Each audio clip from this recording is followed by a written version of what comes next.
Good morning, Backgammon fans from Las Vegas, Nevada.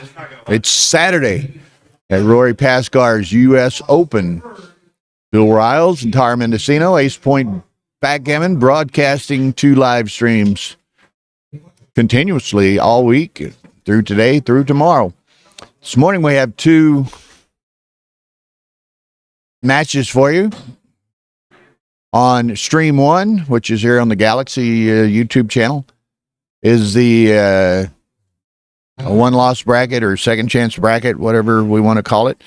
And an exciting match, should be entertaining match between Jonas Seawald and Neil Kazaros. On Stream 2, which is on the Ace Point Backgammon YouTube channel, there is a undefeated bracket semifinal match between Kit Woolsey and Ergen Bayrak. So those guys are nearing the promised land as far as getting very deep into this tournament. Again, this is a double elimination event, so whomever wins the undefeated bracket gets a bonus for winning the undefeated bracket, but then must face the winner of the second chance bracket to determine the overall champion of the 2023 U.S. Open. So this should be a fun day with a lot going on, and we look forward to presenting that for you.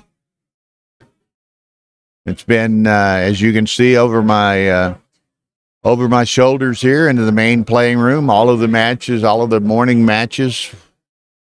The consolation, which is effectively the last chance, begins this morning. And then there's continuation of the undefeated bracket, the second chance bracket. This is in both divisions, the intermediate and the championship. So a lot of activity, and until they all get settled down and playing here, it's going to be, perhaps a little bit of a distractive noise and so forth for me. But effectively, everyone will be playing this morning because again, the last chance, known as the consolation here, will occur also. So no one is completely out of the tournament yet. So here we go. She's going to put up the double screen, and for whatever reason, there it goes. Okay, you can see. I gave it to Jeb. So we can see the dual screens here. Jonah and Neil will be playing on Stream 1 on the Galaxy Earth board. Kit and Ergen will be playing on Stream 2 on the FM Gammon US Open board. So should be a good match. Here we are, Stream 1 on the Galaxy Earth board. You can see Jonas Seawald is there and ready. I haven't seen Neil just yet, but he should be arriving shortly. Now, as most of y'all know, I like to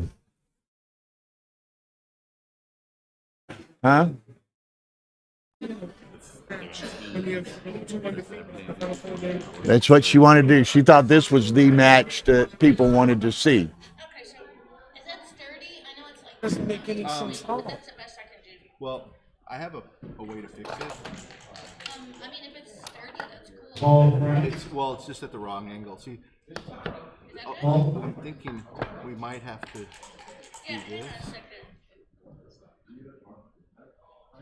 Let me see how it does with this. Wow, that's pretty good.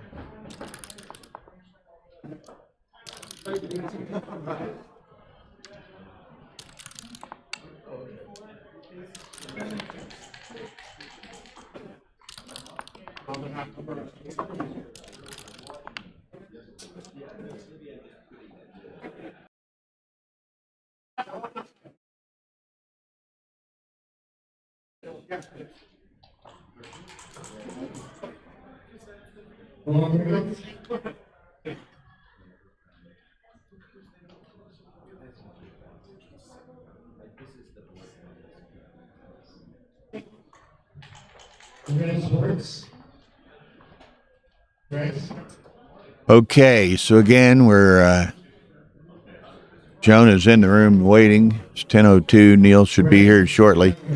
Neil is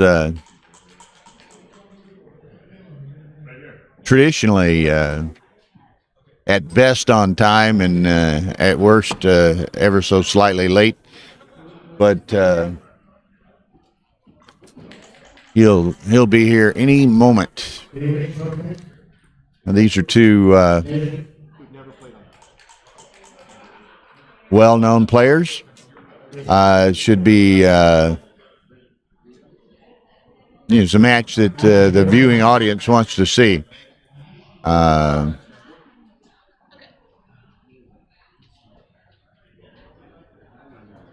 So Sue is watching. I guess you're up in the room. You just kind of lounging in and watching the match this morning. So Because otherwise, if it's We're not going to change it, obviously, but in the future, Oh, so it's players. This is a height. Yeah, this but- is lower than that.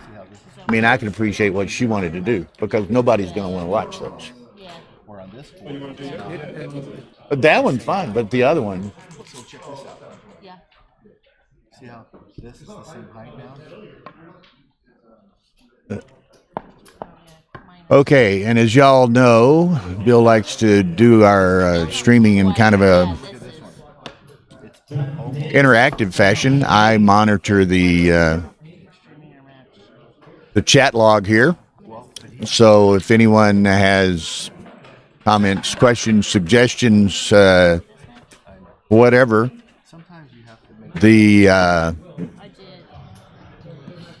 did. I'm following the chat, so just throw it out there and I'll respond as I can when it's appropriate and when I have an opportunity.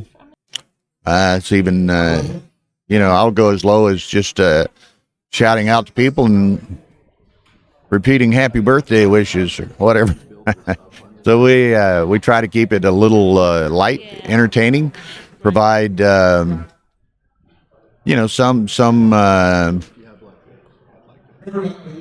perspective on what's going on the board, but also anecdotes, human interest, you name it. We try to make this entertaining viewing across the viewing demographic.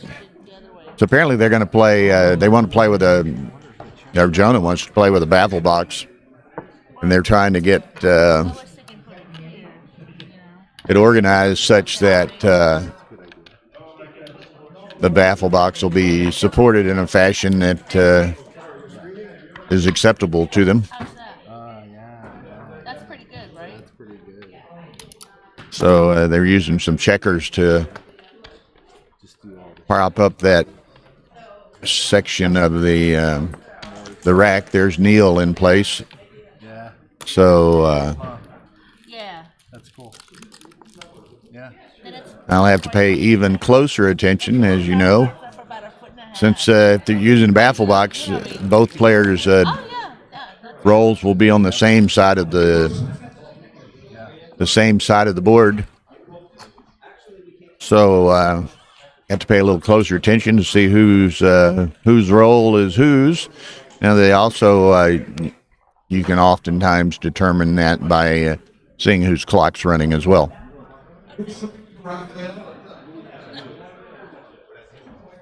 John Drexel from Michigan. Hello, John. And yeah, Mr. Brain 4. I did see that somewhere online today that it is Rachmaninoff's 150th birthday. So happy birthday, Mr. Rachmaninoff.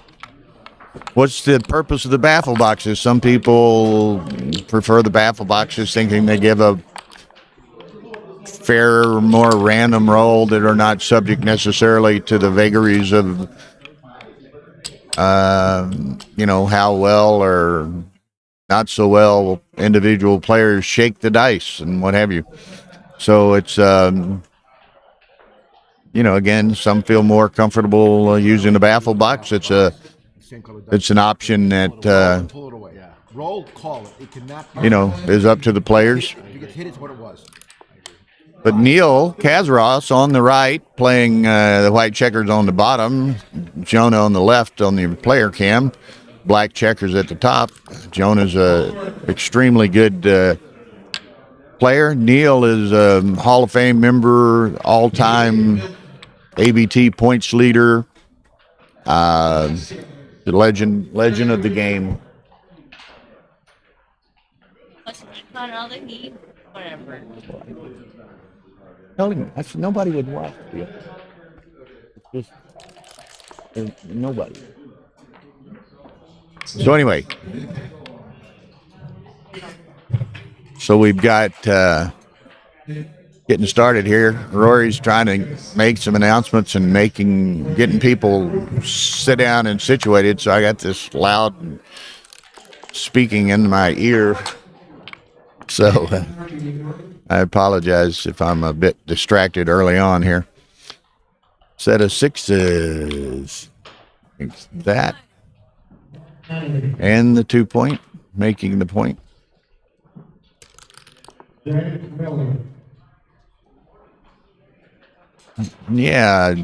whoever JVY11 is, first, maybe, I don't know, first ever tournament in, ABT tournament in Philadelphia is, what, May 2nd to 5th or something of that nature. So that'll be great for people in that part of the country. There's a double by Jonah that Neil ripped the cube out of his hand before it could hit the playing surface. Neil way behind in the race, but he does have an anchor and a lot of play in the game. 5-4.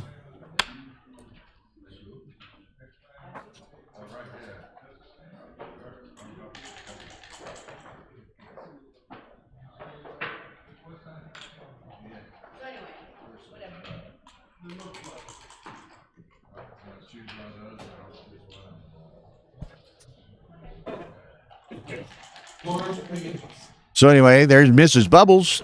I think where are you? Mrs. Bubbles is in Switzerland, I think. So we've got some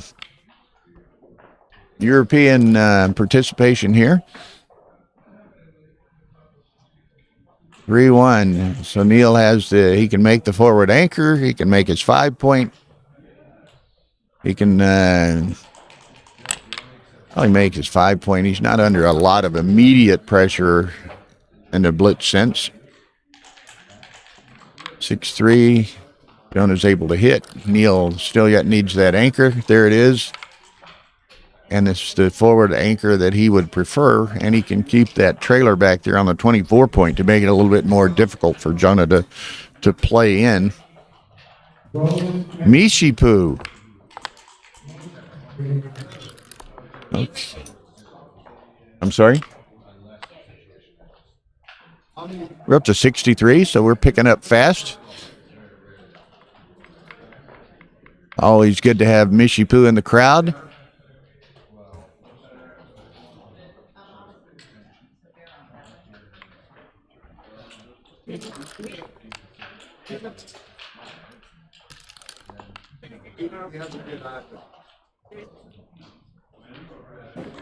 Yeah.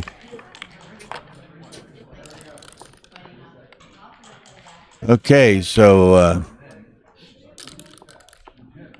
Jonah trying to he's going to make the ace. He could hit loose on the 4, putting a second checker in the air. Neil would like to get a second anchor. Well, that's not a bad shake and hits a checker, although it denies him the chance to make a second anchor in the short term.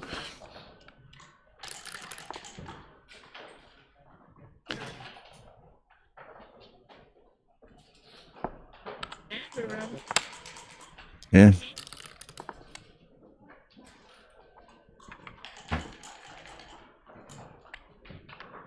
Okay, Jonah's still, he has a greatly advantageous position. He's just trying to capitalize on that. Hasn't really been able to do so just yet. Still, he's stubborn. He's trying. 4-6. Okay, so Neil has managed to get the second anchor.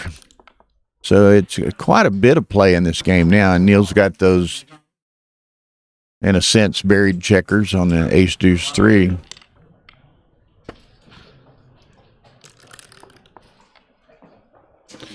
Set of 4s. So that moves a lot of freight. He can hit this checker out here. Then it's what other 2 4s does he want to play? He's going to bring it on along. Jonah, ace 6, was it? Yep. Boom. Makes that bar. It's a nice shake. Deuces. So what's Neil going to do here? He could make the 9. He could make the 4. Then he's got a last deuce to do something with, which will make the slot to 3. Decides to go that route. Jonah set of deuces himself. So I think he may make the 5 and the 16. I think keeps doesn't want to step all the way up from the 18 because he loses some of the pressure he has on Neil's checkers on the 12 and 13. So I think he's going to go to the 16. That is correct. So Jonah agrees with me.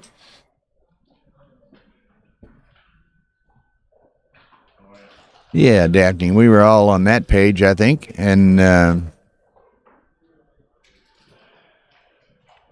okay, 2-1. So Neil, not much he can do with that. 6-2. Now Jonah, not much he can do with this. See?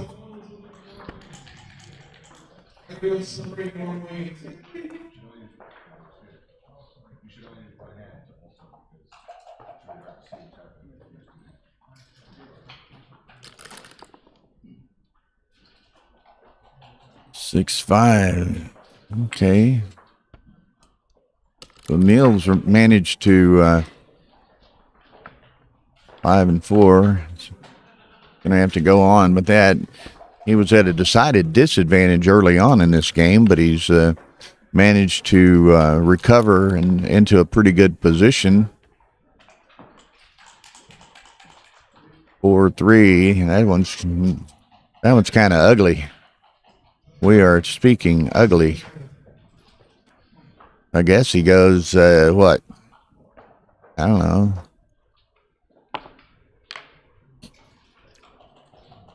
No, that's not it. That's it. 10 and 5, I think. And he's going to go on to the 7. Okay. Puts 2 checkers in play out there. Of course, it doesn't matter how many's in play if he's going to dance. Aces. That's very possible. Ryan thinks he's missing a lot of cubes here. Neil keeps dancing. Jonah keeps rolling. I guess, and it's gotten increasingly tougher now for Jonah to get this last checker out. He's down to 1 roll, and of course it's now Neil the 4 or 7. That's not it. Make the deuce point. Try to give Jonah more difficulty in clearing this last checker. Doesn't have it, so Jonah kind of dodged some bullets there. Oh, it was early on. The cube went.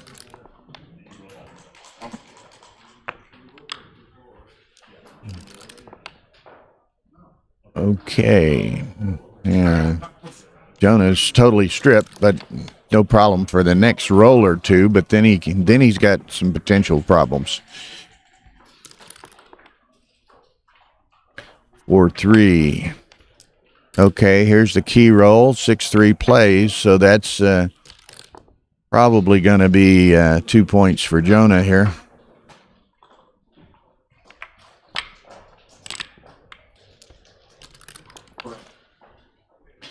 Looky here. The autofocus.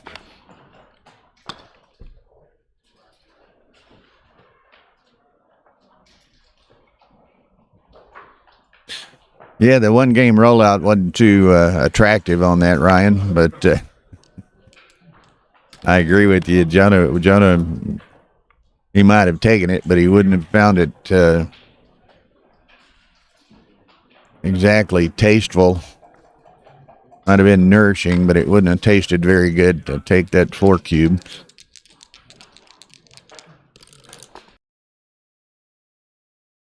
Five, 4. Neil just got to run. There's nothing he can't contain the one checker with the single checker, so he's just got to try to ensure that he doesn't get gammoned. 2 sets. Jonah needs. That's not one. Neil should beat this. He does. So 2-0 Jonah. Aaron wanted me to go play Yeah. There's Yeah, I know. It's the devil issue all of this time. That's why you saw that incorrect thing on stream 2 when I put yeah. Or he doesn't understand.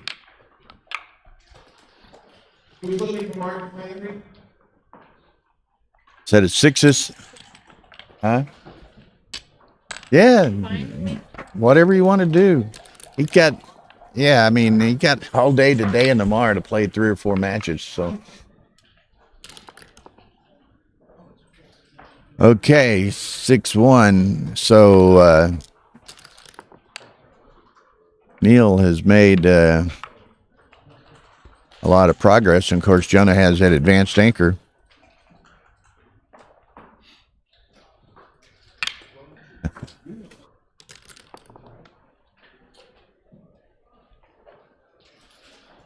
Could have done it either way. Yeah. probably would be a really good leader. Exactly. Okay, so Jonah's going to have to count this to see what he does with these 6s. Neil's got 84, 110, 111. Jonah afterwards has 39, 28, 67, 91, 109, 119, 125. What did I say Neil had? 12 times 7. 84, 110, 111. So it's 111, 119, I think. Eric Peterson. Good morning, sir. I don't keep a running count, but I Now, Eric can make these early morning stream matches when it's in his own time zone. And when we're streaming early in Eastern or Central, and Eric's on the West Coast, it's not quite as convenient for him. Okay, 5-3. And Neil, it's all the contacts gone, so both of them are just going to be working on crossovers and distribution to try to most efficiently utilize the dice that they're provided. You can say Neil just working on nice, even distribution.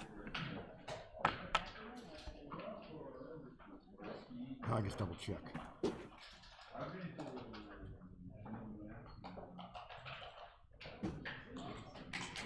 Up to 89 viewers early in this first match of the day, so be sure and hit those like buttons. Make Mark Olson and Galaxy happy. We appreciate their cooperation and letting us use the Backgammon Galaxy YouTube channel. Jonah lets that go. He's a fair amount down in the race and not so beautiful distribution either. So 2-1 Jonah.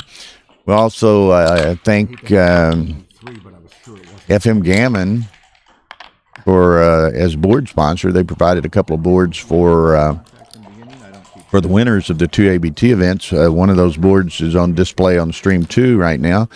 They also make boards for Galaxy. So this Earth board is by my understanding, manufactured by FM Gammon as well. So we appreciate those sponsors. I'm not either.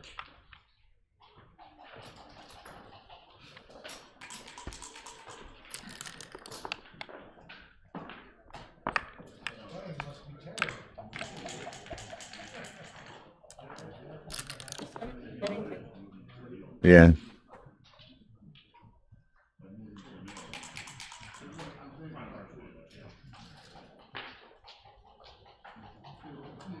Dimitri is in the house. Good morning, Dimitri. Nice,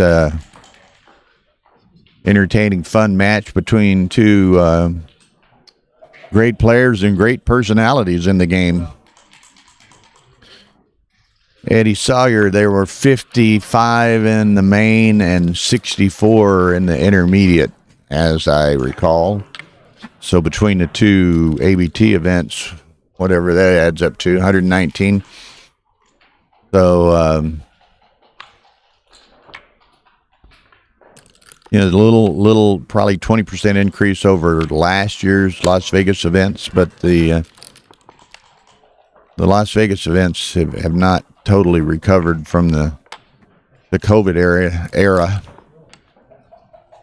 Now, this new venue, the Westgate Hotel and Casino, is quite nice. As you can see over behind me on the commentator cam here, big, spacious, high ceiling, bright playing room, and then adjoining that with a little pass-through walkway is the streaming room, where you can see on the player cam here, we've got the two streams set up, and there's a few overflow tables in the streaming area too. So some people are preferring to play over here because it's quieter. Tara's panning a little bit just to y'all can see the entirety of the playing room.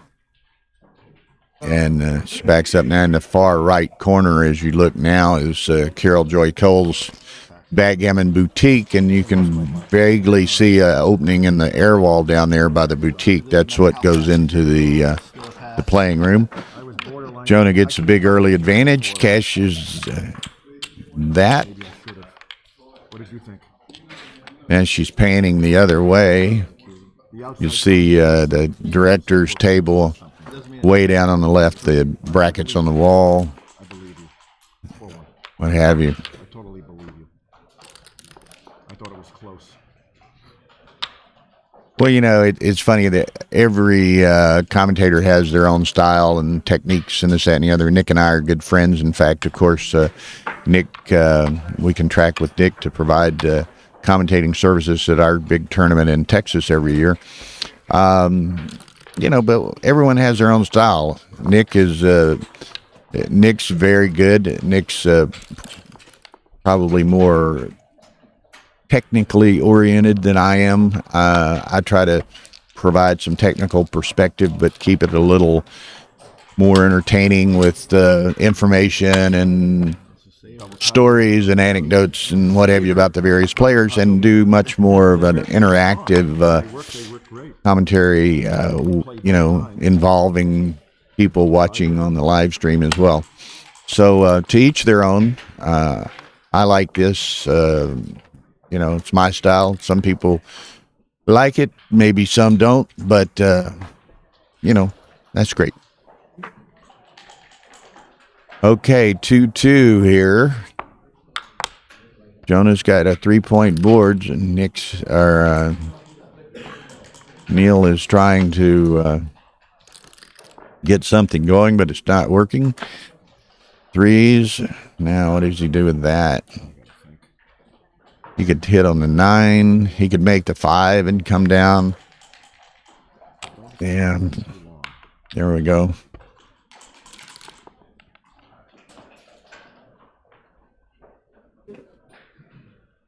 Yes, Tommy. Yeah, another thing that, and this is true for whether I'm doing commentary or Nick's doing commentary or whomever, guest commentators are great as well. Now, this morning, of course, everyone is playing. So, it's not really anybody available to serve as guest commentators. But once things, kind of start taking shape in the tournament as a whole,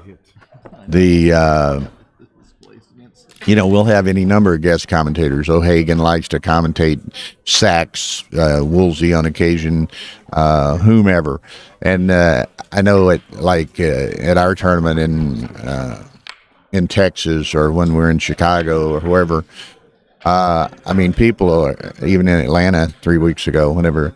There's almost a fight for the mics sometimes. These guys love to do commentary, and I think that adds a lot to it. And of course, Ray does a lot of commentary, and certain people like that, Ray, Victor, Carter, Joe Urso, Ian Terry, that I'm, real good personal friends with. We can have some nice banter as well as, providing the commentary. So it's Marty's one of the best. Yeah, and then you look around the world. Michel Lamont is one of the best commentators without a doubt.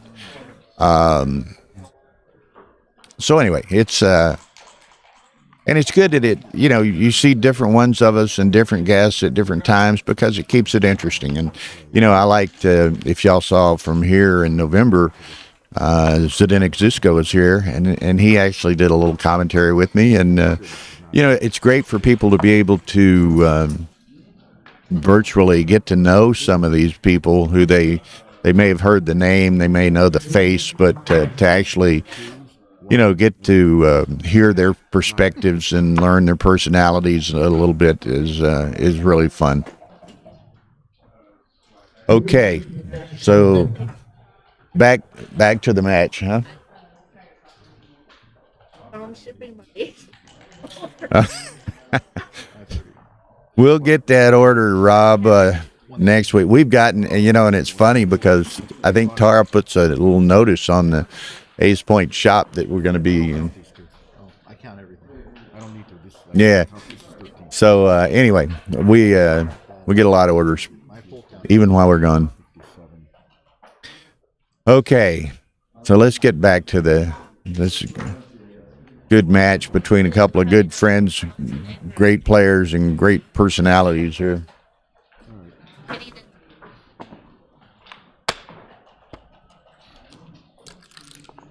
Yeah, it's unfortunate that it conflicts with Montenegro. Montenegro, I've been over in that area a bit, but that we've not been to that tournament, and it's on our bucket list. Of course you are. Our bucket list is quite long. But you couldn't. No, not this one. Although as it stands now, we're planning on 4 overseas trips this year, all backgammon related. So, you can only fit so many in each year. We're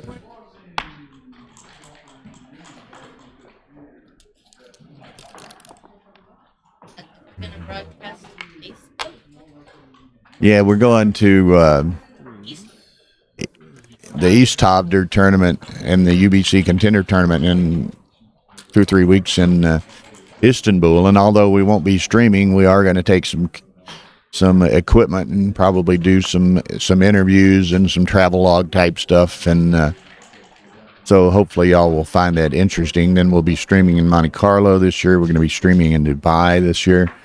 We're going to Cyprus in the fall. And again, we won't stream that, but we will take some video equipment and do the aforementioned interviews and travel log type stuff, and just show the event. Okay, so this game has kind of it's interesting. Jonah had those 3 homeboard points early on and has been struggling to get much going subsequently. Neil has slowly but surely built a bit of a better structure, but he needs to. There's a nice 3-6. I was going to say he needs to short circuit some of the improvements that Jonah was seeking to make. Again, when you have a 3-point board, 25% of the time I'm unhappy no matter what happens. That's the good thing about Yeah, we can diversify into. Tara is an extremely good cook when she wants to do so. that was what So maybe we can diversify. So now you know what I thought was a top play. And we need to include more so in some of our streams and videos our celebrity dachshund friend Guinness. Okay, so we're still struggling with this game here. Nobody seems to have much good fortune in advancing their game plans here. And, like this with Jonah. What do you do with a 6-2 here? I mean, he's leaving something somewhere, regardless.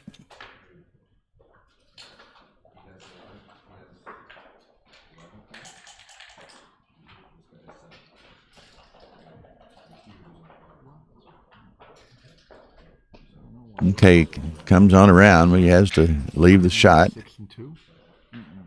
Didn't like it. Okay. Yeah, maybe Neil can find something constructive with a roll. They both haven't found anything in some time.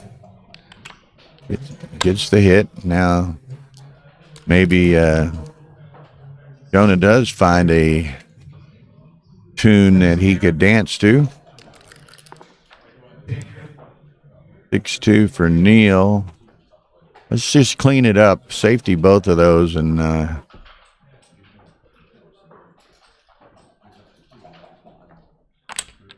he's going to go ahead and make the 4-point. Jonah picks up the blot.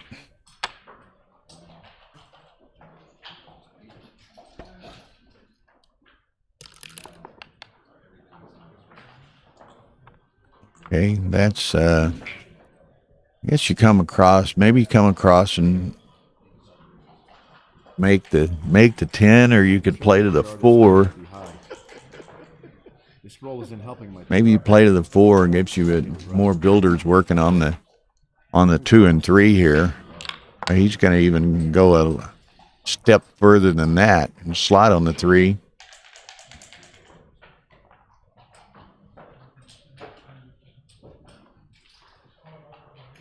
Nice Saturday viewing audience here. Pretty quickly into this first match, we're over 100 viewers, so we appreciate everybody's attendance.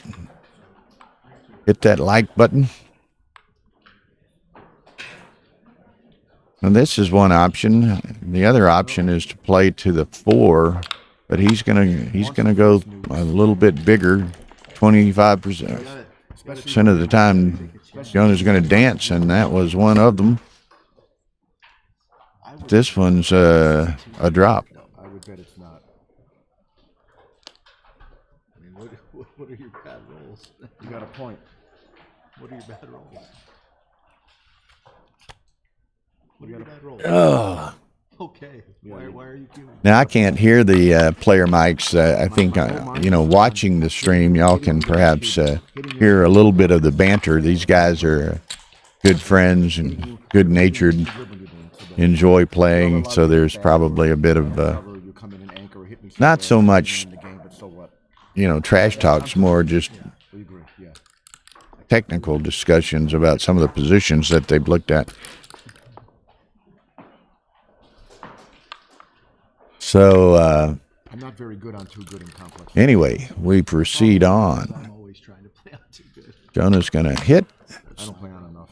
Maybe step up in the back. I don't know. He's trying to find another one. Okay, he'll play the 6-3.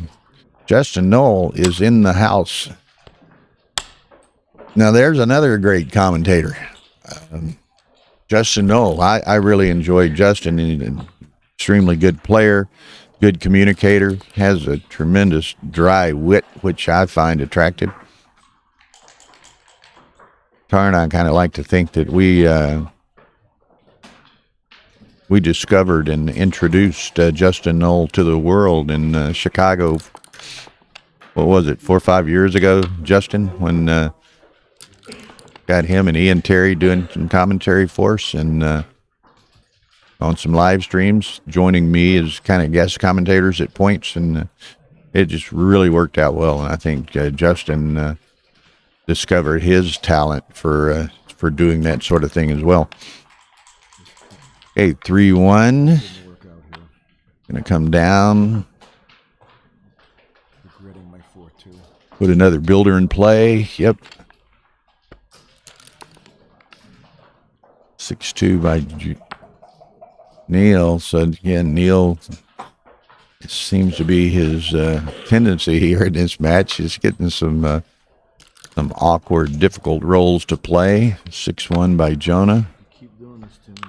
Puts 2 up. Always something good to be said about 2 up. Set of 4s will cure a bit of that. So he gets to bring him in as a forward anchor and make a homeboard point of his own. That's 1-2. Or to the other, maybe 3 down, I guess. Maybe 2 down. He could step up to the 5.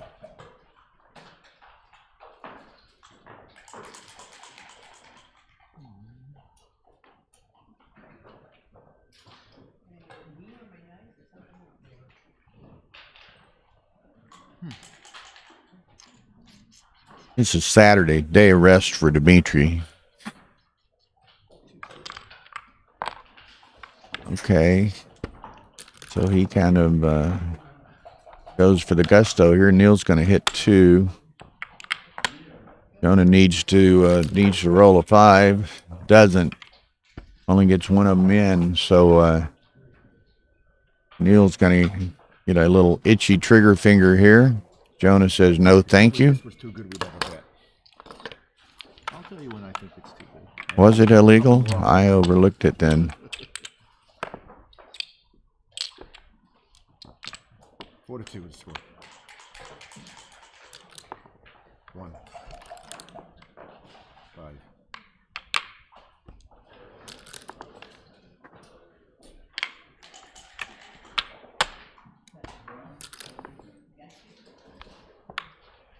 Okay.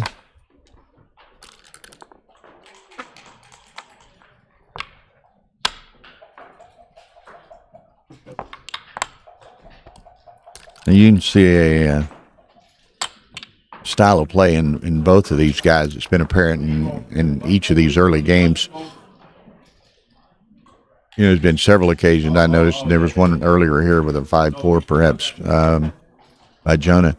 But where many of us would make maybe a forward anchor with a 4-3 or 5-4 early on, we've seen these guys eschew that to maybe attack forward blots by their opponent at the same time. So you get into this big, Neil rolls another set of 4s. You get into this big hitting exchange, which continues for a few rolls, and then the game kind of settles into a given flavor. Neil's going to send it again. I think, and it's interesting, he's getting these early advantageous positions, but Jonah's, showing some discipline in turning these down, and Neil just keeps throwing them at him. Now, at some point, the deficit's going to get such that Jonah's going to, have to start considering some of these a little more closely.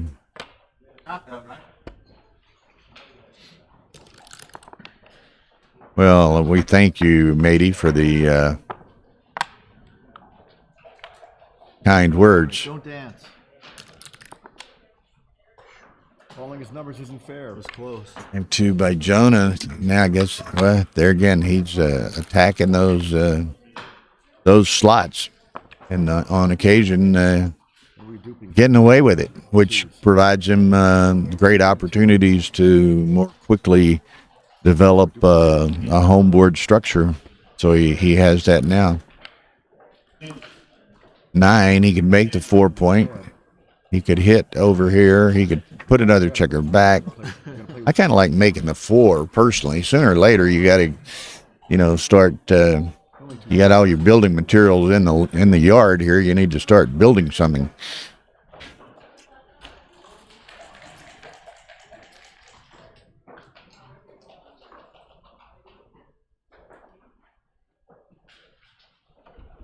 There's 3 choices. Again, y'all are. I don't hear the table mics where y'all do, so y'all get to hear some of the I can hit and go. some of the exchange. Yeah, you can just make. Always be be sure not don't forget to consider the 6 blot play here, Jonah. I was only looking at hitting in that or 5 point. Or the 5. The covering's fine too. Reasonable. Very reasonable. I would think no.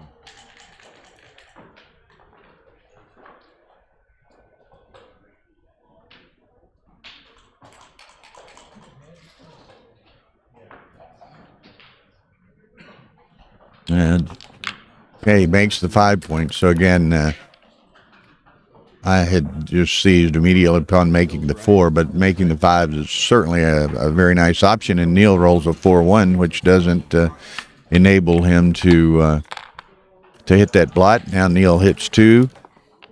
Jonah needs to perform 3-2, but of course, because he had 2 up, Neil gets a return shot at a checker. There it's hit, and he has another 2 threes to play, which puts 2 in the air to a 3-point board. What would you have done with that 6-3, Dimitri?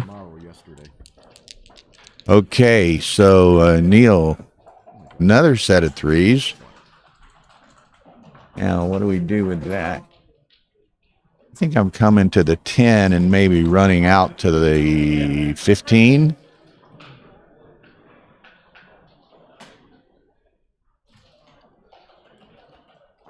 Okay. And that's the thing for those of you viewing here today.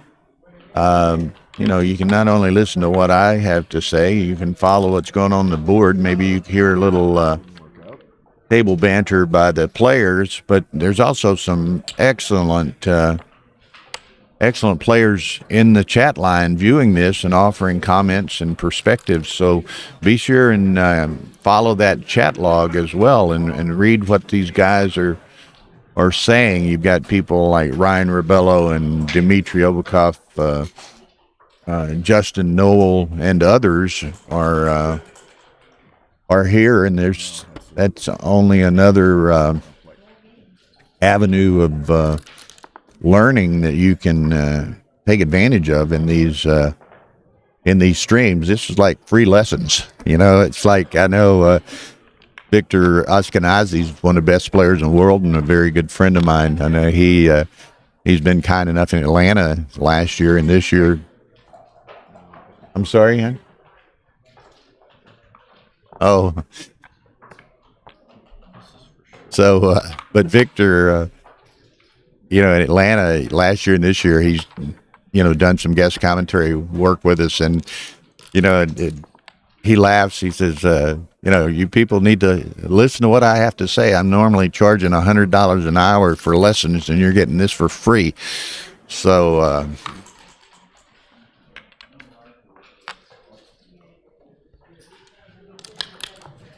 Hey guys, remember,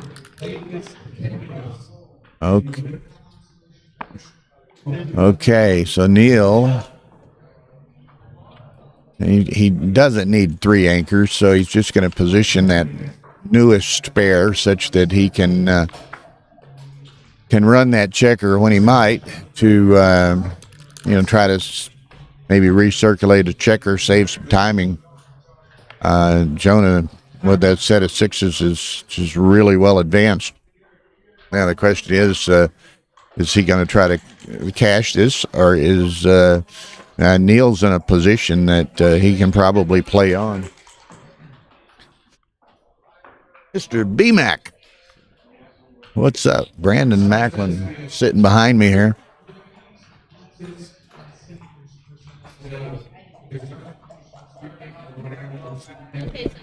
Okay, so hit the air between 5 and 6. Just a quick update over on stream 2, Ergen Bayrak and Kit Woolsey, who are playing an undefeated bracket semifinal. It's, what did you say, 3-3? 3-3 to 15. So, and there's another undefeated semifinal going on. We've just got too many good matches to show at one time, but the other two gentlemen I'm not familiar with. One's Ronald Amarim, who I believe is from Brazil, and the other is, what's his name? Blake Sorum, who's apparently from San Diego area. I'm not familiar with him, as it does turn out. I have met him and getting to know him a little better because I bought the Calcutta team, who Mr. Sorum is on. So he's my horse. Okay, now Neil, this is going to be kind of interesting. Neil would like to play this 2-3 game, but the question is, does he have enough timing to sustain it? If Jonah makes that 8 point, and then Neil, with some decent sized average rolls, it's going to end up collapsing, crunching his home board here. So I don't think he can take, just from more a timing perspective than anything else.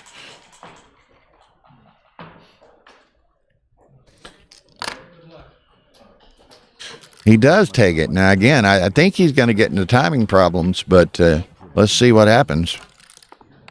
Mary Ann, one of our regulars. Hello, Mary Ann. Settle in. Get in your easy chair with your favorite soft drink and some popcorn or chips or cookies or something, and just enjoy a day of backgammon. It's interesting. And that's what's great about backgammon. Here, me and Brandon sitting here, Brandon behind me, we both thought it was a no take because of the timing issues that could have developed. Dimitri and Ryan thinks it's far from a take, but then there's Neil took it, and a couple of other people saying they thought it was a take. So that's what's great about backgammon. There's always varying perspectives. And in, one game rollouts, which every game is, there's a tremendous amount of variance. But here's the problem. Neil's rolling big, and, he crunches next roll.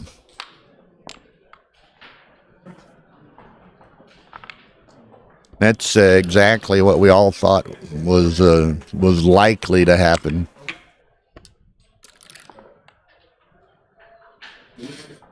Okay, so now this is going to be kind of an interesting inadvertent trap play. And there it is. He has to run with the one that doesn't have the spare on it. So Jonah can attack that, perhaps. Not perhaps. He can take 2 in, or he could make the ace and slot. Neil doesn't have much of a defense. There's a little bit of a risk here, but yeah, there's a little bit of the risk, but Neil did not perform. But he can't cover the blot, so he has to give Neil another shot at it. Neil continues to dance.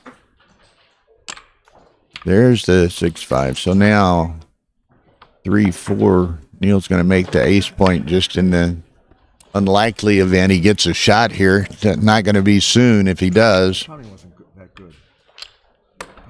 And I throw a 4 in that position. Jonah's intent on collecting on this gammon here. Neil would like to preclude that, but I don't know if he's going to be able to. He's got 9, 11, 13, 14 crossovers to save. Jonah's got 13 crossovers to win. 6-1, so one at a time is not what Jonah had in mind.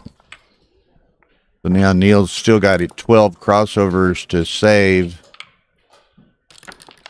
8, 11, 11 for Jonah to win the G.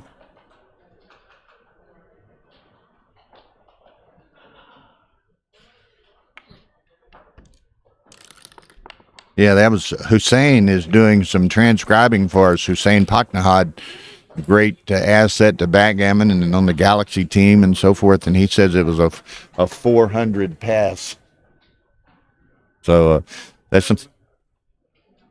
Yeah, Neil's take was a 400 pass. This ain't going to do Neil's PR any good. It was a too good to double by .024. And hey, Abby. And 400 pass. Wow. It was slightly too good and just monster pass. So that's a rare. Yeah. So it's kind of a rare, from my experience, a rare miscalculation or misinterpretation of a position by Neil. And he pays the price. He gets gammoned. Well, I thought I missed my market. Yeah, I guess Hussein will be in Istanbul. Tara and I are going to be in Istanbul, and we've talked and Zoom calls and had a lot of exchanges with Hussein, but I don't know that we've actually physically met, so we'll be able to do so in Istanbul, and we look forward to that. Generates so many shots. The problem is I got squeezed off of it. 3-2 is going to be the anchor, I might have aired when and we've got for one to have a spare, but other times I need to get both pieces out.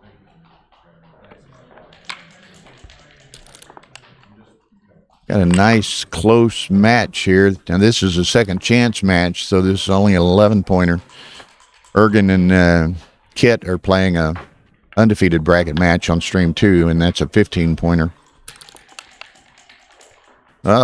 Simone back in the room, wanting to wager on winners here. Always adds a little to the chat line and the broadcast. Simone, the Savannah Banana. You know, there's a baseball team called the Savannah Bananas. I always think of that when I see Simone.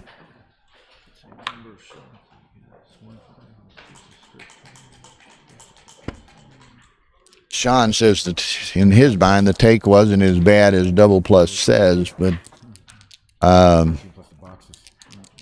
I kind of agree with Sean. I thought the biggest problem with that was the timing.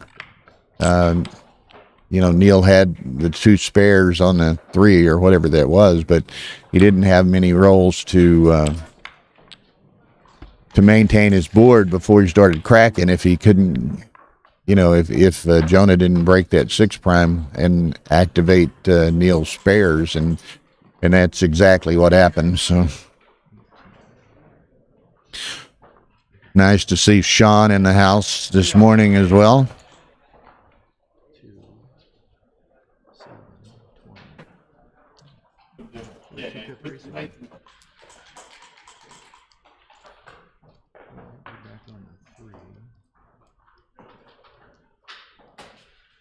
Nobody likes being on the 3. Okay, so Neil snatches that up. It's not nearly as dire a circumstances as it was last time when he took that one, but Could be a mistake, but Jonah's double nickels makes it a little more lower than normal difficult now. because you get the 7 pass. Neil could I would have passed the position. use a ace X, and X being a small number. Close take here. That's not it. Have a better take. So now Jonah ideally will make the 4-point and be able to start bearing in relatively safety. And he doesn't make the 4-point. That's why I'm Well, such is backgammon. Neil gets another lease on life here. Still can't capitalize on that blot. not a man that was missing all of these. Now he's So Jonah's going to try once more to cover it. This time he does. I mean, finally. You're only about it's hard to miss. you're that. only about 95% to make it all. Well, right. we thank you, Sean, for the kind words. Tara and I are always trying to provide the best possible product for y'all's viewing pleasure following these tournaments.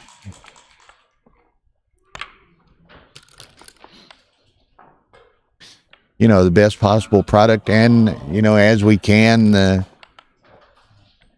matches that we know that y'all would like to see, and that's one of these. There was some consideration of showing some other matches this morning, but Joan and Neil we thought was just a match everyone would enjoy and like to see. Didn't think this was going to be the situation. So No checkers off. Neil's got to run. He's going to beat this one. Maybe he gets a shot right here if Jonah rolls 2 big numbers. Why? Now this is interesting. Yeah, he can safety it this way. He could try to get a little greedy and take 4 off, but I don't think he's far enough along to realize any benefit from doing that. Correct. It's more fun, I said. I didn't say it was right. Let me dance and show you some fun. All right. Dance a few times. No, just once. No. One I'll dan- give you 2 dances. I'll take one dance. That we stagger. He agreed. Oh, here's a 3. Oh. Boy, is that stuck? Where is it? That is stuck. That one was seriously stuck in the baffle box. I would have danced and been hoping to save a gammon. I was beginning to think it had not gone through the baffle box, and that they were going to have to go to the floor to find it or something. You're claiming this game? Okay, I'm taking a bathroom break. 8-5. so when is the final? The final's tomorrow, Ryan. Of course, this is a double. Don't forget to move the scorecard too. Supposed to be what Jonah just won, didn't he? 2, so it's 8-5, I think. 8-5, yeah.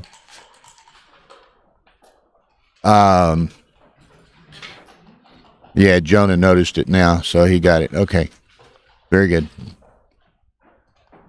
So, okay, so the final will be tomorrow afternoon. We got to finish the winner's bracket here because the losing finalist of the winner's bracket goes into the consolation, or what Rory's calling the second chance here. So, once the undefeated bracket winner is determined, they can go take a,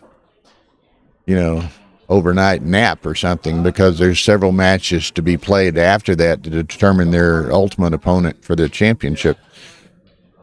So, anyway, got a little respite here. I thought Tara was going to go in there and go to the dual bracket or dual stream display here. Maybe she is, maybe she isn't. The gentleman walking toward the camera there, turning, that's this Blake Sorum, who's in the other undefeated semifinal. He and Ronald Amorim, who is a Brazilian player, I believe.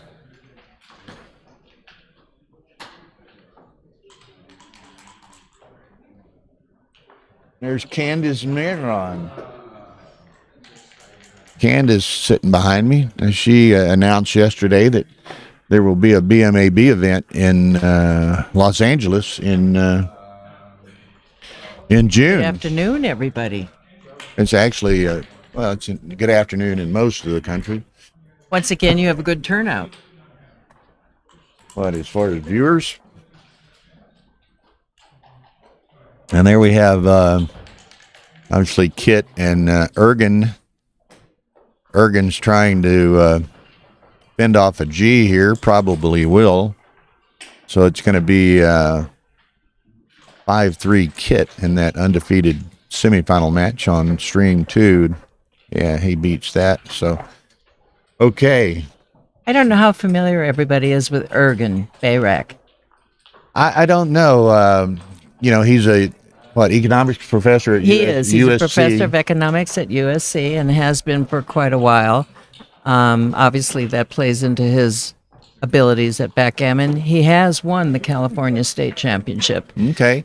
So and for a he's while, he was involved in, I guess, some of the running the clubs out there and even running the tournament at he's one year. basically Patrick Gibson's backup for the weekly clubs. Okay. Plus, he's on the ratings committee for the federation. So all of the ABT ratings that you see are a part of what that committee does. Ergen's on that. There's Eddie Ballgame, Ed Sawyer from saying hello to you from Anchorage. Well, it's nice to say hello to Anchorage. Your buddy Ed right now. I'm sorry, Greg. Greg Miller is playing John O'Hagan right now. I'm not even sure he knows who John O'Hagan is, but that's his morning match. And I was recently in Alaska. There's a Facebook post about it. It's pretty interesting. And all I can say is I was treated like unbelievable royalty when I went up there. These people were amazing. If you ever that's what's fun about the backgammon community, because Tara and I, as you know, we travel everywhere. And everyone knows us. Everyone treats us so nicely. These people gave up their evening with their families to take me to dinner. I mean, they were amazing. If you have a chance to go to Anchorage, the Anchorage Backgammon Club is working really hard to grow and doing really well. They're just a great group of people. So nice. Kind of like Midwesterners. Yeah. Or Texans, huh? Or Minnesota. Okay, so here we go. Neil's kind of taking a little break to regroup. Nice match going here. There's a nice shake. 1, 2. Now he's got to decide 3 and 4 to make the bar. Maybe no. He's going to make Jonah's bar, but he had his kind of like a drunk on Friday night. He had his choice of bars. It's usually the other one with double 6. And he leaves that one and he gets hit. Here. You thought differently? Well, you got so many ways to. There's Hussein shouting out to you. Oh, I have to look at this. Hussein Paknahad. Hey, Hussein. Simone Chama's on the chat. Hello, Simone. What we're hitting. What was I thinking about? Dimitri is on the chat. Dimitri, we're doing a BMAB at the Los Angeles he just, Open in commented on June. that. I just added it yesterday. Ben Friesen will be running it. You found one that wasn't? Yes. Nice job. So that'll be Wednesday. It'll be Wednesday Before the June tournament, 7th, in and we effect. have a cube. You have a what? A cube. A cube? We have cube. Oh, here, you mean? I thought we were still talking about the BMAB. I know, but We have a cube. Jonah is contemplating this. Now, this is a cube from the air. Neil is in the air, but yes. Jonah's got a bunch of blots in play. Lets it go. Different scores. 6-8. The score could be a small pass. It could be, or it could still be a take. Yeah. It was your problem, not I'm mine. trying to find you somebody better than me, which is everybody. So I'm working on it. Well, you're a personality. So I've heard. Dimitri says. Have you determined yet how many people are going to play in the BMAB? We can take as many as 24, but we have to know it in advance so that Benjamin brings the amount of equipment. Right. If I were to get a lot of walk-ins, some would not be able to play. Right. That's the thing about BMAB and, various and sundry other events on occasion.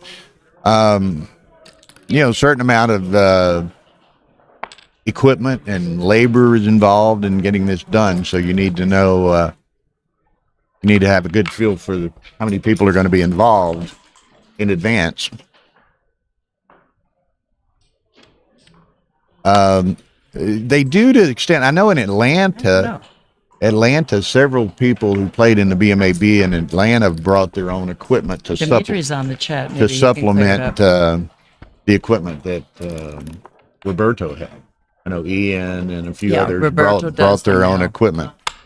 So that enabled they had 26 on the BMAB in Atlanta. I think they had 22 in the BMAB in Cleveland last week.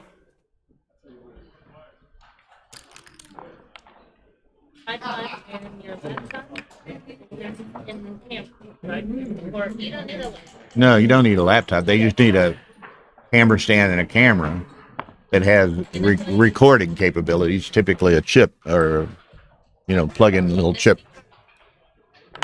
So, no, it's not bad at all. Speed Gammon, please. So again, that can, but it all has to be coordinated so that you know you're going to have enough equipment. In worst case scenarios, and it wouldn't be a problem in, say, Los Angeles as an example, because that's going to predate the tournament by a day. So you've got all the room in the world. Yeah. So room's not a consideration No, or a not for constraint. this Not a thing. It's constraint. Yeah. It's just the people who are going to play. Right. Okay, so Neil has had this penchant to get into some back games in this match, and he finds himself there again. As an intermediate, the questions I ask they're going to be pretty basic. So is Neil now going to try to throw more blots out there for Jonah to hit, and Jonah's going to try to avoid hitting the blots? Well, to not yet. I mean, yeah, Okay. timing becomes an issue. That's Okay. like one game earlier before you sat down. What, 2 or 3 games? A single game a bit earlier in this match, Neil had 6 back, but his timing was terrible because the 6 were trapped back, and he had to play all his other checkers, and he ended up crunching down. So, if you can recirculate checkers to improve your timing, at times that's an advantage. And Neil might want to get hit, and Jonah might not want to hit him to give him that recirculation opportunity. So it's yes and no. It just depends on the individual game circumstances. But you can see that the extra. Keep hitting them. Well, the 5th checker that Neil had, and now the 6th, ultimately the 6th checker, but the 5th checker, Neil has a spare on his forwardmost anchor, because that's the checker he wants to be able to run with, get out and run and burn some pips without having to break Okay. one of his anchors, right? I know. Did you know Tom Gilbert Tom Gilbert? was a high elite back in the Stone Age? That was my actual teacher. He would I throw know the himself name, I guess, but yeah, I he'd don't- throw himself into a back game and have blots all over the place. It's interesting. Some players have made a name for themselves doing that. There's a player of infamy, shall we say, Shahab Ghazi, who's been banned from playing in Europe and many places, but he was he loved to get into these massive, huge back games, which he had refined over the years, and it was almost impossible to beat. And he would sucker people into these situations. After a while, some of the better players and people who played him a lot knew the tricks and knew what traps not to fall into, right? Jonah playing a 6-4. Whether Jonah feels he needs to pick up the blot, Neil's bar point or not, will be something. Okay, so now he feels he needs. Let's see that, perhaps. Yeah, see, Neil can run, so he's going to recirculate that checker. He doesn't want Got to it. play forward. If Jonah could contain all of those checkers and make Neil have to play down here, then Neil's going to not have the potential for a home board. But looks like Jonah's going to be forward enough that Neil's going to be able to circulate his excess checkers and save his timing. As you see your opponent going into a back game, you don't double. It depends on the Apparently timing, not not, 'cause necessarily. Jonah It's hasn't. like here, you can see Matt says at this point, Neil's a favorite.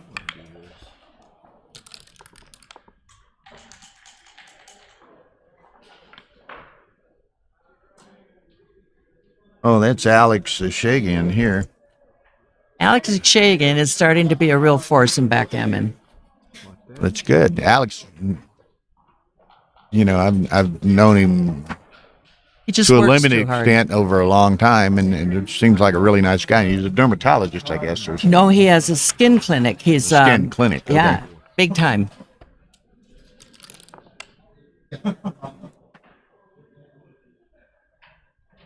And his own line of products. And see, this is it's in L.A. Alex is shaking. I guess in L.A. or Beverly He's Hills. a Los or Angeles somewhere. player. He lives in the Valley. Yeah. But see, now you can see with this 2, 3, 4, this is an impossible bear in for Joan. Yes. Right? I mean, he doesn't have much flexibility in what he can do. It's almost every play is forced because he can't play with certain checkers. He can't play to the 2, 3, and 4. So Right. there's only certain 6s he can play. There's only certain 5s he can play. There's only certain 4s he can play. And Neil's got great timing, and as Matt said, even several rolls ago, and it probably still stands, Neil's probably a big favorite here. Not bad. Urso is in the room. I'm glad you could wake up. Get by this roll. I'm gonna have to break the For a hit. Now, see, now at some point, Neil's going to give up A forward one point. or more of these points because that can force. And which will he give that up? can, The forward well, point? He wants to force Jonah to play a 1 or a 2 or something, right? Right now, Jonah can't play a 1 or a 2. There he goes. Or he can't. Yeah, so he wants him to have to play to that point. He's figuring out now what's the best one to do, right? If he moves off let's say he moves off the 3-point back there, then Jonah, he rolls a 2 or a 3, has to hit that checker and leave Okay. a block. Yeah. So you force his play. So what Neil's thinking about right now is which point to come off. Which point to come off. Or whether he needs to come off yet. But sooner or later, he's going to have to come off because you got to make Jonah play. And, like if you come off the 3, and obviously Neil's immensely better at this than I am. But if you come off at the 3, then if Jonah rolls a 2 or a 3, he has to play there. Right? Still a lot of builders. Yeah, Matt. I think I'm supposed to keep it. He says he would break the 21.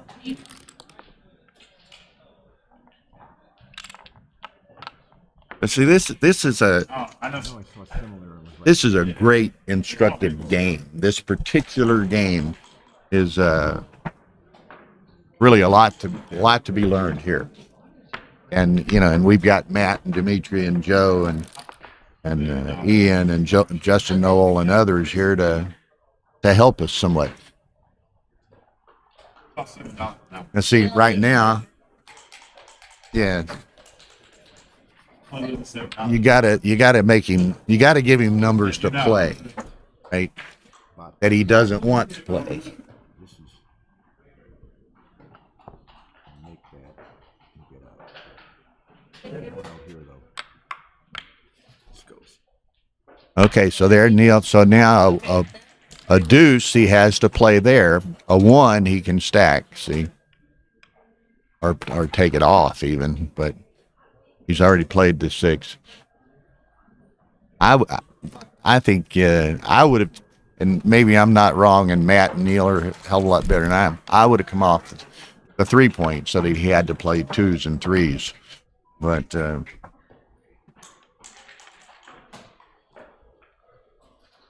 That's a good comment. Yeah, that's a good point right there. That if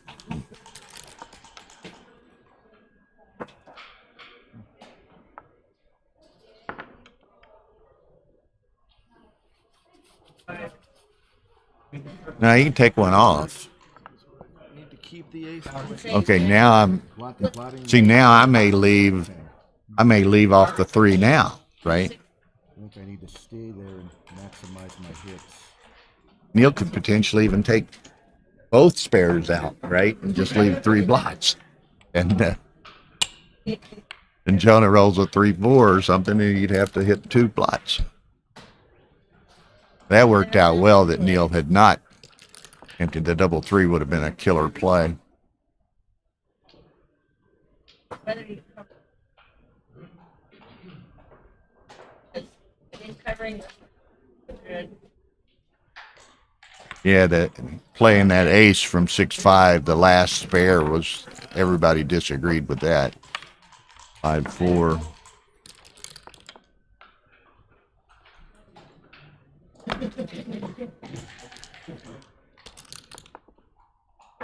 Oh, wow. That's a nice shake Whoa. there. It's got to be 2 of it. I think you got to make the 4, Jonah. He hadn't said yet. I think you got to make the 4, because if you don't, Neil's going to take those extras out of there and make Jonah play 2s, 3s, 4s. Urso makes the 4. Daphne makes the 4 100%. Oh, that you cannot do that. Aces we can play off. Maintain the 6. That's my question. Yeah, could you, Joe Urso, what do you think Tar's asking? Could you make the 4 and maintain the 6? I think you just go shift from 6 to 4, personally, but Yeah. Matt says not 100%. He's not 100% sure clearing the 6 is right. I don't know. Mr. Wynn, certainly. Join. Huh? What round is this? I can bring This is activate all kinds of Oh, wow. look at this. This is a consolation or second chance bracket, round of 16. And Neil's had this immense back game, and here we are. Jonah rolls a He's 3-2. There's going to be a now, relationship problem. If Jonah rolls a 2, a 3, well, he rolled a 3-1, which he could handle. But, you know, if he rolls a 2 or a 3 or things like that, he starts blotting.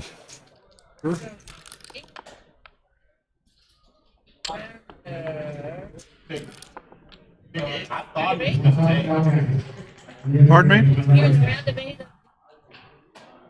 I don't know. I don't know. Yeah. This is David Wynn on my right here from Austin, Texas. Championship level player in the tournament here. I keep looking for the champion to take my chair.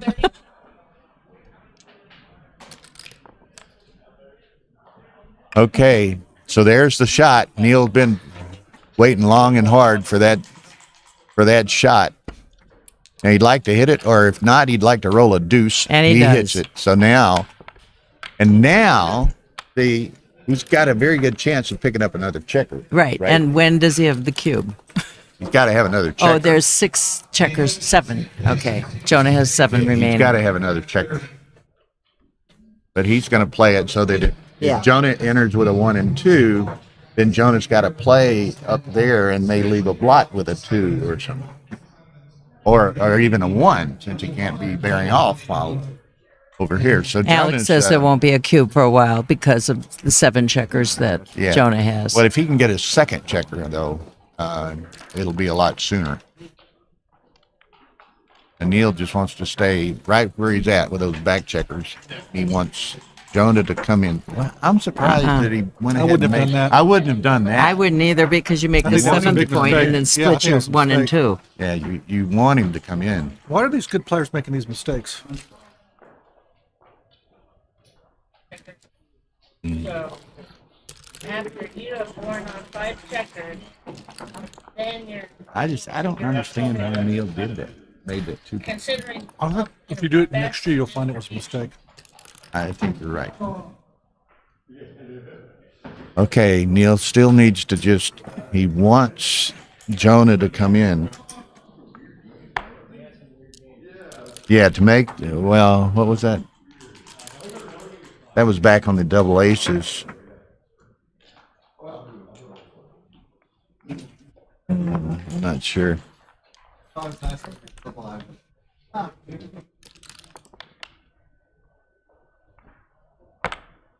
Neil needs Jonah to see there. He finally rolled a couple of deuces, know. but Neil had made the.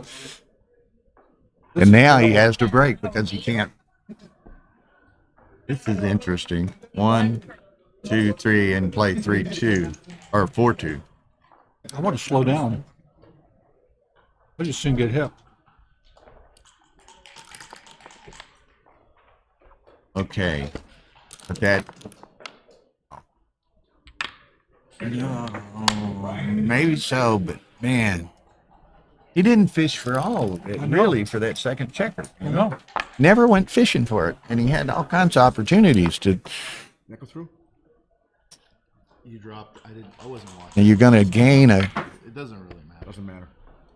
It's irrelevant. I don't know if you ever get to where you can Joe double. was saying you blew it. What did you do? Neil's thinking about doubling. Thank you, Kip. I'm sorry. I did introduce David Wynn, Austin, Texas. Who's watching? Watching. No, who's watching? Who is watching? Yeah. The world or just a few people? Yeah, And- 150 people all around the world. Some of the top Wow. players: Matt Kungard, Dimitri. Look at here, double sixes. So after that, My goodness. this might be the cube here. Okay, now let's count it. Neil's got this, Now. but that's 5-4. 10 crossovers. I would have done 5-4 there.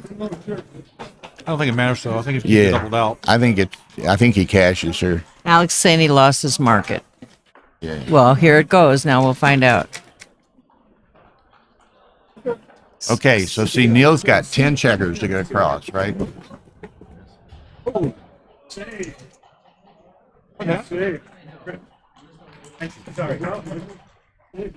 Somebody stumbled or tripped behind us there. Thought somebody was going to fall, but they caught him. Okay, so 1, 2, he gets 2 to get in there. 8, it's about even, but Jonah had misses. Okay, can we get 21? Thank you. I think I have a match. Okay. Bye-bye, everybody. Tapio Palmroth, who's a Finnish, I think. He was laughing. Neil's a desert man. There's no fishing in the desert. But he managed to win the 2 points anyway. And that was and you came in late on it, but Neil had a 2-3-4 back game for a long time. That was a really instructive game for people to study and watch. Oh, good.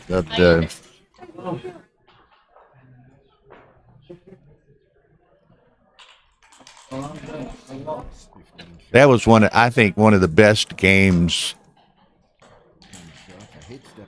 streamed games I've seen in a long time from a perspective of what people could learn from it.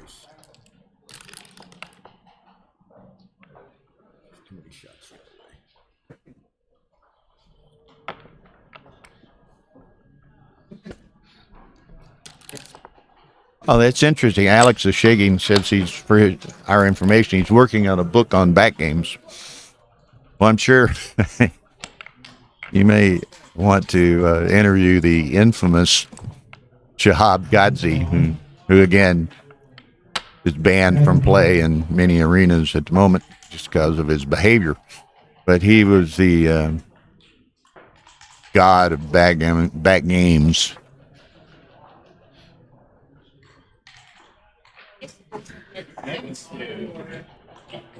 Okay, Tara, just give me an update on the Stream 2 match, which is the undefeated semifinal, one of the undefeated semifinals. Kit Woolsey leads Ergen Bayrak 6-4 to 15 in that match. This is an 11-point match, second chance match. Ooh, a nice dance. Now, is Neil too good? Or does he play on? Or cash it, I mean.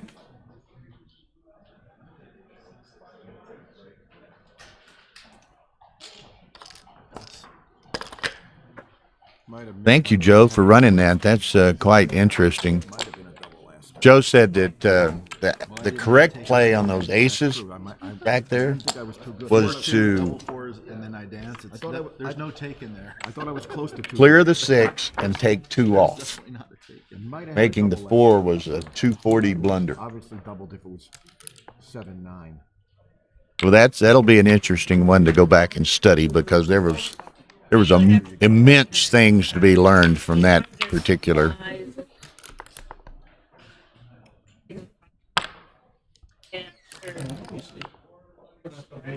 That was the game before this immediate pass one, Steve. So at 8-5, I guess it was.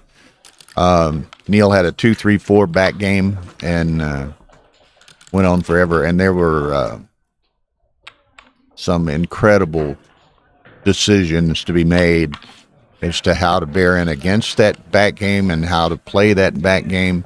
And terribly, I thought, interesting, exciting, and illustrative game of a lot of backgammon or back game techniques. I think it was the 8-5 or 7-5 game. I'm not sure, but you'll find it. It's a 2-3-4 back game Neil had, and even at one time had two extras, so he had 8 back.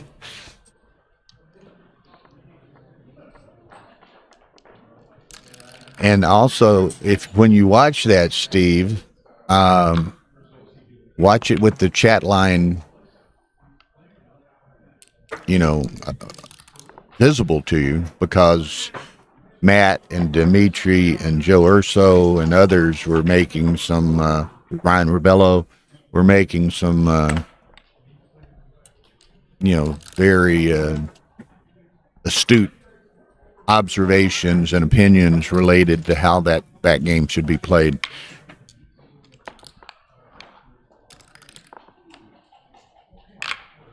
It's an easier game to play so far.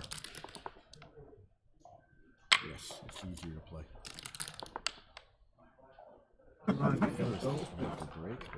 But that game, and Matt and Joe and them are still talking about that game and some of the options there. That's one that even the best players, the Matts and Joes and others, that's a game that all of them can go to school on. And Jonah's got magic arm. I gotta play it for the transcribers. John already picked up his pen. Pass.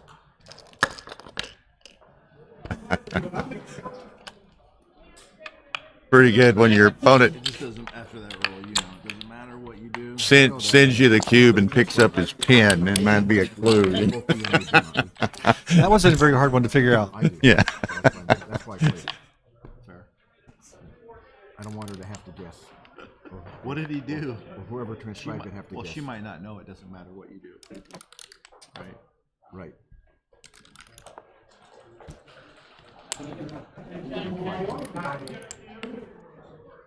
Okay. Okay. So 9-8 Jonah, 2-away, 3-way. 4 shakes. Now, since this is a double elim tournament and this is a second chance match, the loser goes to consolation, which is in effect the last chance, and can no longer win the tournament. The winner advances in the second chance bracket and still has an opportunity to win the tournament. Wrong. What hits? What's block that hits? 1-6. Yes. Not that many shots. I'm doing that. Tim, if you want to see the best game of the weekend or the week, go back like 3 games in this match and watch the game that Neil Kazaros played, the 2-3-4 back game, and just incredibly interesting and instructive game. Got out, huh? That didn't Even had to stop here.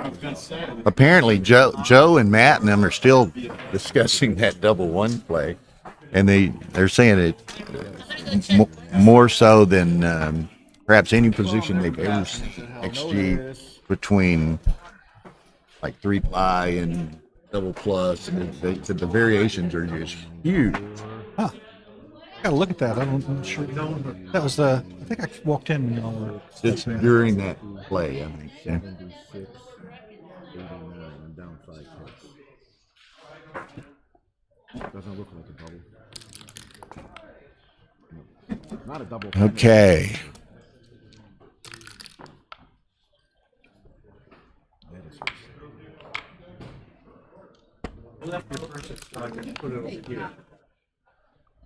Like double plus, like what Neil or Jonah actually played, which was 6-4-2, and Matt says on a rollout that's the fourth best play.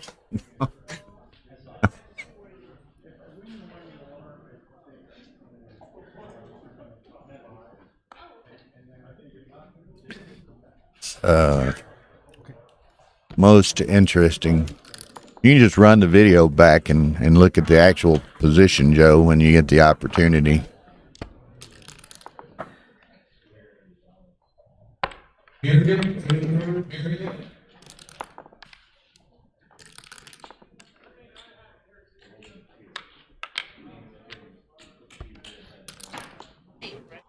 I'm sorry? Yeah. Oh, man. My horse lost in the undefeated semifinals. Looks like a double. Let me count it. And plays the winner, they're going to hit after we're doing that. What? No, Amarim and whoever wins Ergen Kit. Yeah, that definitely. Then you'll have to find a second chance match also. See who David Wynn's playing. I'm just counting myself without your hands in the way. What are you saying? Thank you. No, Oh, we're talking about our next streamed matches. In the undefeated semifinal match that wasn't streamed, Ronald Amarim I think he was from Brazil. Ronald Amarim defeated Blake Sorum. So Amarim is in the undefeated final and will play the winner of the Kit Woolsey Ergen Bayrak match. And that will be our next Stream 1 match. And we'll be finding another second chance match to stream on Stream 2. Ian, boy, you've missed it, son. You've missed it. You need to go back about 4 games here. I think it was 8-5 Jonah, maybe 7-5 Jonah, and Neil played a 2-3-4 back game that was just for the ages. You have to go back and look at that.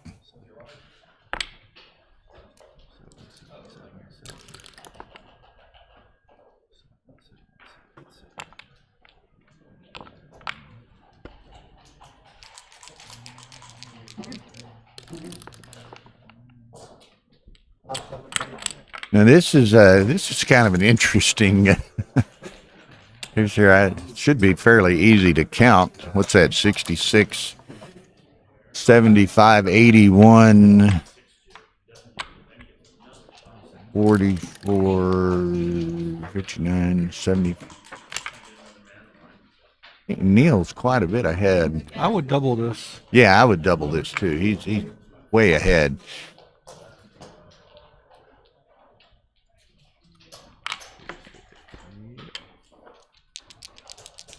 Neil, stop shaking your hand like you're gonna put those. Oh, I can't believe that. And of course he rolls like shit, so Maybe he knows something we don't. yeah. His abilities. Jonah, same roll though, so it's even crappier for him. He didn't get anything off. What is Neil doing? I don't know what he's doing.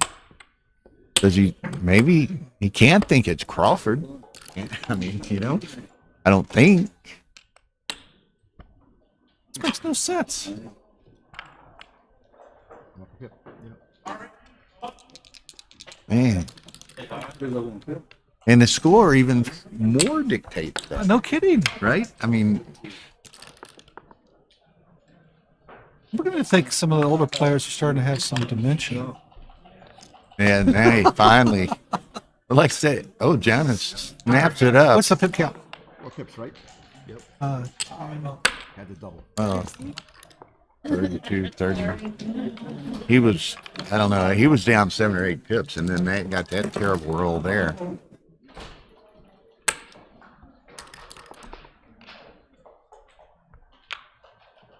Jonas missed like what, 3 different, taking 3 checkers. Well, you got a off. double 4, and it didn't help him that Did not much. play. Okay, so Okay. Don't worry about oh, we got lost again. There you go, 6-3.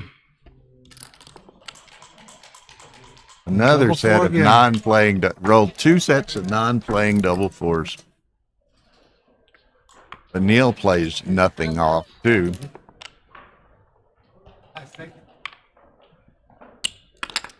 Neil's got a pretty strong advantage. Enormous. 6-1.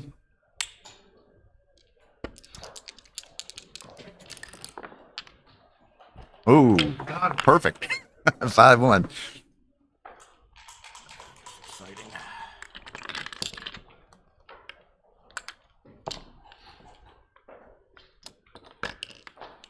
I will try not to play a back game this time. Who's the comedian? Comedian.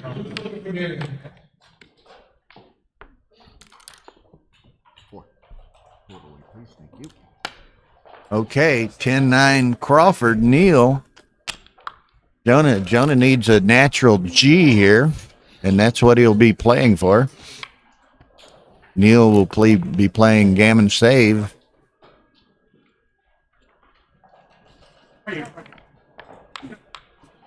Up to 170 viewers this morning already.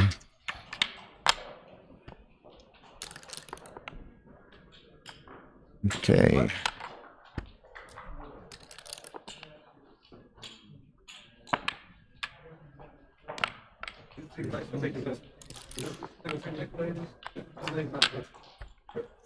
Well, they're still rolling out that damn position, talking about it. Need to go back and look at that, whatever it was. But the whole game was, What game was it, number 3 or 4 or something? it was either 7-5 or 8-5, Jonah. But the whole game was like that. But that one double ace was really a tester. I had my player in a back game yesterday, 6 guys back, broke his board down to the 1, 2, and 3 point. It hit, and I rolled double 1s 3 times, and he beats me in the race. Barely. 6 guys back. Was not a happy camp. Yeah, Daphne, that's a thought. I'll try to grab one or the other or both after the match. They'll be coming out right over here by me, and maybe we can have a little discussion of that play.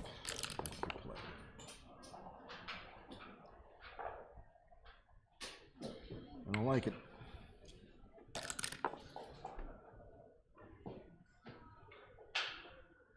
think it's better now.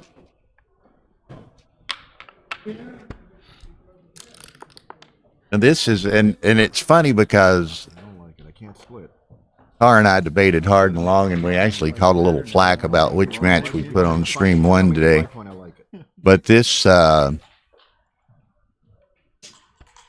retrospect, now this has been an extremely exciting and entertaining match, which is what we thought it would be. And 2 well-known players, well-liked players, very accomplished players, and it has been a most interesting and entertaining match. You're not going to get blitzed yet. Yet is the key word. Yet is the key word.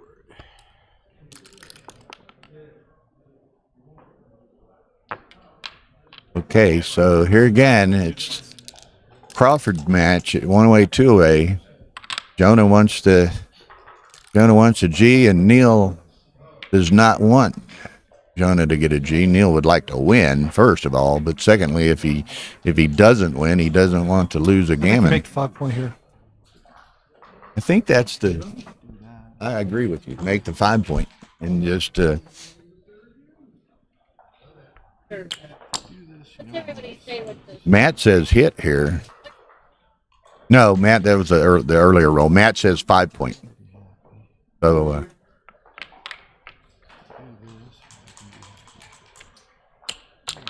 as long as Neil doesn't roll a 6, that's Pretty awesome. strong. Pretty strong. She should. Because then he attacks on the ace. Superb play. Thank you. I mean, this is. I don't know if there's audio here, but this is a beautiful play. And Neil knows it, so he's really going to shake those Doesn't mean I'm dice. not going to get a 6, though. Where are you? Nowhere. Uh-oh. Now it's Beautiful play. it's open hunting season for Jonah and going on that checker on the ace. There it is. But he's got just it's kind of awkward. I mean, could have been better, right? He could have got a checker out. He could have been where he didn't have to stack those 2 spares.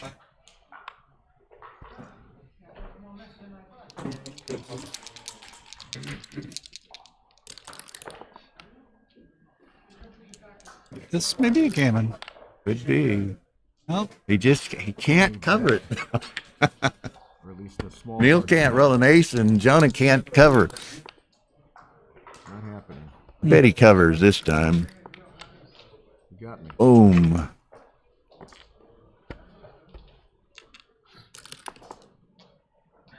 he's going to play for a gammon too, hard. Oh, absolutely. And Neil's got what? 9 outside cross, or even more, counting the one that's. I mean, this is. Put it back. Unless Jonah were to get unlucky and get hit, I think this is a G. Okay. I'm pretty sure. Thank you. I know that. Concur. Thank you. I gotta be honest. Came out the same. Okay. Take off 2. I think anyway. MCG says it's going to be relatively close. Yeah,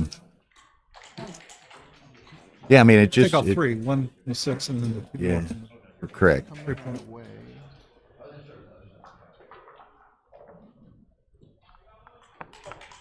Yeah, I think. I don't know that it's just a matter of how quickly Neil enters once Jonah clears something.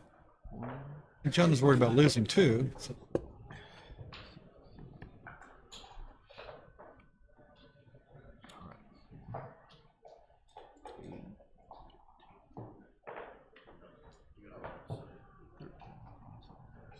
I take 3 off every single time. Never blink. Well, in this position, I would. Yeah. Could take 2 off and do that. And with the at this position and at this score, take 3 off every time. Or On this position, I might not, depending upon this. but where you need the G. You're going to do it.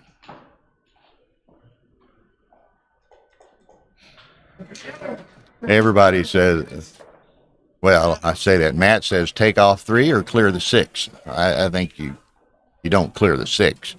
Eric Peterson's with us. Take off 3. Got to play for the G. Just. Oh,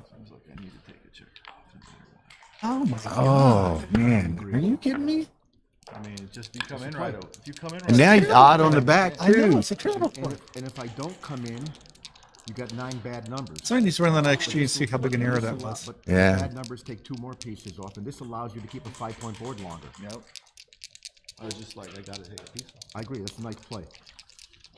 Dimitri wanted to take 3 off. who's another great player. Okay, he may save it right there. And now you got a way more chance. Wow, that's What a swing. he never gave himself the chance to win the G. I know. What a swing.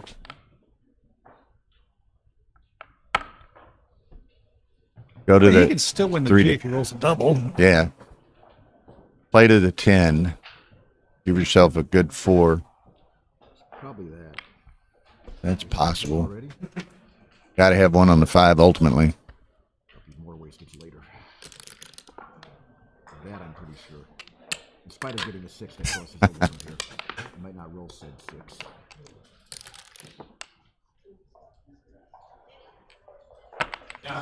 2, 3, 4. It's getting more and more likely that he's gonna save.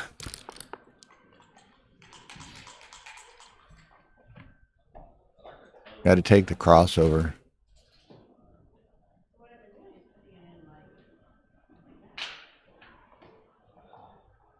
Jones had a couple of plays in this game, in that earlier game, that he may lose some sleep over in retrospect.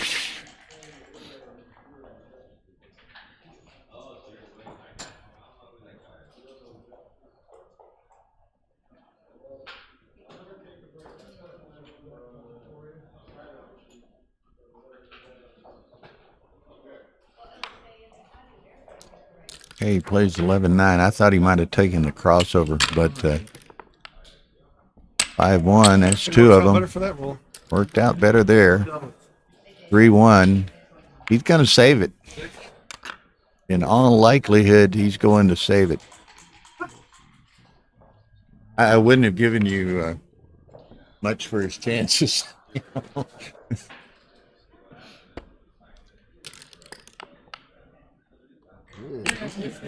Is he going to be able to run that on XG and find out? And live It is not allowed to be live streamed. Oh. One more game. Okay, what a game! What a game! What a match this has been! What a match! And now we're to the last game. Regardless, we're to the last game. We're up to 186. We talk a little bit. Nice on a No animosity between us. Saturday morning. Incredulous. That double 3.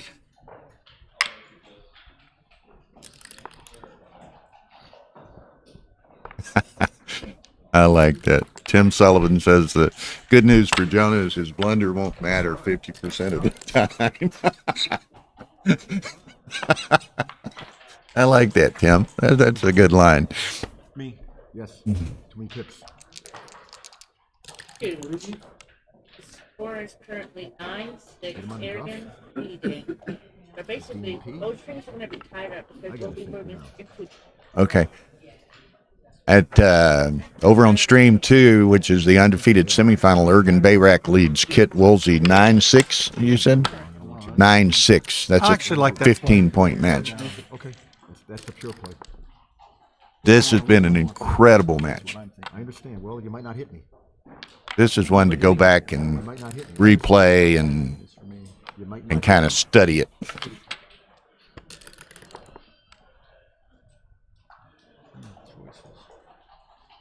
He'll make the 4 point. I could be wrong. Look at it later. Yeah. Someone's looking for our son. I was trying to stop you making pips, making points, but no, I get it. Sometimes you dance. He wants to make the 5. It's kind of. He knows he's supposed to make the 5. I'd He make the wants 5 to here. make the 5. I would have made the Oh. 5 there. everybody playing. Oh, trying to do that. Nobody said anything.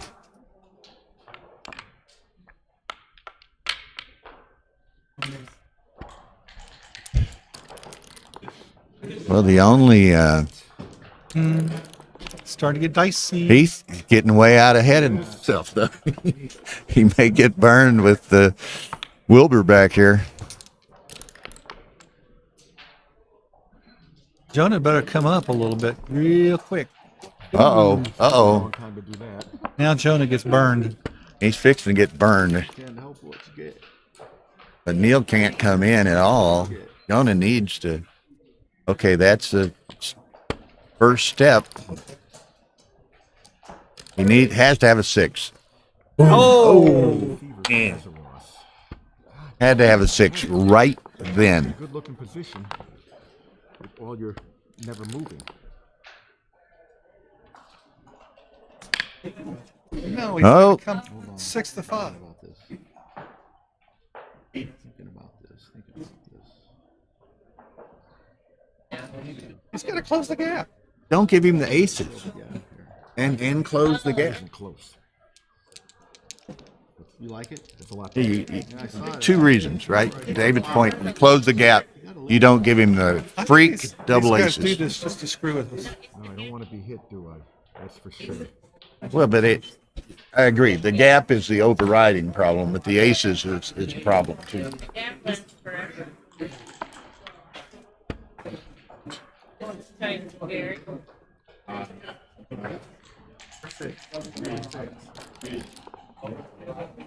Ooh, but he can do that.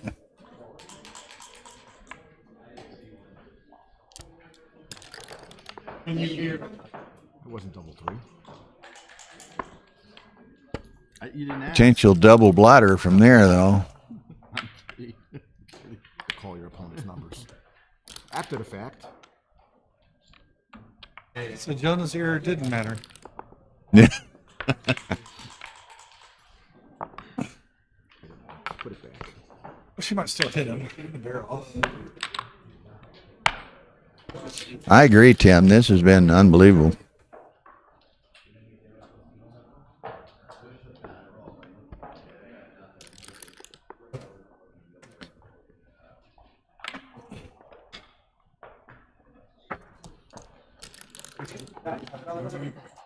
Okay, it's getting more and more unlikely, but not impossible.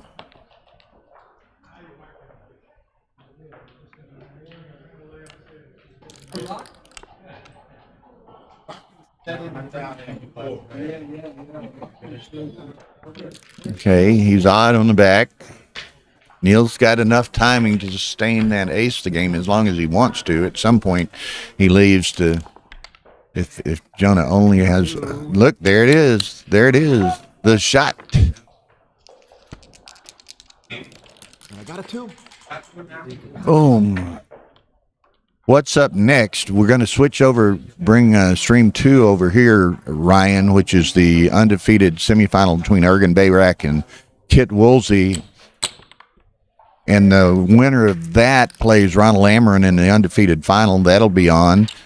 And then, okay, the Coup Classique position. Neil needs to get one of them out of there. Here's the infamous Coup Classique. If Jonah rolls an ace, Neil has a shot at 2. He only has a shot at 1. Oh, the match is over. That was a match, friends. 192 viewers right now. That was a match. Man. That was one of the best ones I've had the privilege of commentating in some time. That was unbelievable. That there was some And they caliber of play. at that caliber of play, and they weren't in time problems. You know, it wasn't like they were rushed. Wow. Playing more tournaments. I'm try to grab Jonah. That's funny, Simone. Simone Chama says that was Jonah sponsored by Galaxy Dice. I think of my backhand kick. Probably didn't like it, Well, you know but that position is clearly better for sit me down than for the a second bottom if you thing. want. The What about thinking my backhand pick? Did anybody post it? we went over so much of that. I think everybody liked it, and the bot liked it. My take Yeah, in the back game. yeah. 3-2 back game is so strong. You know the play that everybody's been talking about for 30 minutes since it was over was Jonah's double ace in the back. You know, he had 2 on the 6, 6 on the 4, and 3 on the ace or something. Yeah. And he rolled double aces. And I think he misplayed it. He misplayed. Yes. But that was that's been the big discussion play. And I'm clearly right to leave all those blots and give him all those Exactly. numbers. Exactly. And his 3-1 is a super joker, and then he's too good. Yeah. And then the double three is The double 3 was, we all thought that Jonah blundered on the double 3 on the next to last game. He should have taken 3 off rather than clearing the 6. I make his play. We thought you might have been I telling would have him. made his play at $1 million. It was correct. Really? Let's run it. We need to see it. Yes. We'll get that. Yeah. But that was one of the great. I think taking 3 checkers off even at Gammon Go is a blunder. He blots too often. But that was the double ace was the Double ace was big a blunder. Double ace a big blunder. I think most of them decided it was well, but you know what Matt and Dimitri and several of them were saying that they had never seen so much variance running at rollouts and XG plus and 3-ply. They'd never seen so much variance in the result. You understand? I don't play a bot game. Neither does he. He was slotting his openers 4-1 and Continually. 5-1 early in the match. Okay. I slot a little more in the bot things too, and I play more. I'll go into a back game more often than the bot will. I also know they're better for humans than the bot thinks. One of the major differences is, especially out of a 3-2 game, the bot doesn't play a crashed or semi-crashed back game as well as a human professional can. It does not. Well, I thought that game, and I've told several people the that bot likes my take in that back game. I have a clear take. I was telling a number of people, and that was Did someone post the equity on my back game take? I don't know. I'd have to go back. The other problem is I'm ahead in the match, but I got tons of recube equity anyway because often I hit him and he's dead. I hit him and he's almost primed and I recube. That's what happens. Right. That's like even early on when you had the 2, 3, 4 with the 2 extras, and as Jonah was coming in, Matt was saying he said Neil's a favorite already, and Matt knows this. Matt has played a bunch of props in those positions. But that I was telling people that I think that back game was perhaps not only interesting and entertaining, it was probably one of the most instructive streamed games I've ever seen. Okay. And the people need to go back and watch that game. Go back. People need to go back, take a look at that game, roll out anything that is close. At least no weaker than 4-ply. Better yet, 4-ply huge, so it looks more plays for the little numbers like 1-1-2, 1-3, 1-3-2, stuff like that. Yeah. No weaker than 4-ply huge. Better off spend a week on that game if you want to study it. Roll it out XGR plus. Yeah, that was Seriously. that was a phenomenal game. I mean, I may roll some of that out XGR plus plus myself. They're all looking at it now, and several of them, and they agree that 3-3 was correct. His play, Yeah. I would have bet $1 million on it. Okay. So anyway, good match, Neil. Good to see you too, man. I hadn't seen you since. And it's right for him to risk 9 bad rolls in order to take a piece off and to keep a 5-point board more often at Gammon Go. Okay. That was clear too. Okay. Super safe 3-3 is not right at Gammon Go. Okay. Yeah. I think it's a blunder if he makes. It was like point Could be a blunder 73 error. to rip 3 pieces. He blocks too often. I was interested He in that. blots too often with 3 off, taking 3 pieces off. He leaves a gap, blots too often, and doesn't keep a 5-point board often enough. Yeah. Because next turn he's often breaking another point. Yeah, he's not increasing his gammon enough. Okay, maybe y'all overheard some of the discussions there with Neil Kazaros.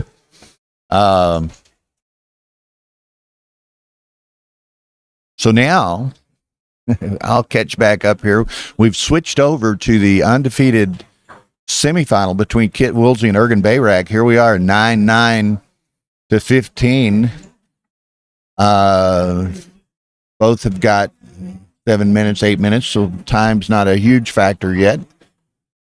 So anyway, that was a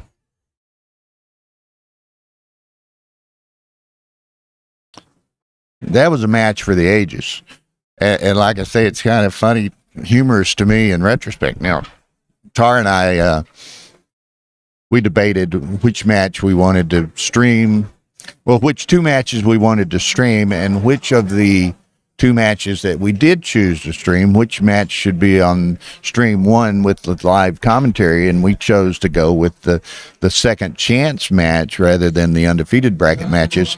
Went with the second chance match of Jonah and Neil, anticipating precisely what we got, which was hugely entertaining, competitive, high skill level played match. Went to DMP, and it was just unbelievable. And I mean, I'm going to post some things on that match and encourage every backgammon player I know that they need to go back and watch that match.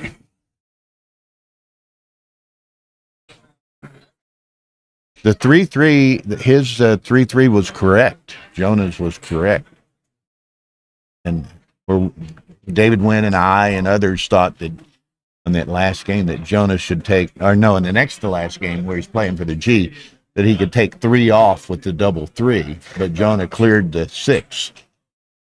And Neil saved the G because Jonah cleared the 6. But in retrospect, all the analyses and everything showed it was the correct play.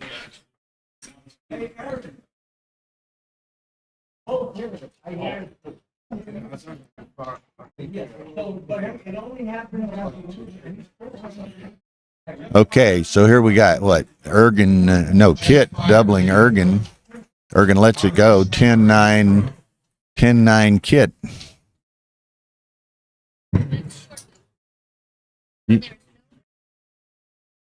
Until this match is over. But you need to go be looking around in anticipation of what our number 2.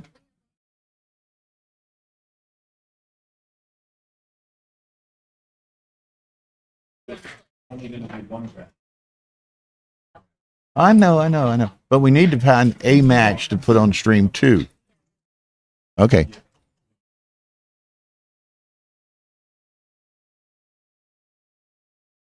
He said, Daphne, just kind of in summary, that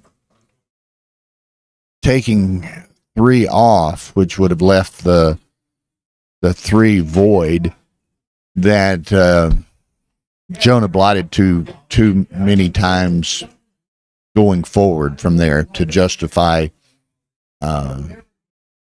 doing it. That it was much, much safer to clear the 6 and risk Neil coming in early, which he did, and Neil saved the G.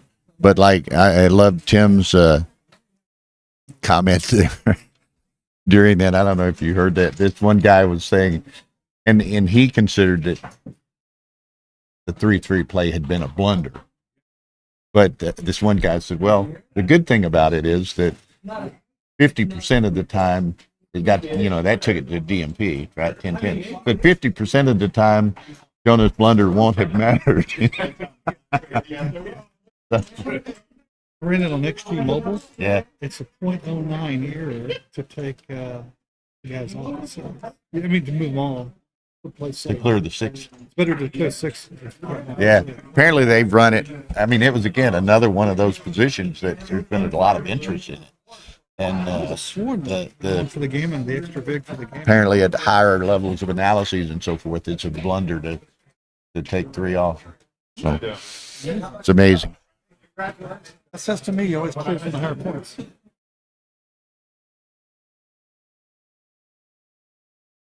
So, wow. That was our first match of the day, and I'm worn out.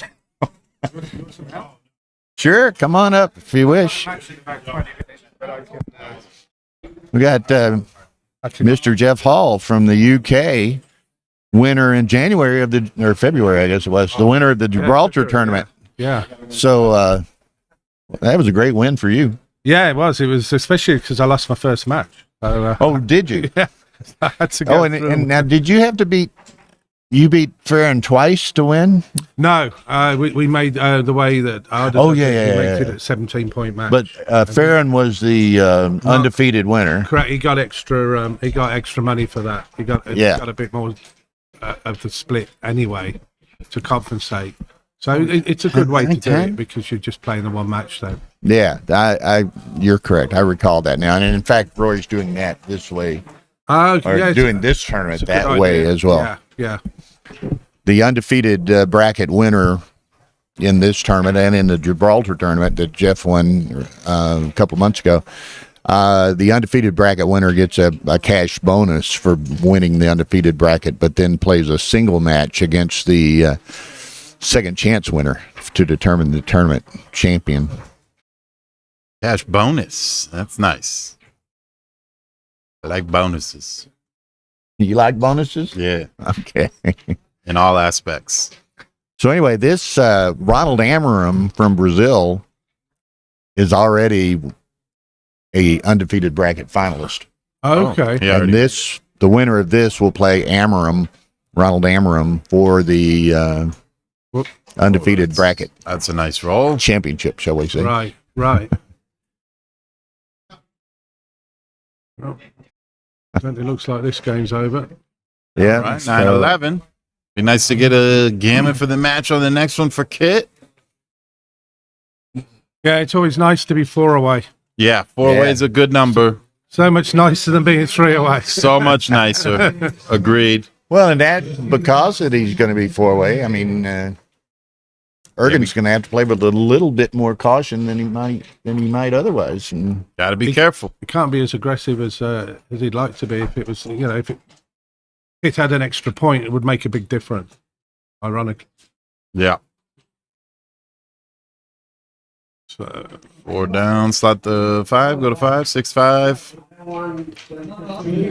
It's Or considered does he step up maybe? stepping up all the way. Yeah, that's what I was thinking. there's Reese Hodges says, "Hi, Jeff." Reese is one of my fellow Worcester players. We play for the Woo, as it's called. The Woo. I should say a big shout out to the Woo. Hi, Reese. Hope you're enjoying it. Sorry I'm not there to be playing on stream. I didn't have one of my luckier days yesterday, but I'm glad to be helping Bill, or at least trying to help Bill. With his bit of help with the commentary. I hope you're enjoying the matches anyway. And hi to all the Worcester players who are watching. And Birmingham. Can't forget Birmingham. It's my hometown. Birmingham? Yeah. No. Not Alabama. Not Alabama. Not Alabama, probably. It's about 100 miles north of London. So. Oh, look at that roll. Nice. Kit. Wow, look at this. Developing this is, nicely. 4-2.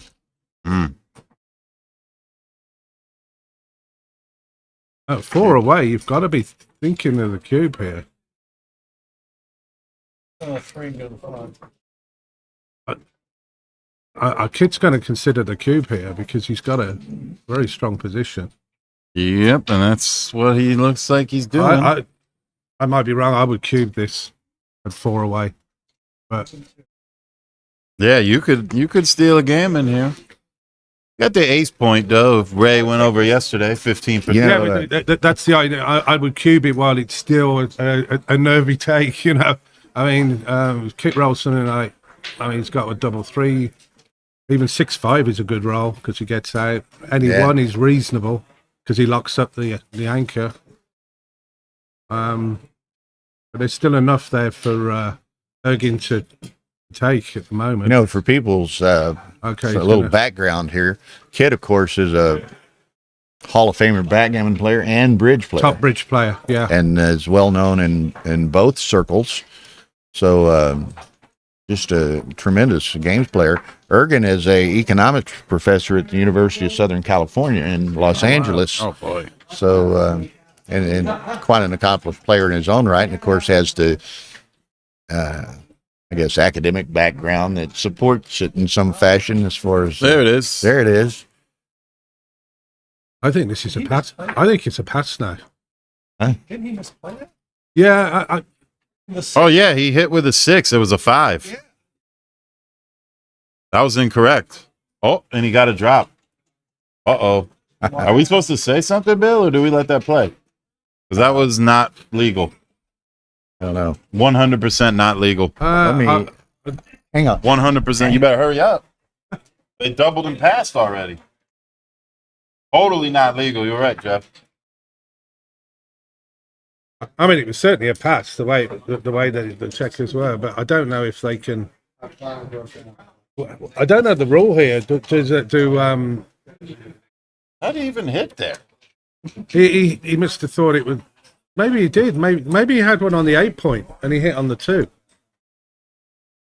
I wasn't really watching. He may. It looked like they played illegal on the last one. No, I'm not sure. He might have hit 8-2. Was any viewers watching? 6-1, the worst. No, I don't know. No one Yeah, saying nobody anything. said- I don't know. I don't think it was an illegal move. Actually, I think he must have hit from 8-2. No, I think so. he didn't have anybody on 8. He didn't Did have he not? anybody on 8. No. Oh, he went 7-2 for the 6. Can't you rewind or can't You can rewind. Just see if he had any checkers on the 8 you point. rewind right here? I'm not sure if he went. Maybe he went 8-2. No, nobody said It was. Oh yeah, look, somebody's put hit 8-2. Yeah, I think he had checkers on the 8 point. No, it isn't. It's right here. Yeah. He didn't have. So anyway, it was an illegal play, huh? It was. Yeah, but it's nobody caught Nobody it. caught it. Yeah. Nobody caught it. The This was it? match progressed. It's To be honest, water under the bridge. after that 6-1 roll, I think it was a double pass anyway. And Yeah, perhaps so. Yeah, you're right. Because he slots. That's a different game. No, this is it. Trust me. Just let it play out. It's coming out. Just saying. That was We interesting. haven't got to what I was talking about. They've already. You'll see. It's coming. Okay, so this time Ergin can be aggressive with the cube because Kit's 3 away. Oh yeah, here it is. Here it is. And, Right here. 100% illegal. To be honest, Illegal. I think it was. This is it right here. It's 6-1. Okay. He played a 5-1. 100%.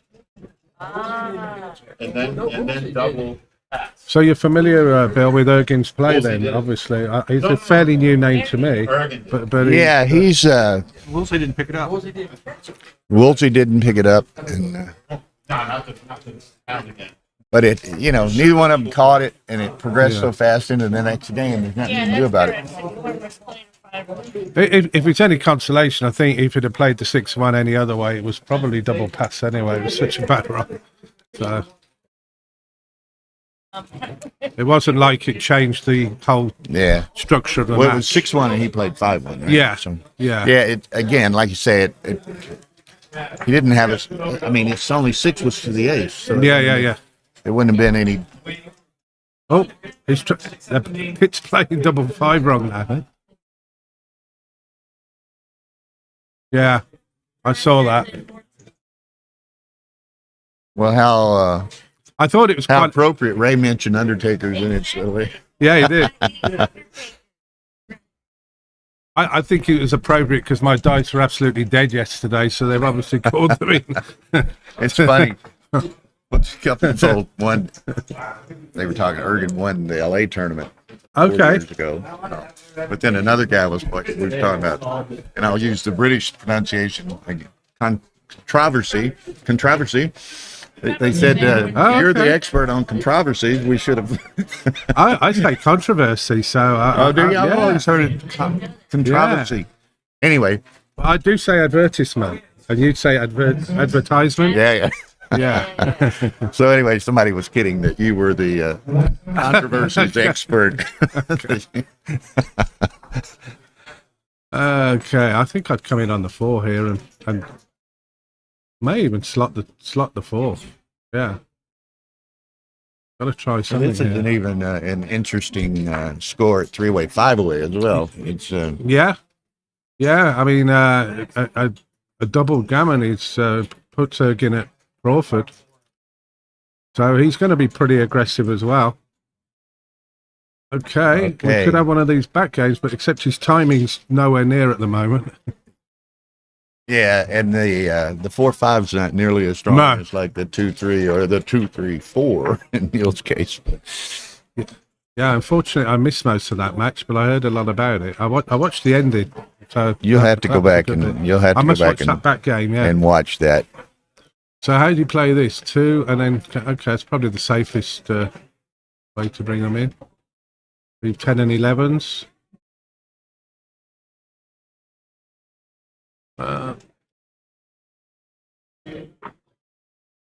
I think I'd make the 4. You could double slot, yeah.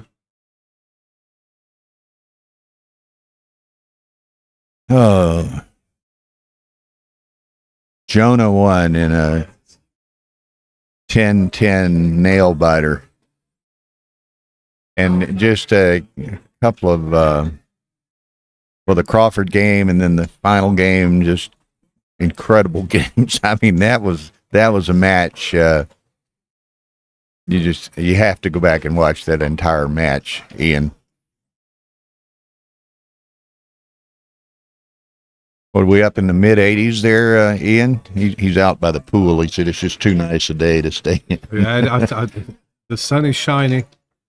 Something we don't get a lot of in England at this time of the year, so it's nice to come over here and experience a bit of the warmer climate.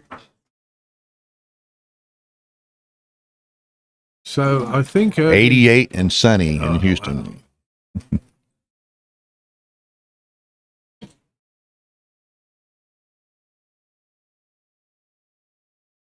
So do you clear the 8, or do you play to the 1, probably, or do you leave the double fly You shot? certainly don't pay now, I don't think. You're leaving 8s and 9s. 33, I think. I think I played to the 1, I think. I think I played the 1 and saved myself a 6, yeah. 6. Added to the fact that Ergin's He's going to got a be great team, though. he's going to be clearing one of those points shortly because he's run out of timing himself. Just about managed now. Just about now. Well, you don't have to pay You now. don't have to pay now. That's what's that? Go to the 1. That's a duped. Okay. 8s and 9s. Yeah. Did he play? Wasn't it a 4-1 roll? I'm not really certain, Dave.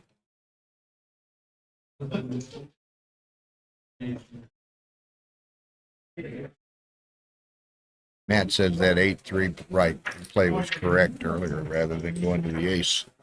Okay. He didn't want the blot on the ace, and he didn't want to strip the 6.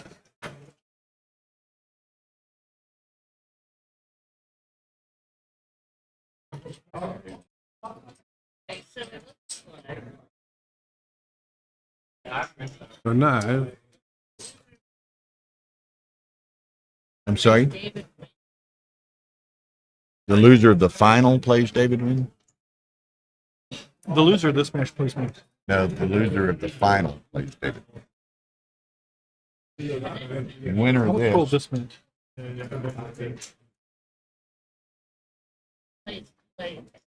Ah. Well, they made a mistake. The legal play probably didn't matter much because he double dropped in the next one. He says it. yeah. It's different. He's probably going to do it no matter what. Maybe it didn't affect the structure of the match. So no. I don't know. We'll have to check.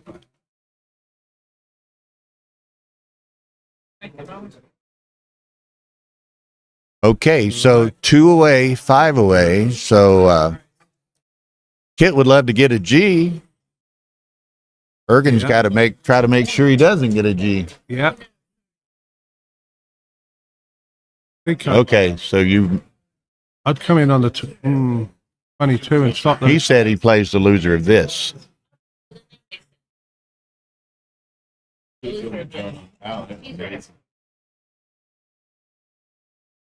So maybe that can be our Stream 2 match. Yeah. So Kit's going to try and play this pretty cautiously, even though Gammon would win him the match on double Gammon. He's still going to want to just nicely creep to Crawford 5 away if he can. Whereas Ergin's going to be, and that's a great roll because he's going to be playing more attack. And that's a great response. That will stop the cube, I think. So.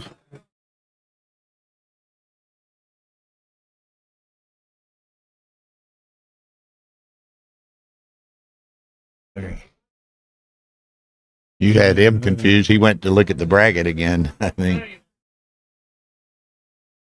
That's not nice. I think both down, yeah. Yeah. Although it's not, and this is almost a free take at this score, right? Because you don't care so much whether it's 3 away or 4 away. You've got a deep, you have got a very deep take point, as long as there aren't any Gammons. And he's got an anchor, so that's unlikely. So, yeah, it was a pretty comfortable take for Kit. Yeah. Again, it's, we'll say a small difference in Ergen being 3 away and 4 away. So, Kit could take that cube relatively easily. Oh, okay. That's Matt regarded it as a no double, actually. Yeah. I mean, Kit's got that 21-point anchor there, so that gives him a lot of, it really kills off the Gammons, really. Unless, of course, Ergin can put about 5 checkers on there, which is tempting to do.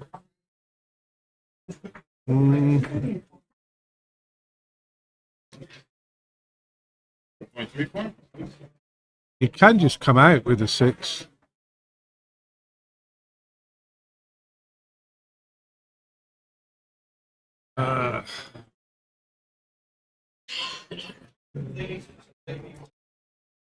Thanks. I was wondering if that was a 5 or a 4.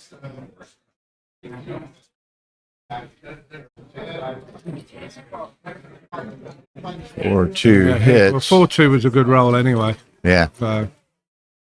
Yeah, I mean, he points on him if he's probably rather have it this way than the other. Okay, there's a lot of numbers there to make the bar point or 4 point coming up. That's one of them.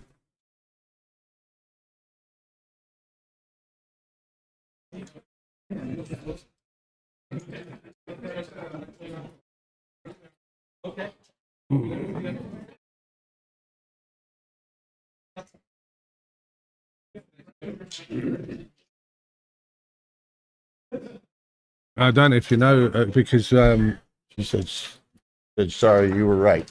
She was confused. I mean,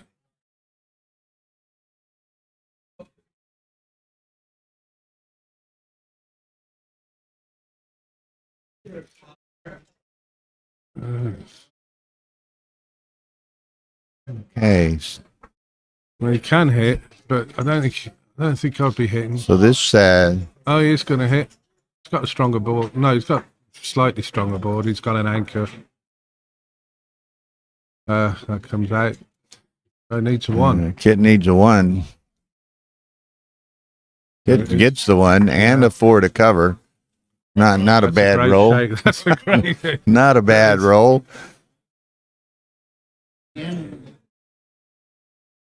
Okay, and this match is kind of determining our next 2 streamed matches. The winner of this match plays Ronald Amarum from Brazil to be the undefeated. I think so. I think he is. We'll double check. But Ronald Amarum plays the winner of this in the undefeated bracket final. The thing is, if you go to the 5, you duplicate the 3 that you need to come out. Yeah. Dupes the 3s. Yeah. I think that I would have played it that way, but and the loser still needs 3. If he doesn't come out, he's in trouble. Oh no, that's not a good roll. Not at all. The loser of this match will go into the second chance bracket and will play David Wynn And that will be our Stream 2 match. David Wynn against the loser. Oh, and bye board a bit. Okay. Well, those broken 5 primes are tougher than they look Yeah, sometimes. yeah. Well, you might go confirm that. I'm almost certain that. The 3 or the 6. Oh, gosh, right. Okay. Well, it could have been worse. It could have been 4s or something, you know. Kid needs to get something out of Dodge here, you know. There's just this is the one he needs to come in with. Okay. So 2s to hit, 3s and 6s. Kit does not need to duplicate that number. Well, it's He still needs the 6-3 though.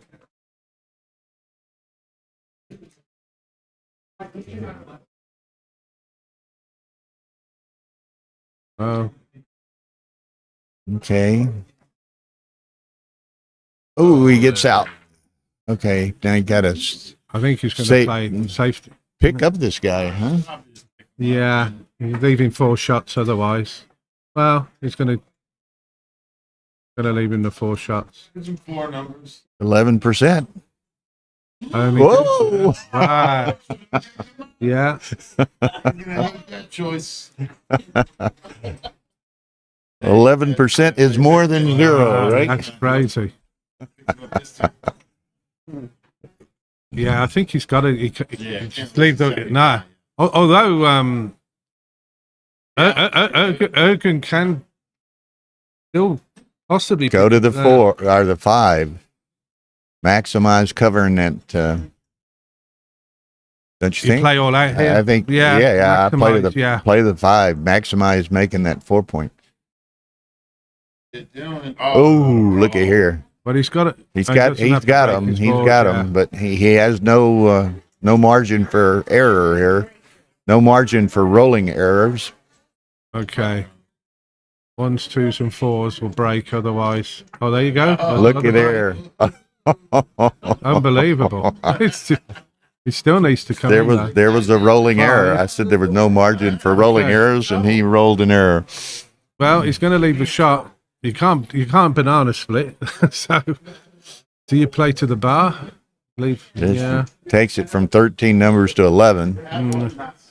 Got him either way. Yeah. He was always going to get hit.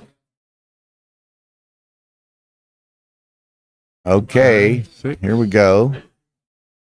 I bring a play.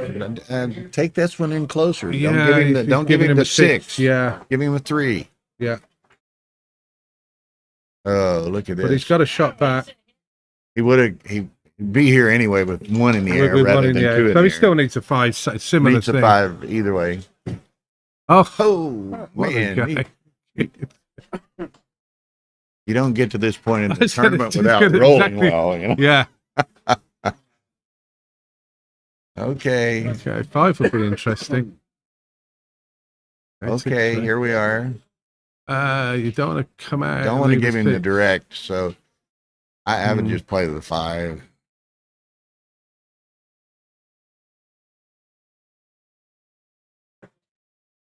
I think I would play to the 5 as well. Okay, so and I hope the kit rolls. Kit trying to clear. He can't, so he's going to be exposed to both. So just bring it in closer, minimize the shots. 3s and 4s the hard way. Wow. 3. He's going to leave a 2-6 from the bar here. Leaves a Fogerland. Fogerland. 4, 5. Okay, but Kid's got a lot of coverage here. That's not it. Make the 2 and just. Well, he's going to see what doubles he could block, maybe. Yeah. Which are what he can block 5s. So it's the only. Yeah, thing. he can block double 5. And that's it. Yeah. I think I just make the deuce. I actually can block double 3 as well. Can you block 3s? Yeah, with the 9. Yeah. That doesn't block, That's block anything. That doesn't block anything. Well, It just takes away with it the takes number the of 7 shooters. away. Yeah, so now it'll probably just stay. It will stay there. Just stay there. So 7s, 10s, and 11s. Yeah. 3 and Oh, 1. I've been more. called. Okay, I'm going to have to. What a time to leave it! I've got to watch the end of this.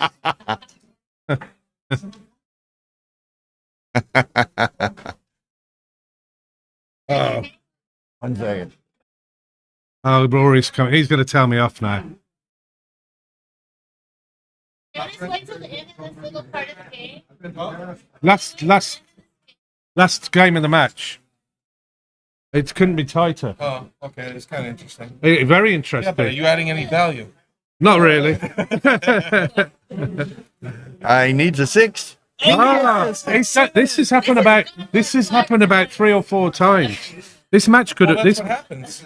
It's been crazy. I have Galaxy and I have gotten together and I tell you. dice to do this to make the matches exciting. These are my magic dice. This match is actually set to be 4 more games. You don't know that. Somebody said earlier that Jonah is obviously sponsored by Galaxy Dice. The Neil Jonah match was one of the best matches I've ever seen. Oh, really? Who won? Jonah. Jonah. But Oh wow. there were 2 or 3 plays you just can't even Yeah, imagine. we had like 200. I find this no longer interesting. Wow. How do you put But that? it could get interesting again. Exactly. It is back in. Got 7 points. Good luck, sir.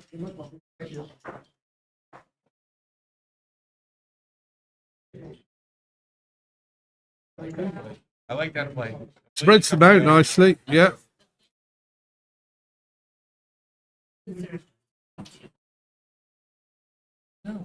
What would be interesting here would be if Bill, if said okay. I held up the complaint. if there's a 4-2 off the bar here, that could make things Okay, interesting. that's cool. Ah, When this. Yeah, it's been a good number. Yeah, they're waiting. Okay. Okay, I wasn't clear that you wanted them. Yeah. I told you I'd have a 5. Maybe I didn't. Yeah, they're waiting. oh, double 4. Oh no! We're down to a 1. Wow. That's a good roll. Kind of good. Now, Whoa! Oh. It's unbelievable. is Amarin from Brazil? I think so. I can let you know in a minute. I don't have my phone. Okay, one change of plans. Stream 1 following this will be the winner of this match against Ronald Amarum in the undefeated championship final. Stream 2 will be the undefeated intermediate final. And I'm not sure who those are. 6-1 or 6-2? 6-2. Oh, there's the 4-2. Now you can pick another checker. I would hit here. You got to hit. Well, you're forced to anyway. Right. Ace take. Oh, nice play. Okay. Oh, he cleans up the block. Yeah. This is a game, ladies and gentlemen. I tell you, this is that many swings. Blue to lose, yeah. Well, White's got 2 what's off, that? 9 so- or 11? That's 11. But don't count for them. I miscounted. If I'd have said 11, he'd have rolled an 11. I said 9. There you go. Unbelievable. It's just, Rory. Is this Mr. Amarin they're going behind to you? go. My money's on 12, 13. Brazil. Tara. Okay, I've got him as Brazil. I told you there's 4 more games in this match. I set it up. We're watching it recorded. That's why I'm streaming on Galaxy. Let's have a, Partnership. okay, let's see. A 6-2 to add a bit more. There, excitement. He's going to leave the shot, get hit, and still a win. gammon here would just be brutally ugly. Yeah, that would be. Obscene. Yeah, I mean, I would say unlikely but the way this game's gone, it's. Okay. That's all. Craziness. Well, this is. Oh, I better Craziness. go and play my match because it's going to go to. Okay. 3 more games, Rory says. 4. Well, I thought this was the 4th. Okay, I take it this is over. I don't think Kit's going to turn this one around. Right. Well, thanks for letting me. Well, thanks for sitting in. You know. Thanks for wearing your bright colors to brighten up the telecast. You know? Yeah, I'm not sure how it's going to. Now, appear on are the you in the screen. consolation now? Or are you still in the... Yeah. I've won a couple in the consolation. I've got Norm Wiggins now, so. You're playing Norm? Yeah. Do you know Norm? I know him a little bit, not that well, but I know he's a really nice. Norm's the really greatest. Nice guy. He's the best. Right. Oh, okay, man. They'll be cheering him on then. Good luck. Yeah, Okay. I got to be rooting for Norm. I'm That's sorry. fine. I'll let you know how it goes, Bill. Thanks. Yeah, I'm sure I'm going to enjoy it. Okay.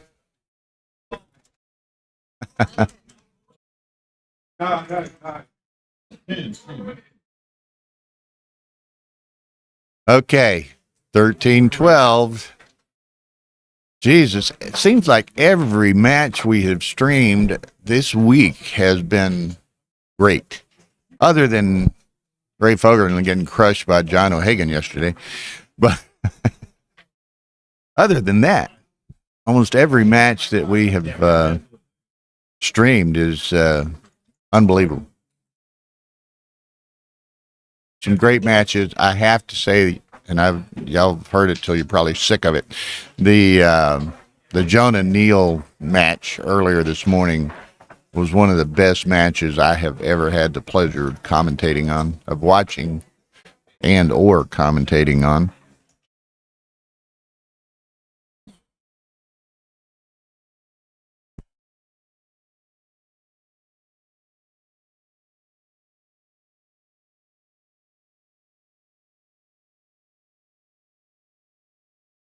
Who are the, Tara, do you have it handy? Who are the two intermediate finalists? Will Reeves. Steve Chevelle from Dallas, and Will Reeves, who's traveling the country playing every ABT tournament right now. He was in Texas. He was in Atlanta. He was in Cleveland. He's touring the country playing every ABT tournament, which is perhaps the dream of all of us. You might, who's that? Is David behind me over here? I think he might be thinking he's playing on stream too, but it's been changed. So.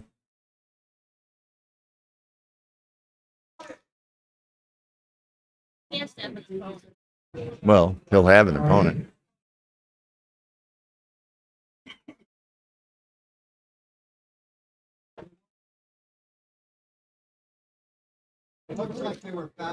Okay. Well, the problem with Jeff's shirts, Tim, is you have to change them occasionally to recharge the batteries. You know, you just don't have much battery life in those loud shirts.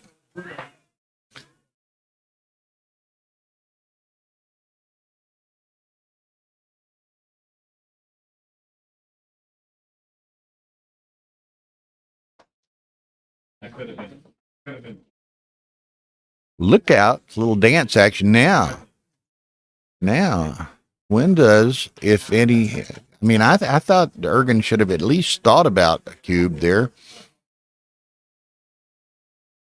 Kit dances again. He's thinking this time. He thinks not. And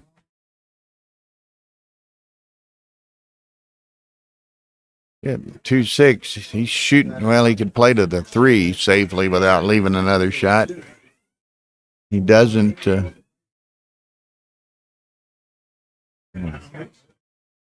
It's a phone.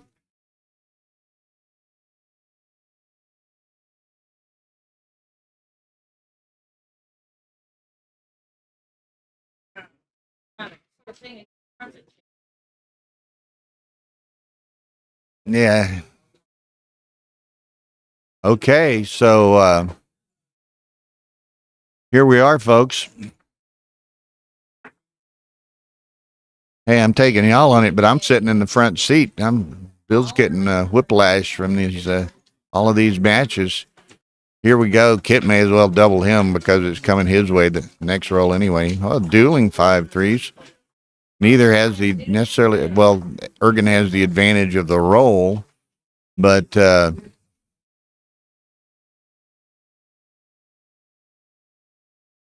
almost dueling.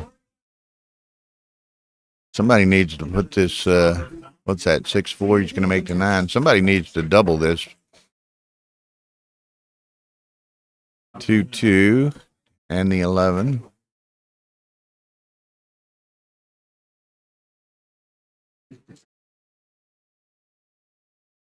Step up. Doesn't want to leave a flat one of those early ones. There's the cube. Okay, we're officially into the last game here. KG has entered the room. How's it going, Kent? You missed one of the, I think you missed, unless you were here but quiet, and that's hard to imagine. The earlier match between Jonah Seawald and Neil Kazaros was one for the ages. Perhaps the best match that I've ever had the pleasure of streaming and commentating on. Unbelievable. You need to go back and watch that one if you have the opportunity. So now we can tell Ray. Vincent on this other side of the wall is the funeral director. How appropriate. Just like your luncheon. It was on the Stream One, the Galaxy channel. Edward Awning. There was any number of great games. One of them being a 2-3-4 back game that Neil played, and Jonah succumbed to, but it was crazy. And it ultimately went to DMP, and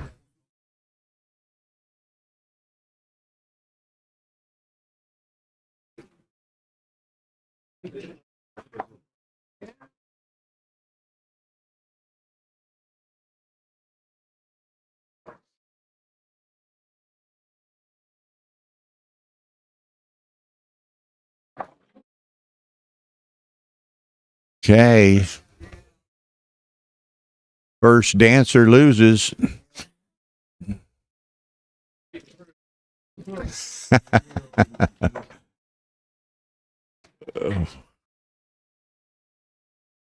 about the first repeat dancer loses?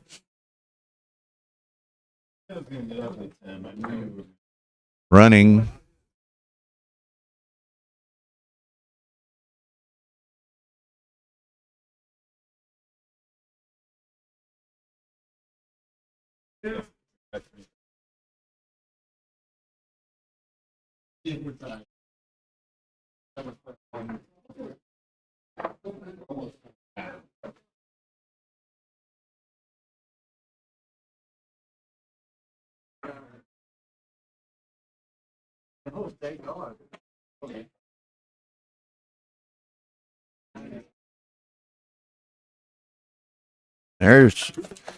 We'll solve that problem, Kent.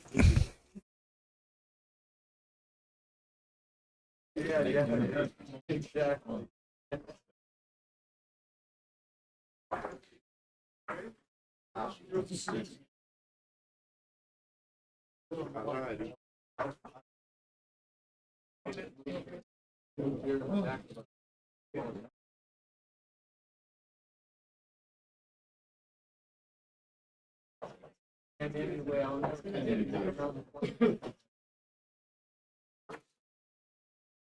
Okay. Bill Hammond's way out ahead of himself here.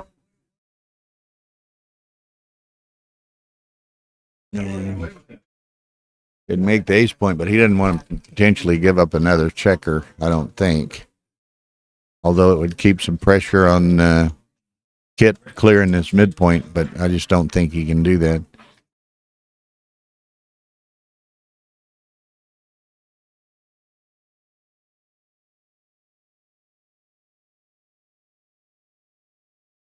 Got to pan around just a second to show how many people are looking.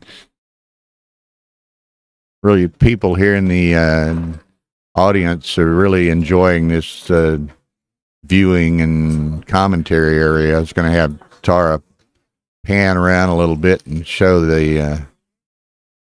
everybody watching the stream here on the big screen in the playing room. So this is a popular. Go all the way around. Really popular venue for everybody to see. A lot of big names back there. Frank Frigo, Will Reeves, Alfredo Unis, Ronald Amarin, Tom Wheeler, Chris Knapp, Ronald Loero, David Wynn, Ray Fogerlin, Dana Nazarian.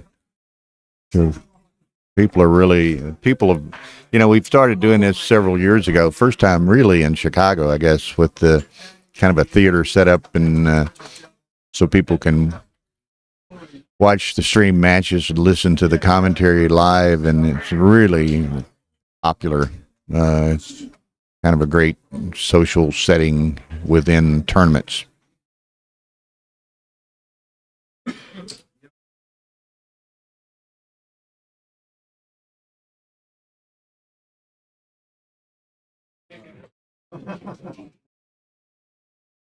Okay, it's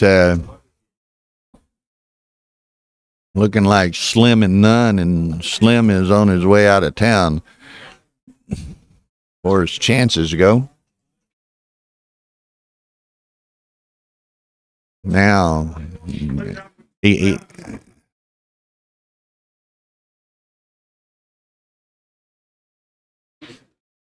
now this could be dangerous. Not as dangerous as it misses. 5-1. So that's shoot. I just saw Rosie O'Donnell walk over into the wings of the stage here.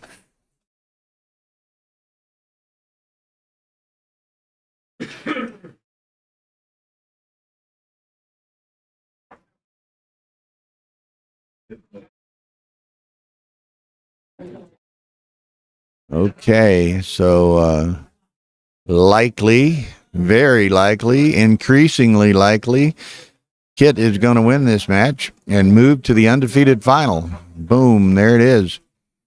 Okay, so I'm going to step away very briefly. Tara's going to get the next couple of matches set up. We've got the 2 undefeated bracket championships. The championship division on stream 1 will be Kit Woolsey versus Ronald Amarim from Brazil. And the intermediate undefeated bracket championship is Will Reeves against somebody. Steve Chevelle. Will Reeves, Steve Chevelle on stream 2. I'm going to duck down the hall just a second, and we'll be back with these 2 other matches. So hang tight. You're going to get the stream of me beat Kit? Well, I'm not beating Kit. I'm beating. No, it's Rory had the 2 intermediate undefeated bracket finalists wait to play. I apologize. I would rather stream to you. That's what it was. So that means you have to make sure and win so that we can stream you. I'll just get to the finals. Is it over?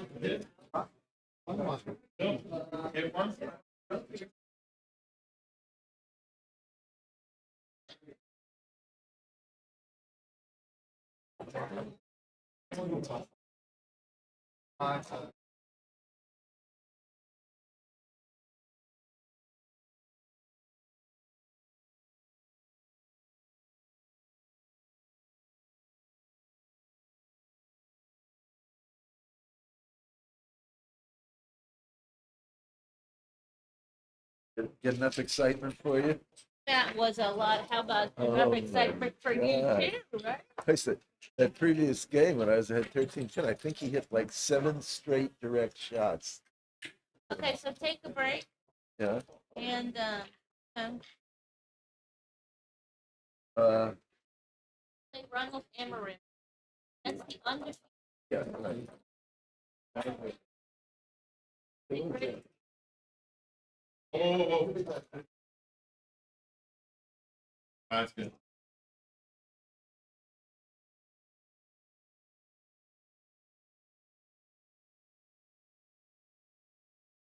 Of course you do. Oh, never works if you don't play fast. Okay.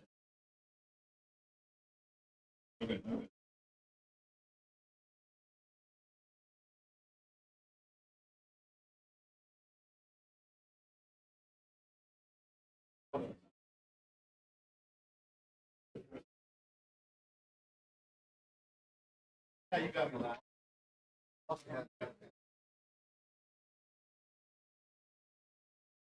That's it.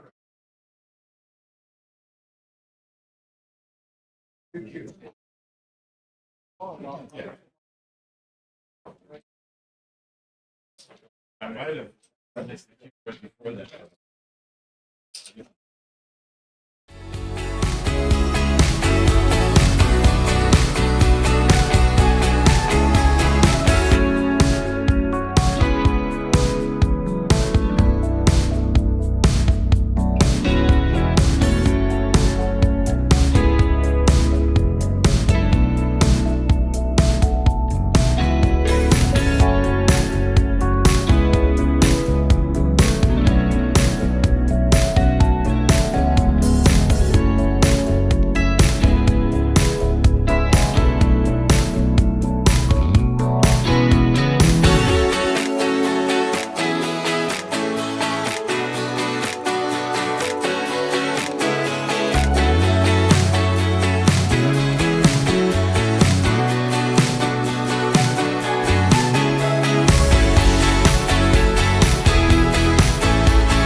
Tell me if it's best to leave.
Didn't you make it to the finals in yours?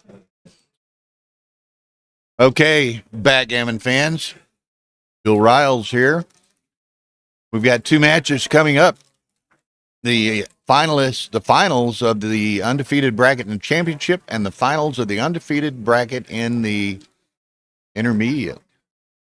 And in the intermediate, that includes Mr. Will Reeves. Sit up here. I got a question or two for you. Hello. What's your question? Will Reeves. Two questions. One, obviously being in the finals, kind of exciting, I guess. So, yeah, first time ever. First time ever. There you go. But I was telling people, you're kind of making a around the country tour of all the ABT tournaments right now. That's got to be fun. I'm having a great time. How many have you gone to, and how long is this going to continue? Did New York? Did you down in there in San Antonio? Went to Atlanta, and then Cleveland, and then I flew out here. I fly back to Cleveland, and then Probably driving back to Colorado after that. I think I'm going to fly to a few after that. So Yeah. I think the road's getting a little weary on me. So Well, that's great. And you're playing Steve Chevelle from Dallas. And I don't know if you know him. I don't know Just him met well. him a minute I've ago, met him. And, so that should I'm be excited. fun. Yeah, that's what we're here for. Have a good time, right? There you I'm go. having fun. So well, that's great. When are they going to get started here soon? Or are you ready, huh? Just whenever they're ready? Yeah. Are you playing? Tell me when you're playing. I don't know. Up to him, I guess. If he wants to, we will. It's all the same to me. Do you know Steve Chevelle? I have talked in it and Yeah, big, heavy guy. So whenever y'all are ready, I guess We'll you're look ready. for him and see, and Okay, you'll man. have some Good fun. luck. Thank Thanks you. for visiting with us. okay, so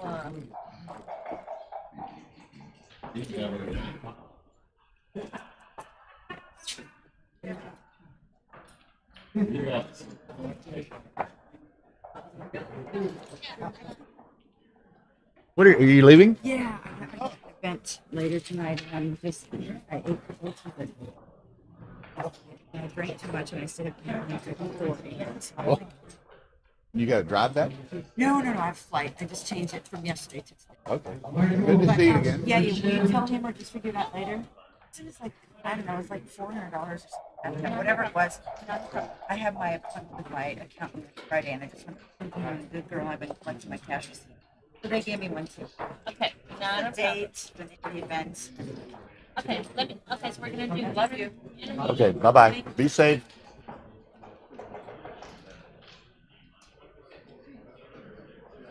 Okay, folks.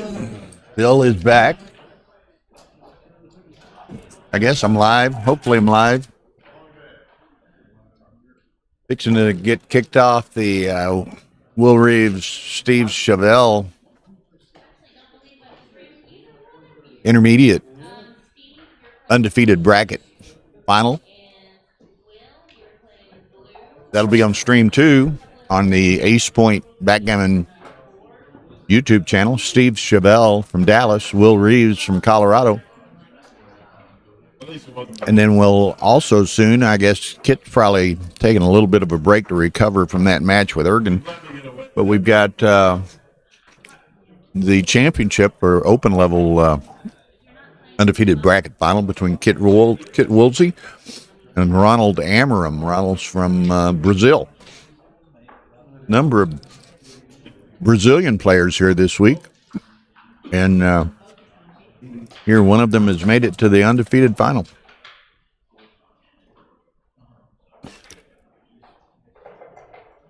Wow, what a couple of great early matches.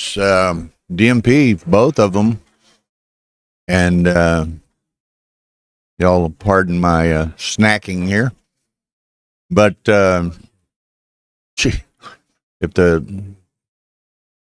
up until today, we've had nothing but great matches. And then the 2 matches this morning were just unbelievable. Both went to DMP. And if those following here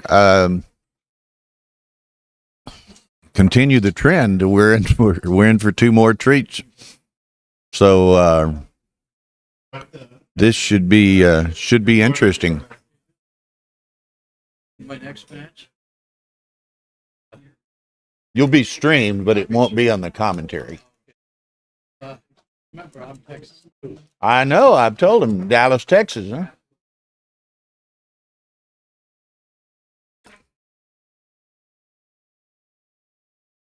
So anyway, well, we've fallen back down to 100 viewers on this break here. So I'm sure as we get these matches kicked off and going, we'll be going back up the numbers list. And again, and I've said it too much probably, but I'll say it again. If you didn't see the Jonas Seawald Neil Kazarov's match this morning, go watch it when you have the opportunity. It's on the Backgammon Galaxy YouTube channel archive. This is what, day 4 or something. Daytime, day 4, Las Vegas U.S. Open. You can find it. But at the beginning of that Stream 1 recording for today will be the Jonah Seawald Neil Kazarov's match, which is probably the most memorable match that I've ever had the opportunity to watch on the stream and commentate on. It was just unbelievable. And doubtlessly rivals, last November's final here in Las Vegas between Ron Wertheim and Zdenek Ziska was an excellent match, really great match. This one rivaled that. It was 11-pointer because it was a second chance match. But wow. And there were a couple plays that were just discussed for, the hour consequent to them here. All kinds of rollouts and discussions and this, that, and the other. I know that Matt Kungar and Dimitri and others, they were saying that one particular, the double ace play that Jonah had to make in the 2-3-4 back game that Neil was playing was perhaps they saw more variance in the results of that analysis with an XG than they'd ever seen in any position they'd looked at before. Whether you run it 3-ply, 4-ply, XG double plus, roll it out, the result swings were just off the charts. And I'm still not even sure after all of that discussion what was determined that the correct play actually was. I think the play Jonah made was not the correct play. I think making 3-point and taking 1 or 2 checkers off the Ace Point was the correct play. But that's when you really, that game, that back game, 2-3-4 back game, was one that you really need to go back and watch the chat log where Matt and Dimitri and others were commenting on that as it progressed. That was just a real treat, a real learning experience that I think every player can benefit from. And then the last game, or next to last game, where it was Crawford 2 away, and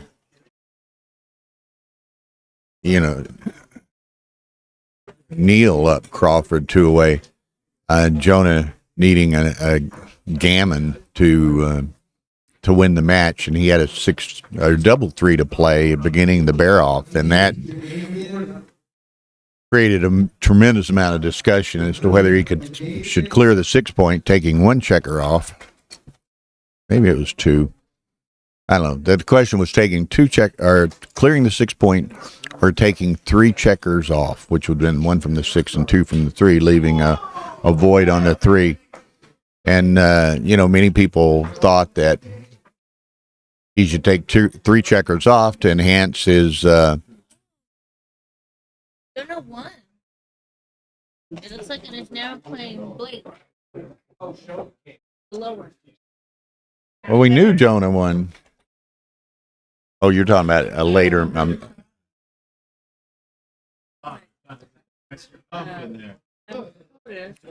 Oh, and now he's playing. Yeah. And the winner of that cashes. The winner of that cashes. Huh? No. Blake would have to win 3 from here to cash in the Calcutta. Yeah, I've talked to him. So anyway, are they playing? Did they start?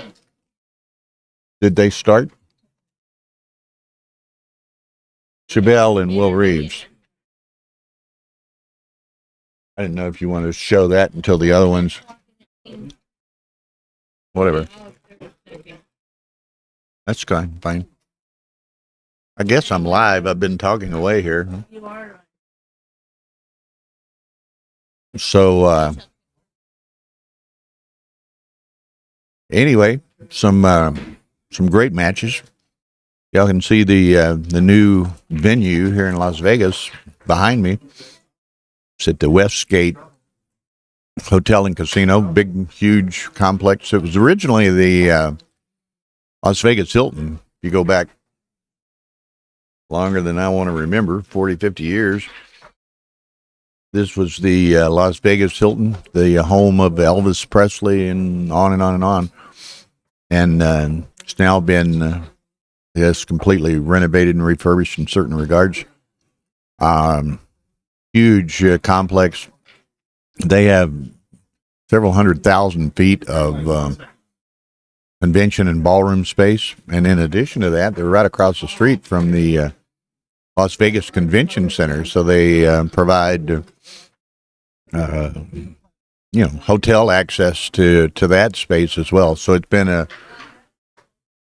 ton of people here. It's an extremely busy venue. And, they have 3 or 4 really high-end, top-notch restaurants. Tara and I have eaten at this steakhouse called Edge, I think is the name of it. A couple of different nights. Wednesday night and Friday night, I think. And just dynamite. They're not giving this food away at these places. It's pretty high-ticket, high-dollar restaurants, but the food and the service are spectacular. So, kind of adds to the vacation aspect of a Las Vegas tournament.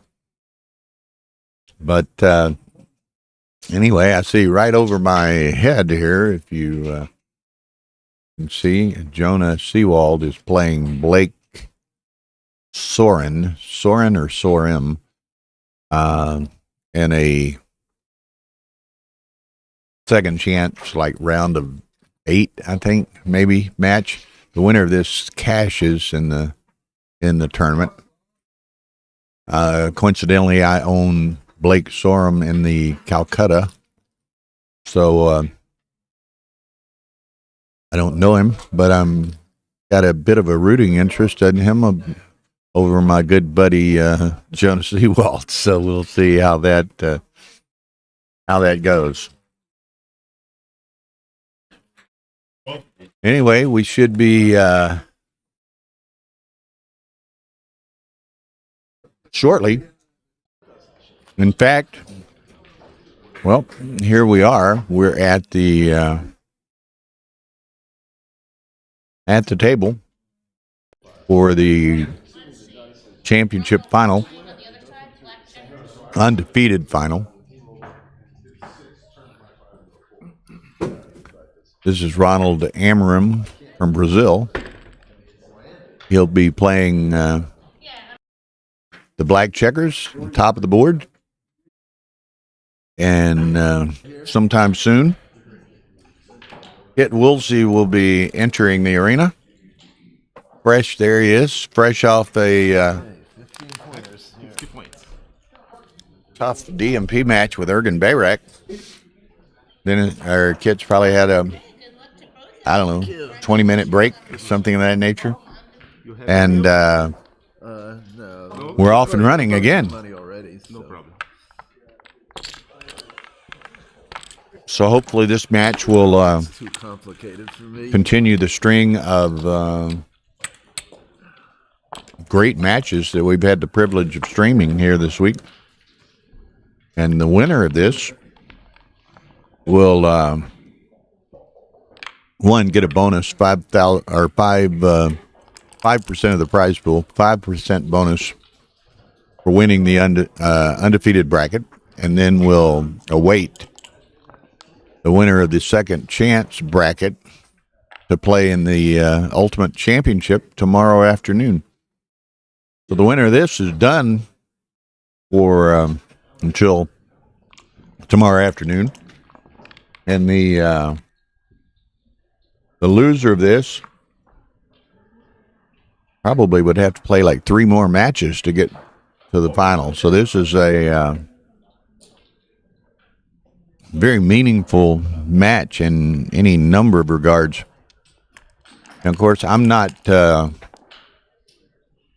familiar with Ronald Amaram. I've heard the name. I've seen him out here in Vegas before, but I have no familiarity whatsoever with his game. Obviously, he has game to reach this undefeated final. And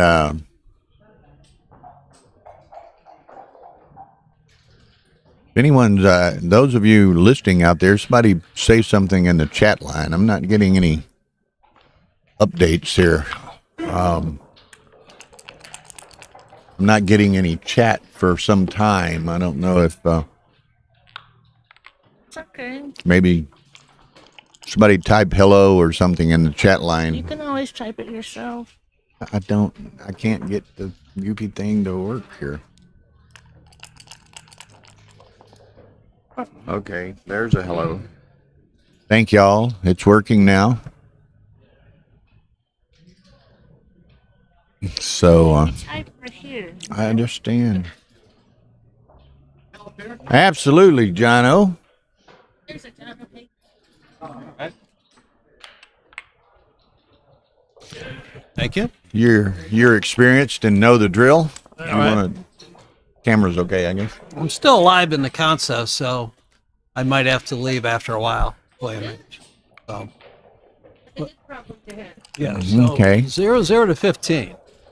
Yeah, this is the undefeated final. Okay.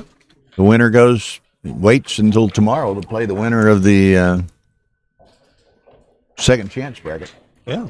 And the winner of this gets, as a bonus for winning the undefeated bracket, 5% of the prize pool. Right. And Ronald Amorim, Yeah, he's from Brazil. Brazil. I've seen him before. I have no knowledge of his game whatsoever. Okay. He must have a bit of game to reach this point. Good chance, yeah. All right, so dual holding game here. And for y'all, most people would know John O'Hagan, but for those who don't, this is John O'Hagan, Thanks, Bill. guest commentating here. So, 3-1, 8-3.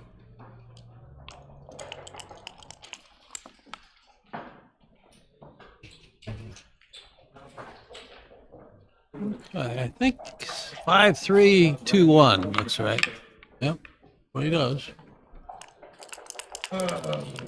he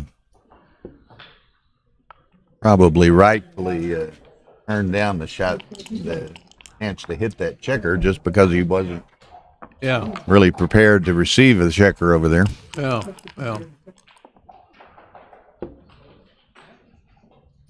All right, he's got to go out with the 6 and probably dupe 2s. Keep it going. Probably lose, but once you get him in, it's more than worth it. 100%. No double, I think. Of course. 2s and 7s and 9s hit. Well, here we go. Oh, he missed. All right. Double aces. So he covers. And 2 more. Probably just 6'4". You don't want to safety that guy necessarily, do you? Well, I mean, he gives you a lot of coverage. Yeah, well, actually, I think you do want to. The swing on those 6 numbers where he rolls a 7 is pretty large, and I think he's right to lift the block. Kent Goulding says hello to you, John. Ah, okay. KG, we'll see you in the Cherry Blossom here in a few weeks. All right. Cubes are coming. 5s and 6s. Yep. And combinations adding to 5 and 6. Right. Ronald lets that go. Probably right. Out of. Now, were you around today? You may have been playing. Did you see any of or hear any of the Jonah Seawald Neil Kazarov's match? No, I didn't. When you have the opportunity, you need to go back and watch that. Okay. That was a incredible match. All right. And a couple of incredible games within the match. Okay. Who won? Jonah won at DMP. Actually, it's not true. It was Crawford, Uwe, Neil, and Jonah won a G. Oh, okay. And but one of those games, like I think at the time, Jonah led 7-5 or 8-5 or something like that, and Neil ended up playing a 2-3-4 back game. Oh. That was just incredible. And some of the decisions that Jonah had to make Were, bearing off mind-boggling. against that were Sure. just mind-boggling. Sure. Okay. 5-1, he hits. Good shot. Yeah, I don't know.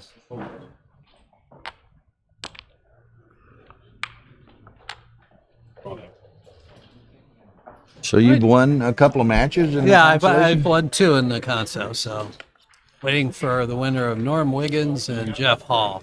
Okay. So Ronald gets in a cube. From the air, a cube. Like his play with the 4-1. Okay, covers.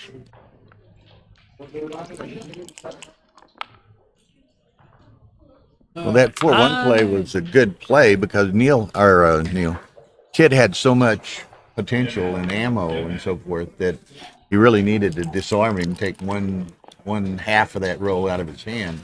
I just wonder on his 4-2 if he's made the right play or not. I would have just made the pure play of making the 4-point, but his play. One game rollout is Well, yeah, I looked pretty good. He rolled a dancing number anyway. Yeah. Yeah, he would have danced after either play. Now he's in great shape. All right, 13-7.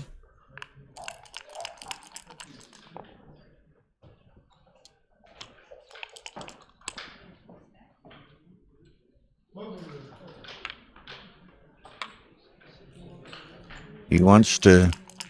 Wants to get that other blot. I I don't think know if that's he correct. needs it or not, but he Gives he him wants some it. extra gammons and backgammons, so I think it's probably worth it. Oh, there's a downside, 5-5, so. But I think he did the right thing.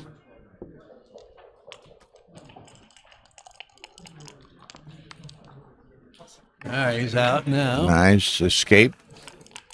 It's got 2 on the 24 and 1 on the 24.5. Now they're on the 24. Or 23.5. 23.5. Yeah, I would guess. have been. So he can, with some luck here, he can go forward here. But now he's got to hit and probably cover the 8 and have him, run, enter, and crack. So. Well, he's blocking double threes. Yeah. Every little bit helps. Every little bit helps. I mean, you're burning a lot of pips inside, but he's probably going to have a difficulty saving anyway if he doesn't get a hit. I don't know. I think 5-2, despite putting a third one on the 2-point, I would do that.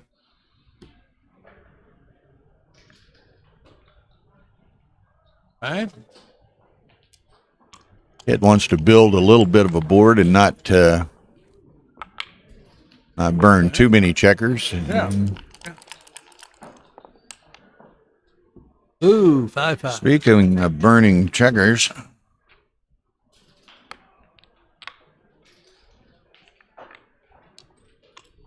doesn't have to kill the 6 because he can escape with 6s anyway.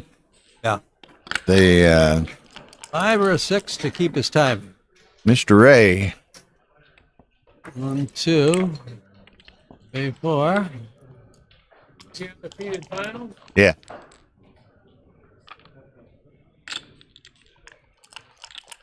You took this? That was a long time ago. Yeah, a while back, but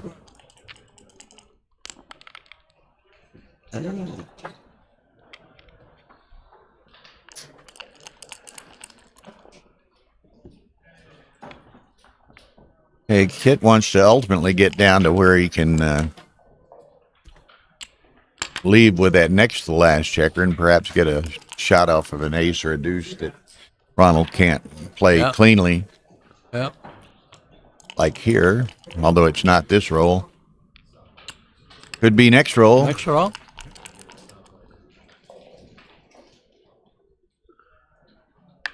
There is that rare backgammon specimen floating around, though. For sure. Yeah. Up, gets the shot. Can he roll a 2 to at least likely save the G? Yes, he can. He can. And he's going to block double sixes, but with the ace, I know he isn't. He could have. I guess his play could Saw be that first 6 come out. I was going to say, well, maybe he should have. Yeah. I guess there are 10 other 6s on the dice, so maybe Kit's play is right. 5 and a 3. David Goldberg. Yeah, I like that. 6-2. 5s and 6s. That's a lot of numbers. Now, does he slot? I think he does. Yeah, he does. Yep. Dance. Well, if nothing else, it appears that Kit will have saved not only the VG but the G. Well, I mean, Green can roll a 6 here. He can, and he did. So it's not quite. No, he really wants to enter and hit back. No, he doesn't. Doesn't. 3 and a 2.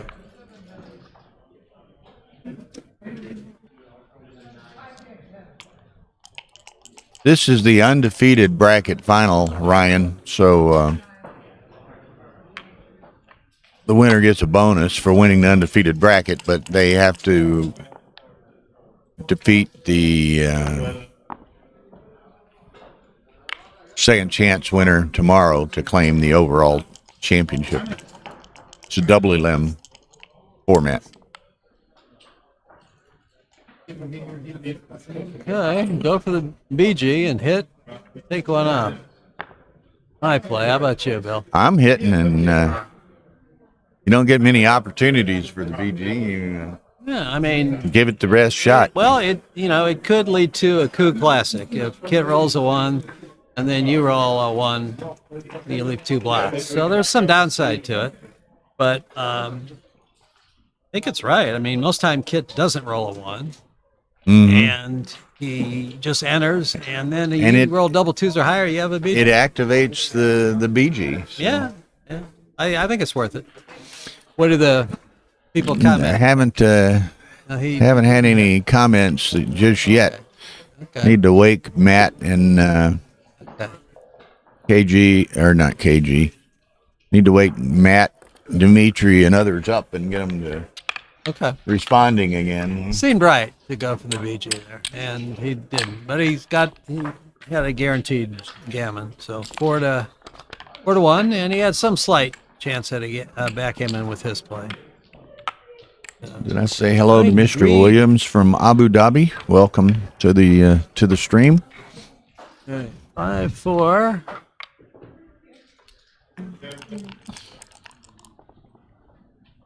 Three, 2, hit, and 13-11.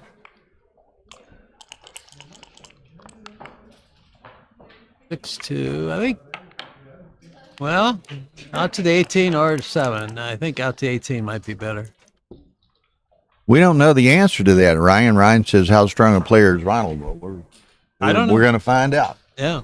First 2 games, he seems to be a reasonably competent player, and obviously, any whack him on the ace with the 5 there. Yeah. he has gotten to the undefeated final, so he must have some bit of game at least, or an incredible amount of luck. So he doesn't hit. Okay.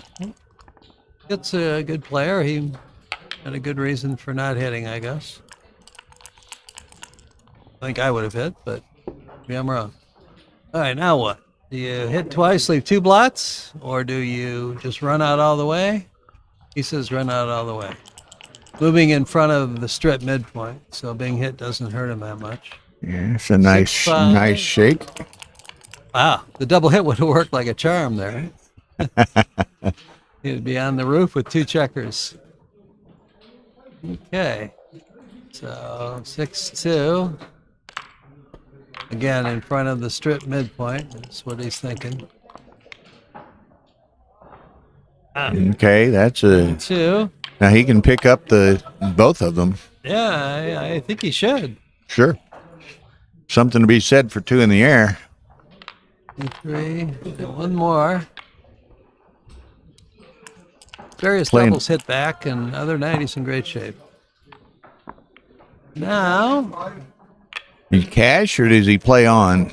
I don't think you play on. You've got these 2 blots out in the outfield here, in Kit's outfield. That Yeah. if you make a point, you're not moving those 2. So, all right, now what? You make the 5-point or cover the 9? Bob Zavril says, well, at least XG Mobile said his hitting for the BG was wrong by 56 millipoints. Wow.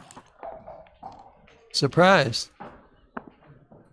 I thought there was almost no downside to it. Yeah. Well, the downside is when he rolls an ace, and then you roll, and then you have the coup classic. But still, that's surprising. I've been wrong before. Rarely, but you have been wrong. Oh yeah, not so rare. There's a nice fly hitting. shot. Yeah, hitting number. 4-1. That's reasonable, or you could do it the other way. I'm not sure what's better. KG says his computer says a hit on that by 003. It was. It wasn't. So mobile was a little pessimistic. But, So you're still talking about that play that right, the end right, of the last game. right. Yeah. Mhm. Okay. All right. Can Kid hit back? Yes. 3 and a 1. 1 should be that, obviously. Yeah. This is kind of In and hit is right, I think. yeah. He was in not too many rolls ago, a really formidable position, and he lost that advantage, but now it's kind of swung back his direction. No, he's in good shape, but he's got those 3 checkers back, so he still has a lot of work to do. So I agree with not doubling. The 2 just make the 22, I think. Yeah, it protects that point and allows 2 of them to be in a space to escape. I don't know about that. No. I'm with you. I would have made the anchor for sure. Yeah.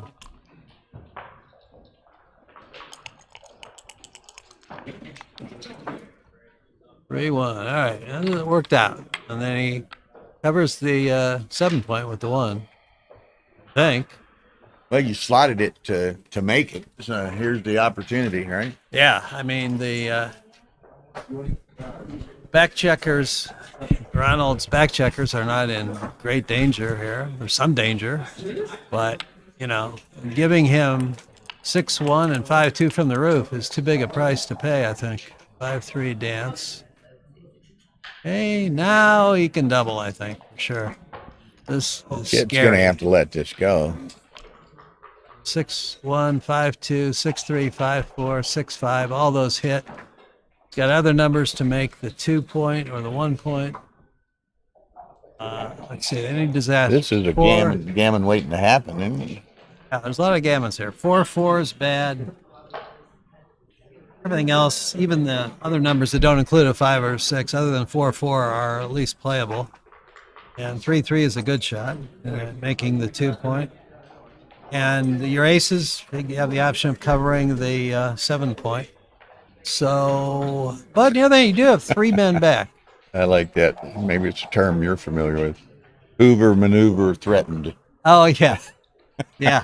Vacuum up all the blots. Vacuum them all up. I'd never heard it, but I recognized immediately what it meant. But and of course that was KG. Yeah. I've heard him say that before. And one thing that Kit's probably thinking of is that even if two blots get hit, I mean, another blot or two gets hit, he might anchor. It is still kind of scary. So, yeah, I can't blame him for dropping. I think I would have dropped too. I think I would have dropped. And John, I mean, would you, not knowing your opponent, like Amram maybe is a total unknown. Would you, would that tend to make you a little bit more cautious in even considering a cube of that nature, or would you just disregard that and play what you think is the right play? If I didn't know anything about the opponent and this was like the first game of the match, I would just play normal. If I thought it was a take, I'd take. If not, I'd pass. Now, Kit and Ronald have played a few games, and so far, I mean, Ronald's playing pretty reasonably. Yeah. So I would have just said I have no big advantage, over the opponent. I'm just going to play my normal game. And I thought passing was correct there. We thought he made a mistake with that 2-1 play. That was, arguably he could have been correct,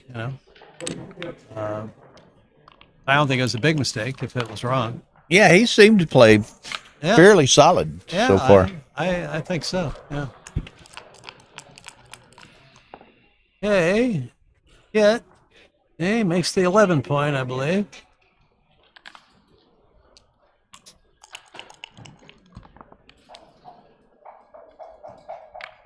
Good hitting number.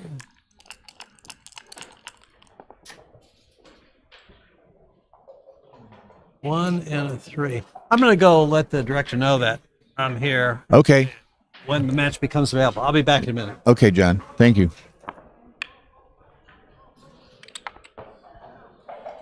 John needs to win 7. The long haul. Here's a 2 for Kit to ponder.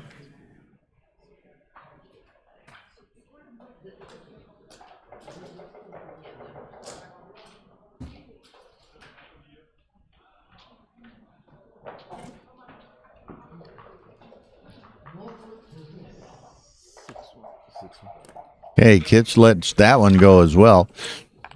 Not surprisingly.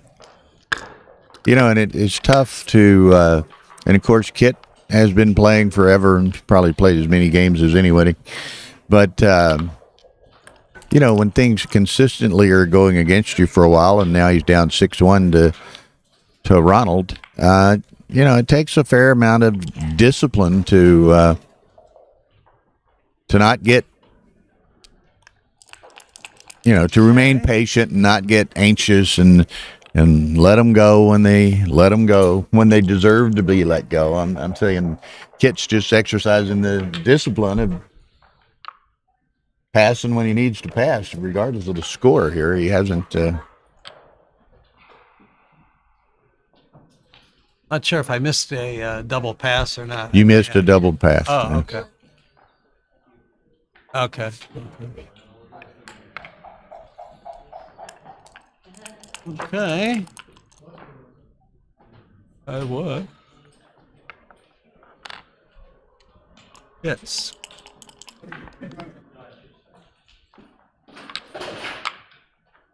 Yep. Good play. All right. Cover and hit.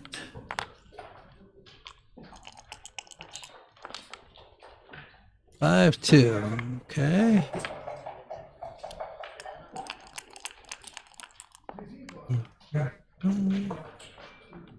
Cover and run. Yeah, Ronald like it. 2 comparatively small numbers to make a point. Hits and makes the 4 point. Look at that. Good shot. When he's,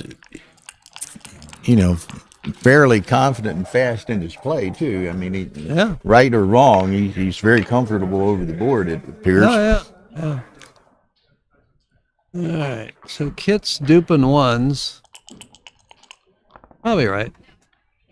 The other play would be to play 8 to 3. Oh. 6-1. Now what? Split and down, or split and hit.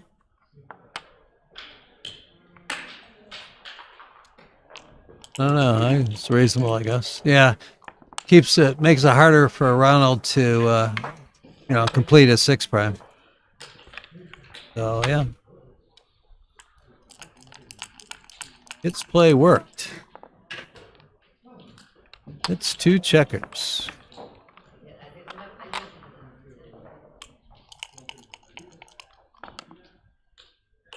Three. Well, this is kind of a timing standoff here of sorts. Yeah. It's got both sides have 3 checkers back. Both have a 5 prime. Both are at the edge of the other's 5 prime. I think it's no double. Looks like a pretty easy take. I'm thinking it's no double. I mean, Kit's probably got likely one roll before he gets into problems. Ronald, let's say Ronald wouldn't mind dancing for another roll or two, perhaps. Maybe. He'd also like to roll a 3 and anchor at the edge, though. So, let's see. What is Kit supposed to do here? I think. Can he play 7-3 shift? I don't think he is. I don't think you are. I think you're supposed to play a priming game, make the 22, and then maybe 13-7, or 13-11, 8-4. I don't think 13-11, 8-4. I think I'd go. How about 13-9, 8-6? Yeah, it gives him some returns. 6-1 Yeah, that are really damaging. It might be too much. So I think I would just play, this play. It agrees. 5-5 dance. So he's got some good diversification here. 5s and 4s, 6s and 1s are all good in some way, shape, or form. But let's see, using the Woolsey rule, are we sure the opponent has a take? Well, I don't know if I'm 100% sure, but I'm sure I would take if I was green. So, but am I, that the wording is, the Woolsey rule is, are you sure? he snaps it up, which I think he should have. I think so. Kit. 6-4. Okay. That helps. I think hit. Yeah. That immediate 6 really helped him. Yeah. The score is another reason to double at this score, and as opposed to a 0-0-15 type score. In that Ronald, if he turns the game around, won't be able to redouble as aggressively as he could at a tied score. Where both sides have a long way to go. So that's another reason to double. And bring the 2 closer. Well, that one hurts. It hurts, yes. And Kit, 2-1. All right. Now he's got some Gammon chances.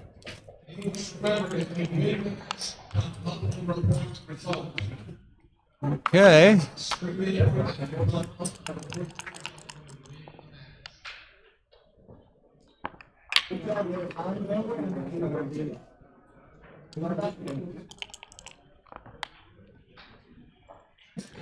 Oh. Okay. 7-4. He can make the 2 and the 3. No, he can't make the 2. I think you're supposed to just start breaking from the back. So he's trying to get. This is the.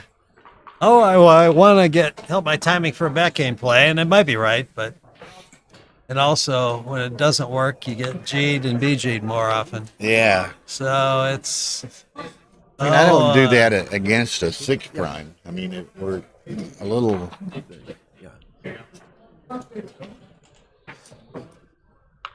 we're a little less definitive against you. I might spread them all out like that, but not against that 6 frame.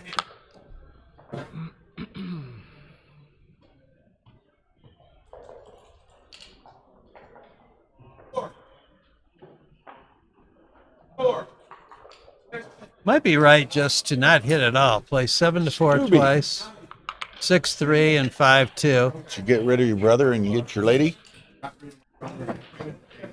And this way, if Kit rolls 4-4 or 5-5, he'll have to, move too far forward. I don't like this. Okay. I don't think I'd do it, but I'll give him credit for, being imaginative.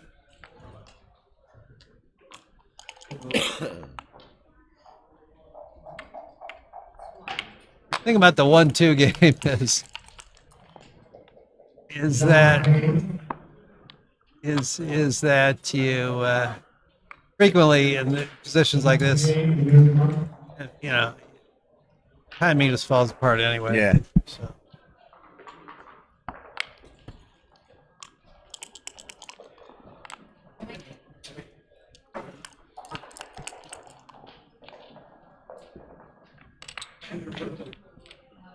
Okay, Well, that was kind of fortunate. He wants the Fogerland here, or a 1-6. It doesn't get it. He wants his opponent to roll a set of 3s or something. Look at this. It's having a hard time getting out. So does he keep the 7 point? I don't know. Maybe 7-4 or 6-3. What's the right play? Don't really know. I just have to guess on this one. Yeah, I think I'd play 1 in, since he's got 2 in the air.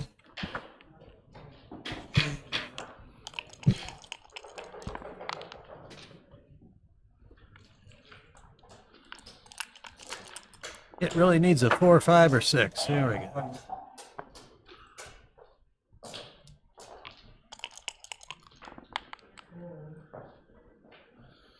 Ready? Oh, okay. All right. It's like I'll be there in a couple minutes. You beat my man. I'll be there in a couple minutes. Yeah. You beat my man David Wynn, did you? No, he beat Jeff Hall. Jeff Hall. That's right. That's right. All right. 2, and you have a board, right? All right. Well, okay, John. I'll go play. Y'all have fun.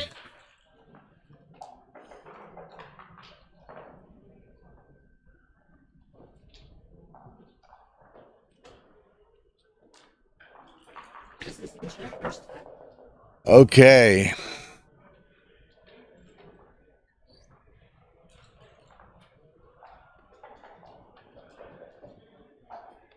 So, double meat whopper with cheese, perhaps, Kent?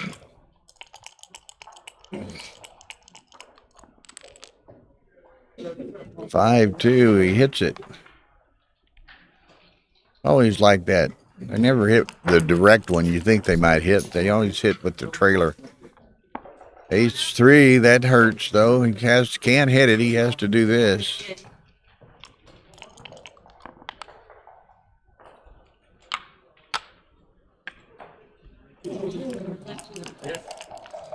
Okay, and the Tara's giving me an update in the undefeated intermediate tournament final. To 11 points, Will Reeves leads Steve Chevelle 7-1. That's on stream 2 on the Ace Point Backgammon YouTube channel.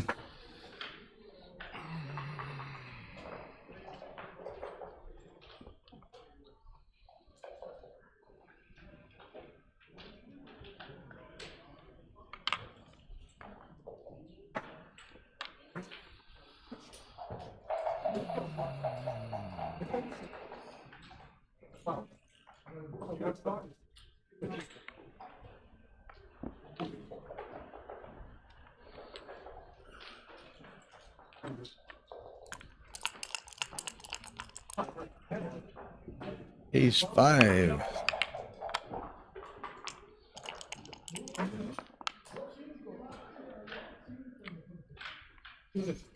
Okay.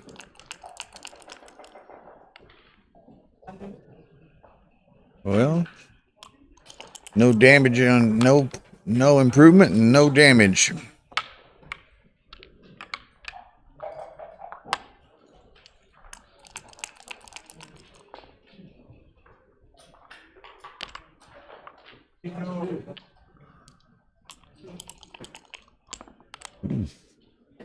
Uh-oh.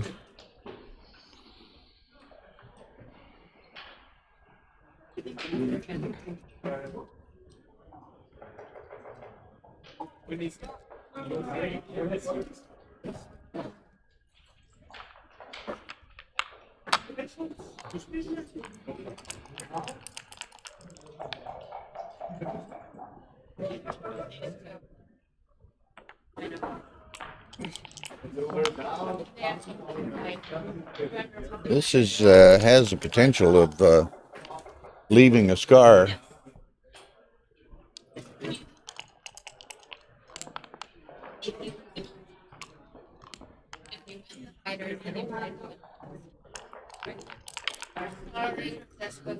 Misspelling. Huh? That's his job. He's a writer and editor type, you know. He notices such things.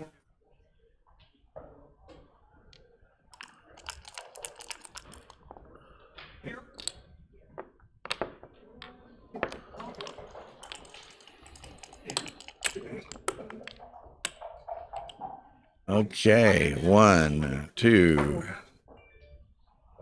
A hit, and then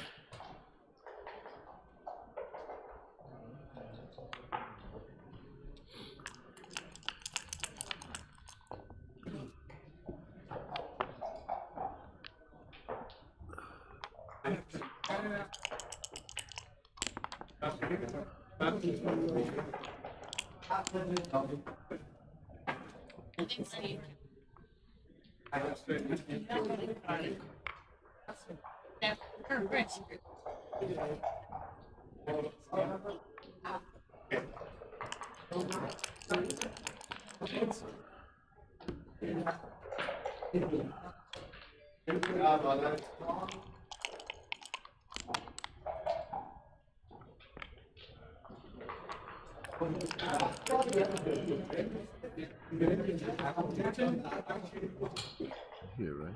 Yeah.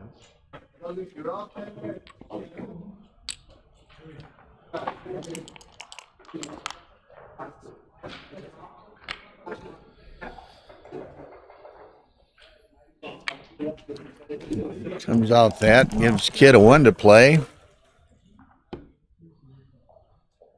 There it is.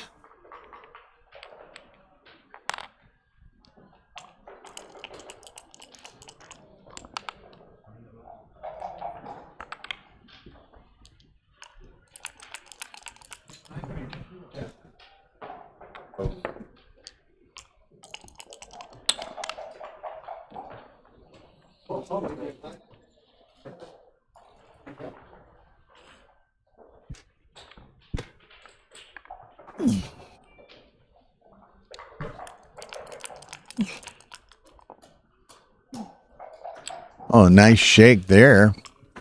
Now, if I'm Ronald, I'm leaving the ace point here. Let him play an ace or a deuce.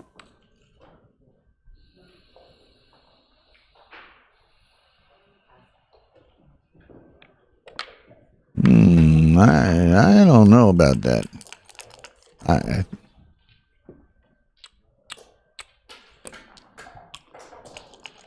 This is going to be interesting. Ooh.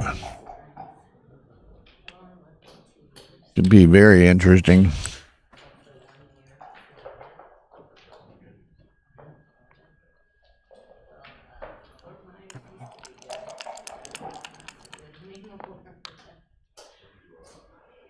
There it goes. 2 of them. He's a 1 or a 3 in the worst way. He'd rather have a 1. Then he got the potential of more potential. Whoa, look out. Saves the BG anyway. So match is closed back up on that one game. That's the second big back game we've seen today. The Kazaros 2-3-4 back game against Jonah was just a one for the ages.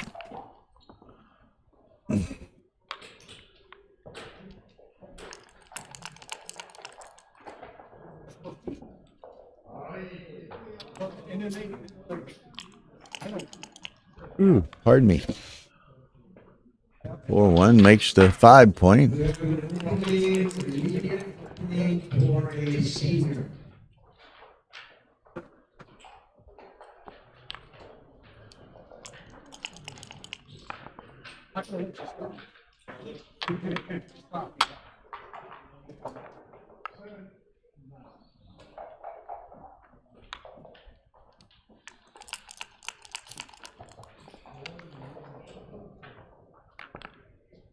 Okay. Ronald's going to assault that checker. Well, his intent was, he's guilty of the intent to assault that checker.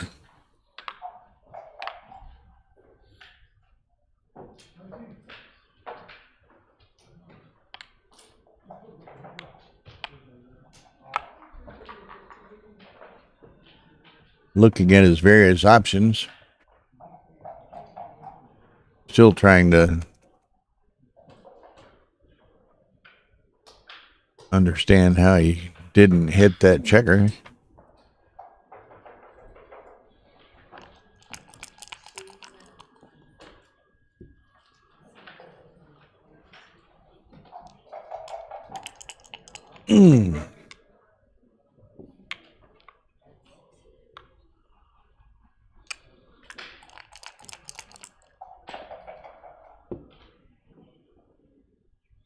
Stack mode.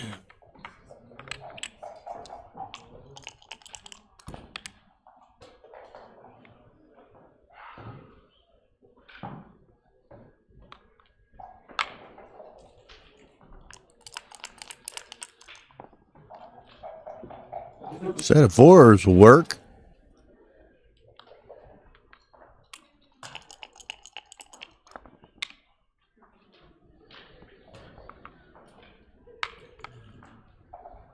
Fair enough. I might have went 8-7 just to make sure I did something constructive on the next roll.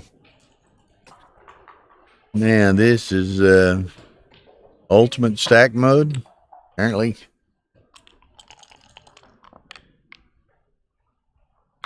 Says, wait, I rolled 6-1 last roll.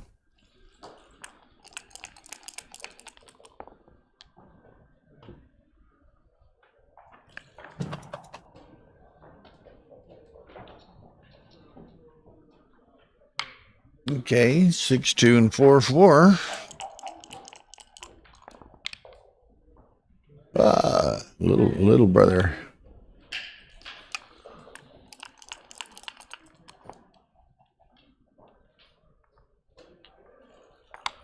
Ugh. Well.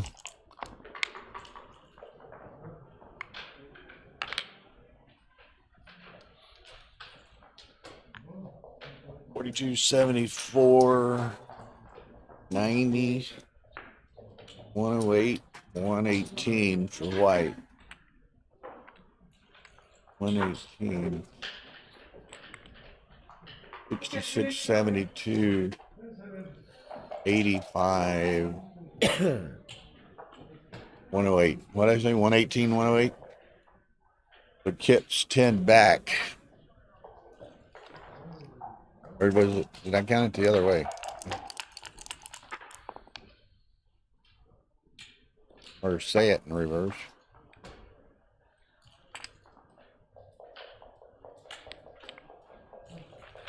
Yeah, said it in reverse. The kit was 10 up. You need help, Bill? Always. I'm gonna sit between you and Tara. I hope you too. Sit down. Get a lot of help.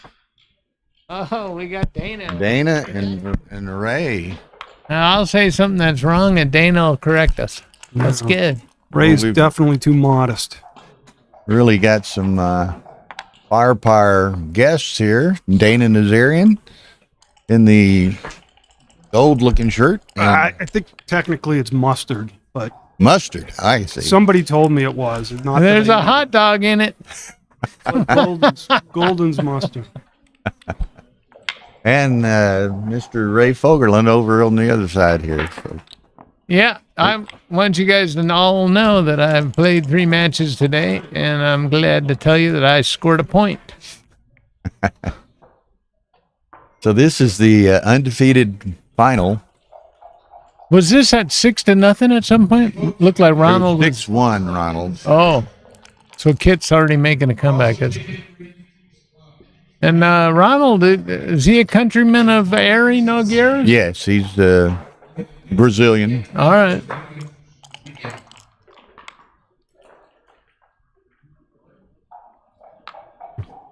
A little bit of racing equity. Not much, but a little. You should just make that, right? I think he just makes that, and then So the 3s are very wasteful for the race here for Kit.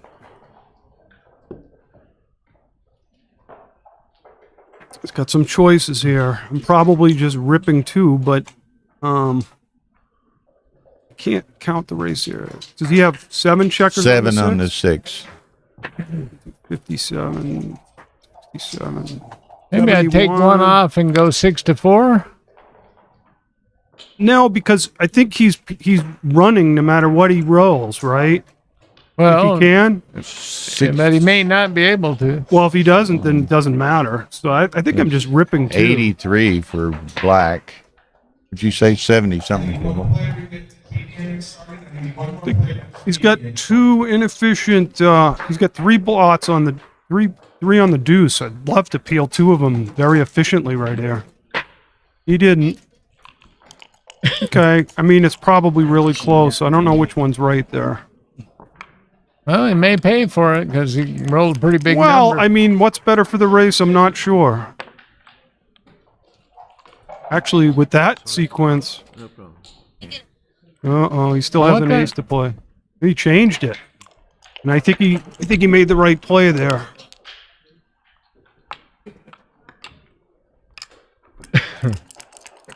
Well, it's pretty darn close. Kid rolled 2-1 and 1-1.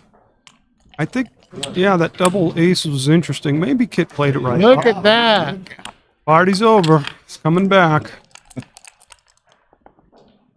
Now Kit wish he took off too. Dana's right again, ladies and No, gentlemen. that doesn't mean I'm right. Oh, mustard man. This cube's over coming there. for sure. 3, 10, 20, 30. Yeah, he's 41. got his. It's double back. It's double pass here. You psychologically, you just have to send it anyway. Don't even have to think. You can just. I think he's down 10. It's definitely a pass. If you had another checker off, would he have to take? No. All right. Okay. I've got to step away for a few minutes, so y'all keep them entertained. I'll be right back in 5 minutes or something. Okay. Don't get out of line. Sure. Oh, you know me. I'm always within the boundaries. 8-5, and they looks like they both have tons of clock, so they weren't thinking too much this match before I got here. And that's clearly the right play when you're down to bring a couple of builders down. And if he was up 8-5, it'd be better to split.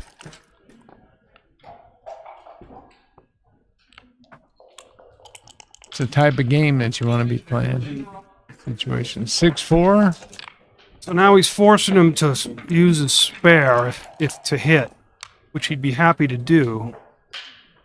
But he's going to just make the bar point now.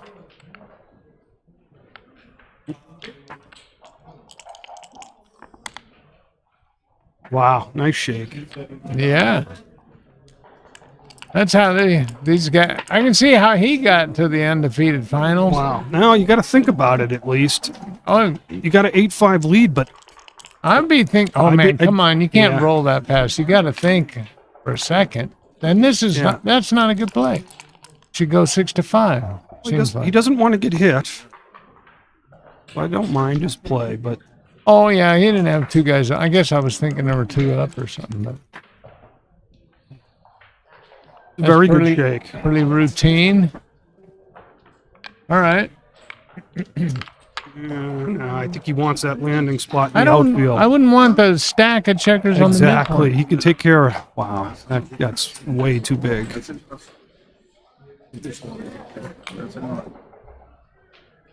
Can't leave all them fly shots. Just make the 10-point, right? It's. I mean, there's not much of a gain by having that extra builder. I mean, it's. Yeah, I didn't like it. All right. I like that landing spot on the 10, and it's useful in trying to make the 4-point. So This is a now he's got to switch. to great midpoint. shake for Kit. At least he didn't Just come cue. around and leave the bar anchor thing. Play Sure. from the bar 62, anchor. yeah. 94, 104, 28, It's not- 131, 278, 108, 20, 135. Up So it's 4 pips. 16. He's actually 8. up. He's up 4 pips. Yeah.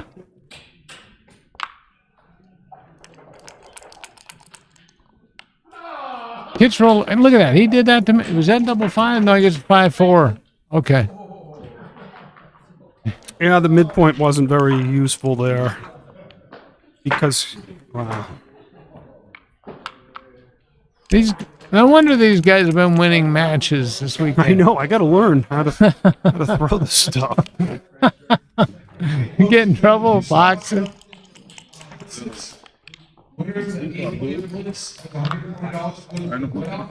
This leaves a shot with double 6. I don't think you need to do that. I mean, it's a small thing, but why leave the double 6? Sure. No, I would have slotted the 3, but I'd bring one in and slot the 3. He didn't do it, but I still think the safe play is this is. I don't think you want to leave the double 6.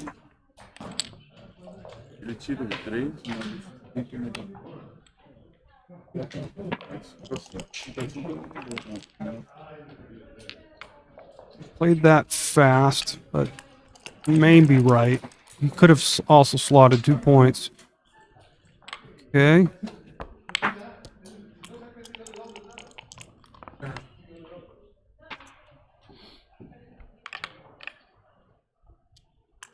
That was a curious play.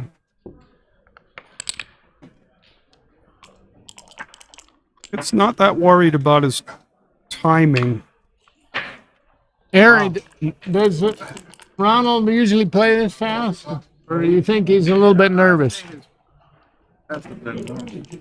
So you think he's nervous? Okay. I'm just curious. I mean, it's a natural thing. He's in the U.S. Open. Oh, okay. This is pretty Yeah, there's really nothing to be gained by that, and Kid will slow down and take his time. But So I got 85 for white, and what do we got? 51, 61, 67, 70, 79. 2 pips? Did it fast, but I think it's 2 pips. And it's 34, 51, 36. Wow. It's going to snap this up. 85. Mm-hmm. 79. Oh, okay, sorry. 79, 85. All right, 6 pips. But, with all this time on the clock, sometimes I just count it twice. It's about 8 You'd hate pips. to make a mistake 7 here. or 8 pips or something, right? Okay, I'll do it again. 85 for white and 51, 61, 67. I only just 79. count the difference. It's 6 and That's Now he's a very happy he 5 and then doubled. the 6. Yeah. and he could leave a shot here. Oh, I gotta learn. God, I had nightmares. Kid rolled that against me so many times. How did it? In the last game, oh, Wow. look at this. Tit for tat. My God, that's the feel like only a- number that saves This him. is like a heavyweight prize fight. Unbelievable. Yeah. They're throwing haymakers. You can count it as many times as you want, Kit, but you're not recubing here. Now, this is one like Kit redoubled me, but here he's down 18, 13, 9, 12. He was down a few more pips, but He does have less wastage. He's got more of a triangular pattern here. yeah, he's got more of a wedge. Yeah, 2 out of your last 3 Did he shakes, just take double 5 checkers sixes. off, or did I missee that? No, I don't think so. I don't think it matters because it's coming back. And That's some pretty sick stuff. Kit did that to me. He's so antsy to re-whip it. He's holding it before. It's okay. What are you doing, kid? That's a balk. How do you say balk in Portuguese? And he put it on 2. Is Kid nervous too? Have you ever done this before, Kid? No. This is 4. He's already scored it, so you don't have to put it on the right number, I guess. Right? 8-7. Wow. That was a... I was looking bad for Kit there for a while. Awful.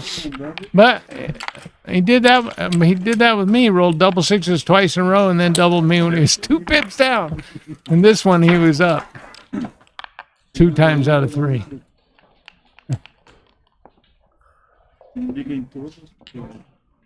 Now maybe we'll get a more interesting game here. That was just a holding game, and And they're whoever playing throws too bigger fast to wins. even comment on it. All right.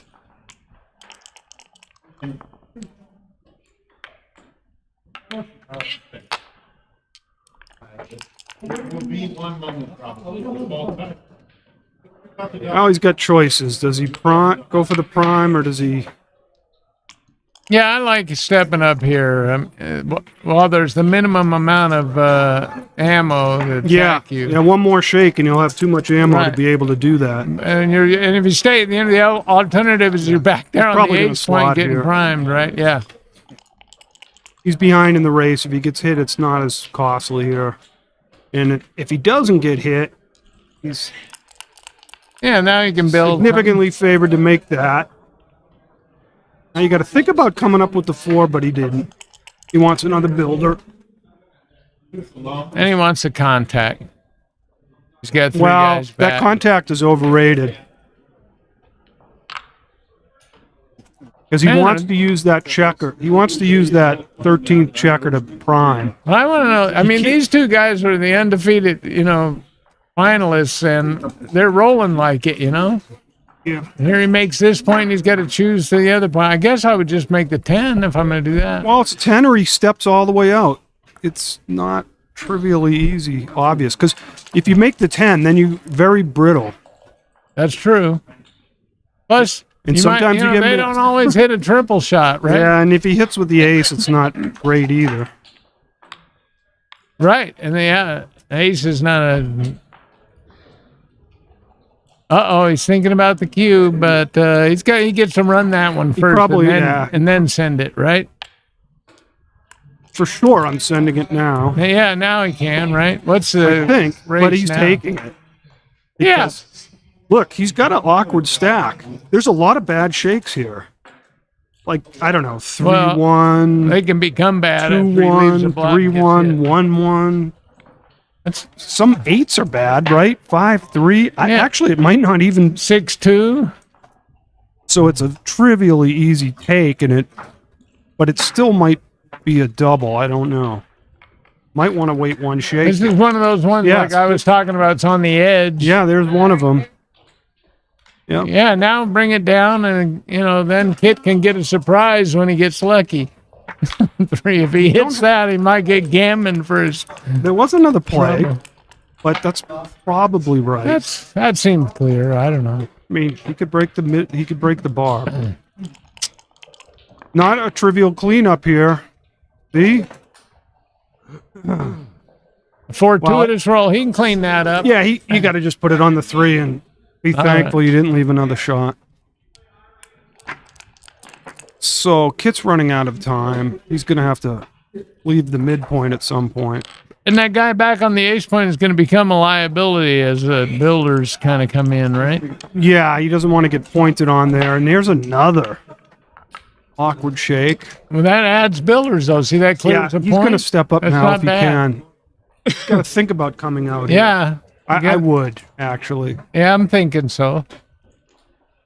Pump checkers into the outfield. Well- Plus, what else is he going to do? He's So got to. under no circumstances am I going to the ace point. So I'm either making the bar or I'm coming out to the 17, and that's what I would do. Who's stepping up and making the bar? I would come out. Okay. Okay, he's going to Oh. take this.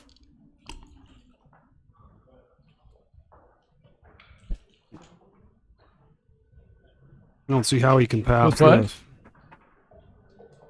Well, Kit's going to take it. He's just counting it just to get the information. What is the race? I mean, he's down 14. Even. Down 17. Well, I think 11. He's way down. 130, 52. Yeah. About He's down 20 about pips. 22. 20 some- pips, Something right? like that. A little bit more than 20, I think. This is a scoop. Yeah, it's a scoop. I was playing him the other night. I gave him a cube when 19 pips, and he says, "Well, I don't think it'll make any difference, but I'll count it." And then he goes, "Oh, you were right. It's 19 pips." Wow. Oh, he passed it. Wow. All right. Somebody online want to put that position in? I would have. So if he doesn't have the blot on the 17, it's an easy scoop. So I guess he's thinking, wow, that extra equity getting I'm hit. getting hit, yeah. And then maybe, I don't think there's too many gammons, but wow. Now, I'd hey- love to know that one because I would have taken it. Yeah, I don't know. He may have felt like it was a take two, but there might be some. I know Kit for a fact plays his opponent sometimes, and if maybe he might have passed a small take there to make there be more games in the match. Putting that one in. I don't know. Is somebody saying anything over there?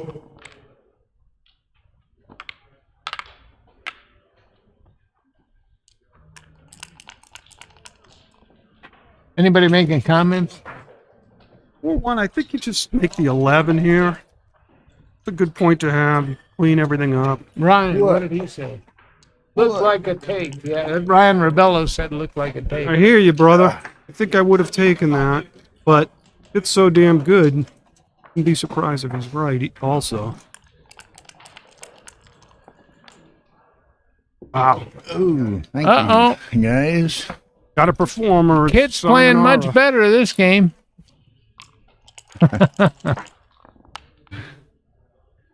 Okay, now we're going to find out. Kit's going to send this one over. Cube's coming for sure. The question is, can he take it? And 9-7 lead. Yeah, you're with a building prime and three guys back there. You can do a lot of things. You can blitz, you can prime, you can do all kinds of stuff. Now, the one thing is, he has his ace point, but I'm just letting this one go. But he does have the ace point, and it hasn't made the 4 yet, which is key here. So, well, threes don't work on Kit's side of the board, but they hit on the other side. So he passed it. Lets it go. That was a pretty powerful. Jeff Hall says the previous game was 008 pass. I didn't see it. 008. Oh my goodness. Yeah. That's good for pretty Kit. good. Awesome. Oh, you mean it was right on the line? Yeah. Yeah. He was Okay, all right. I to believe pass. that. I believe that. I thought you meant .08, and then I was No. going to be real. 008.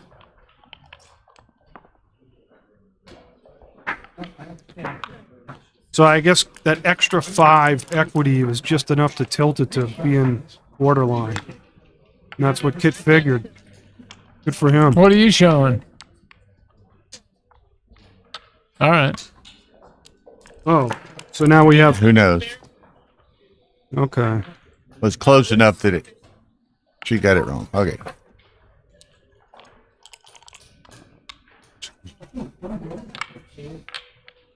All right, 5 that's old points. news anyway. So he must split his back We're down man as the quickly as road possible, and he can't do it. P5-0. I'm whipping this one too. I like the way Ronald's doing things. When he gets an advantage, he just puts the question to Kid, and he relies on his dice to do that. And if if you're an underdog, and almost everybody is against Kip, you might as well treat the dice like they're your allies, and put the question to him. All right. Well, again, I missed a few games there, but Ronald, seemingly what I've seen, is played pretty solidly. Yeah, I mean, well, we asked Area. He's playing pretty fast, faster than normal. So, I think it's natural to be nervous. You're in the undefeated finals of the United States Open. On the stream. Yeah. But he's handling it pretty good. Everybody would, has a tendency to play a little fast sometimes. So the hit's clear here, but what's he going to do with the 6? The hit's clear? I would. No, he didn't want to do it. I would think I would have come. How bad would it have been to come out and come down? It just gives him too much? Yeah, I mean, every roll is. I would have put a little pressure on him there, but. Yeah, they can't fan if they're not on the bar, huh? Okay, this is an awkward shake. So he either goes to the bar, or brings 2 down, or does this. I see. There we go. And I think this might be right because the 8 point is stripped. So if he throws the ace, he comes with a price.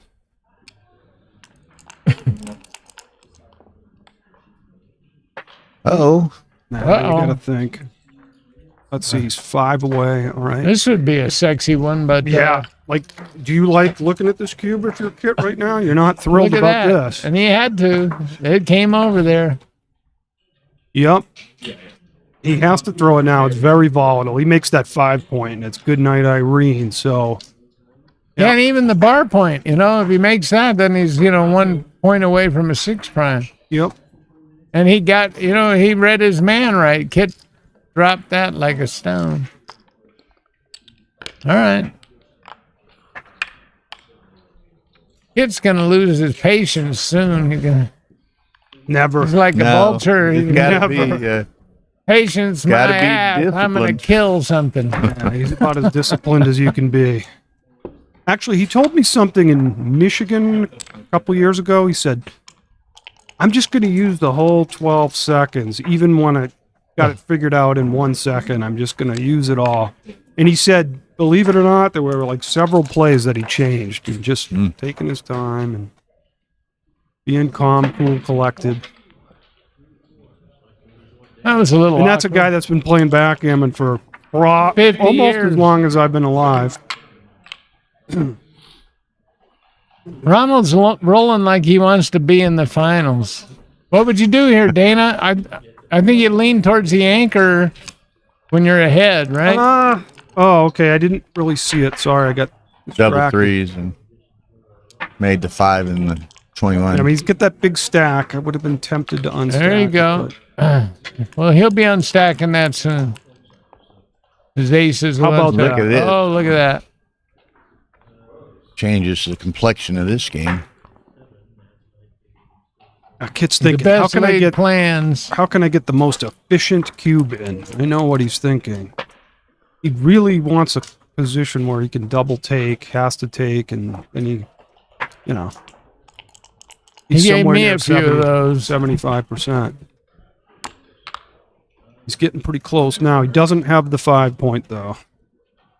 And without the 5 point, it's very awkward to bring home. But it's got to be very close here. Anybody get a race count? 80, 110, 126 for white.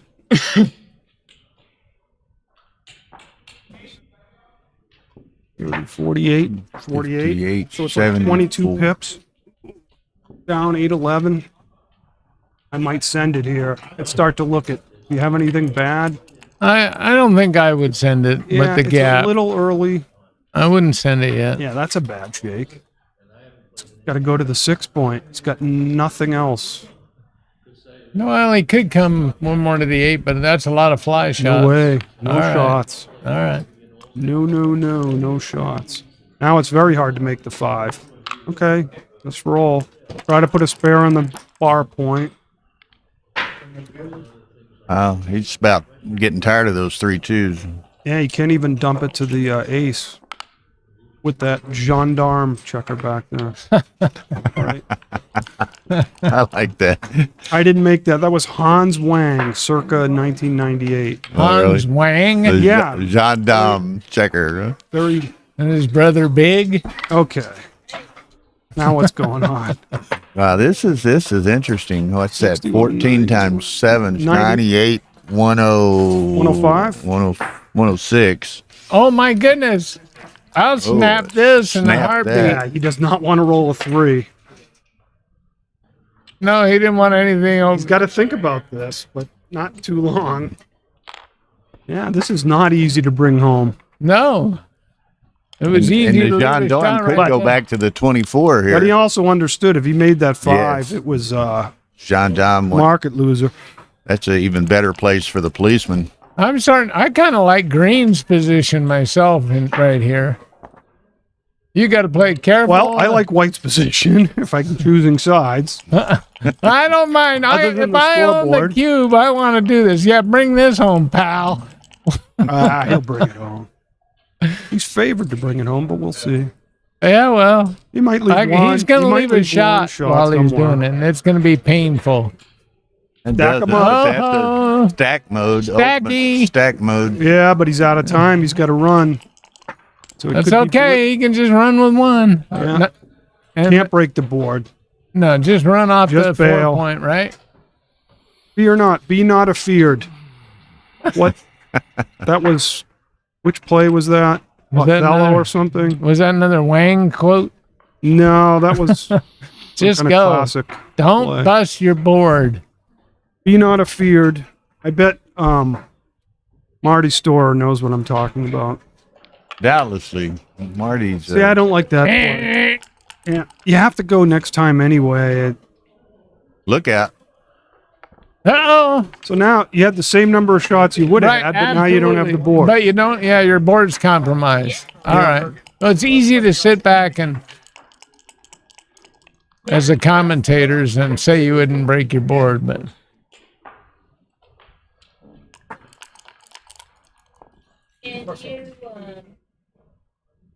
Oh, Kit can't make the 5. He's got to. You just go to the 3 point. You don't want to make the bar here. Getting worse and worse, though. The bar is of no value here. It's a liability. You just got to go to Yeah, the 3 it's point. liable. You have just that many more strip checkers, strip points. Wow. He did it? No. Now he's got Can't agree 3 with that, points to Kit. clear. Can't agree with that. Guess we're gonna do David win our 7th. Is the Shot. table open?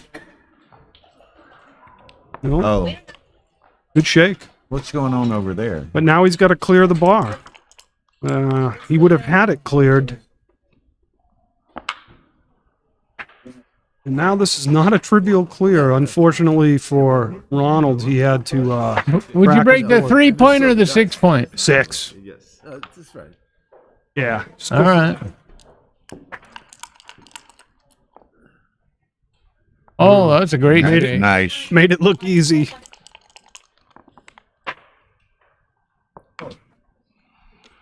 Still not out of the woods. There, he's totally Yeah, he out is. of Hey, the woods. Ray, like, you think we can get lessons from these guys? And rolling. Yeah. They could probably teach us some checker play too. What? I'll take the rolling lessons. He was wondering why He he was. made that look so damn easy. Yeah, that was cake.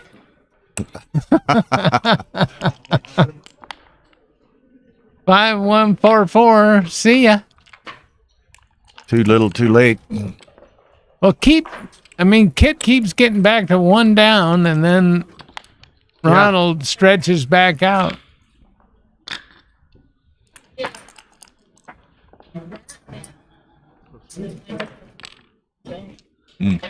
Of David Wynn and this other guy.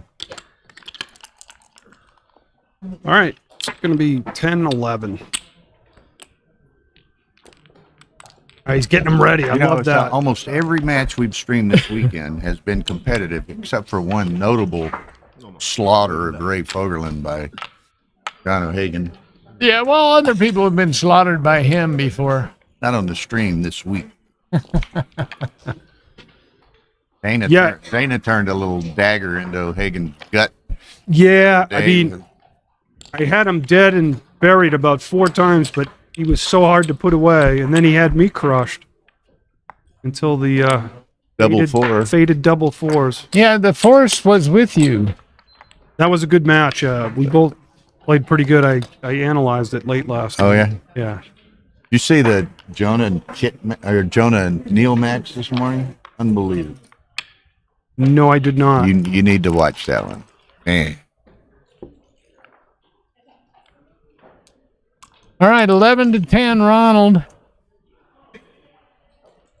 You know, these matches right here, in this format, this match, the undefeated finals, is the most pressure-packed match. I think this is an interesting play. I think he hits loose playing in the finals on the ace and comes up, because if he doesn't, he has to split his back man because he's about to get. Yeah, he's got to take half a roll out of Yeah, he has to take the initiative. Come up to the 20 and hit on the ace. I don't like really that. see much else. Okay, this is the other play. All right, that's reasonable. It's the same concept. Similar concept. 5 point, call it a day. It's a distraction play either way. And here you just make it. Kit's gonna be it's gonna be 2 more shakes before Kit makes a point. So I would just make the 5 point. Absolutely. I don't think this is worth it. No. That's just, And then it just creates an extra. Anyway, I don't know. target-rich environment. This is why Kit made this play. Of course, if he hit him on the ace, that would have been a very ugly roll too. MCG agrees with Ray and Dana. Make the 5 point. Yeah, I think that was pretty clear. Look at these boards. Kit's Matt chuckling finally over got there. one. Look at this. How It's a did good roll for Kit, but He probably doesn't want to split here. Oh, yeah, I guess. Oh. Yeah, But I guess. now- Yeah, sure. That makes now sense. he can make. Okay. Oh, clean it all up. I would do the double spanky, wouldn't you? I don't know. No. No? Okay, maybe not. Good. You gotta He's get looking at it. Oh, well, Not that. Double spankage. Wow, this It is a can clear fail reference miserably, position. when he rolls an ace, but he's ahead in the race, so this is solid. There's nothing wrong with that. But Still you have to doesn't consider the other play. Still doesn't have his 5 point. Kit's just building them in order. Yeah, Kit's very happy. Kit was on the bar and he built the best 2 points in his board in the next 2 shakes. Look at that. Making it look easy. These guys are rolling, man. Better roll something good or it's 2-6 from the bar, Ray. 2-6 from the bar? Hey. Oh, is he getting going to close. send it? 4 away. Getting close here. Hey, now this is a kind of an interesting score because Ronald's 4 away, and that's sort of the last score where you get to be aggressive with the cube. Send it over, and then all the gammons you win end the match. That's a nice thing about being 4 away. But this isn't gammonish because of the deuce anchor. Awkward. Awkward. You got to think about just leaving it there on the 9 and going to the 3 Going to the because 3. he's got the blot on the inner board. So he's Uh-huh. willing to take that chance for that builder. Otherwise, it's very inflexible. Now this is starting to look pretty bad, but he's Yeah. not even stopping to think about the He cube. paused momentarily. He hardly did. It's over now. Unless he hits. No, not that. Take that 4 point. It's the same number of shots almost, right? With a much better board. All right. He's on life support here. What's he going to do? Pull the plug. That was the Pull break. the plug right. The operation was successful, but the patient died. Yeah. He's going to double, and it's going to pass.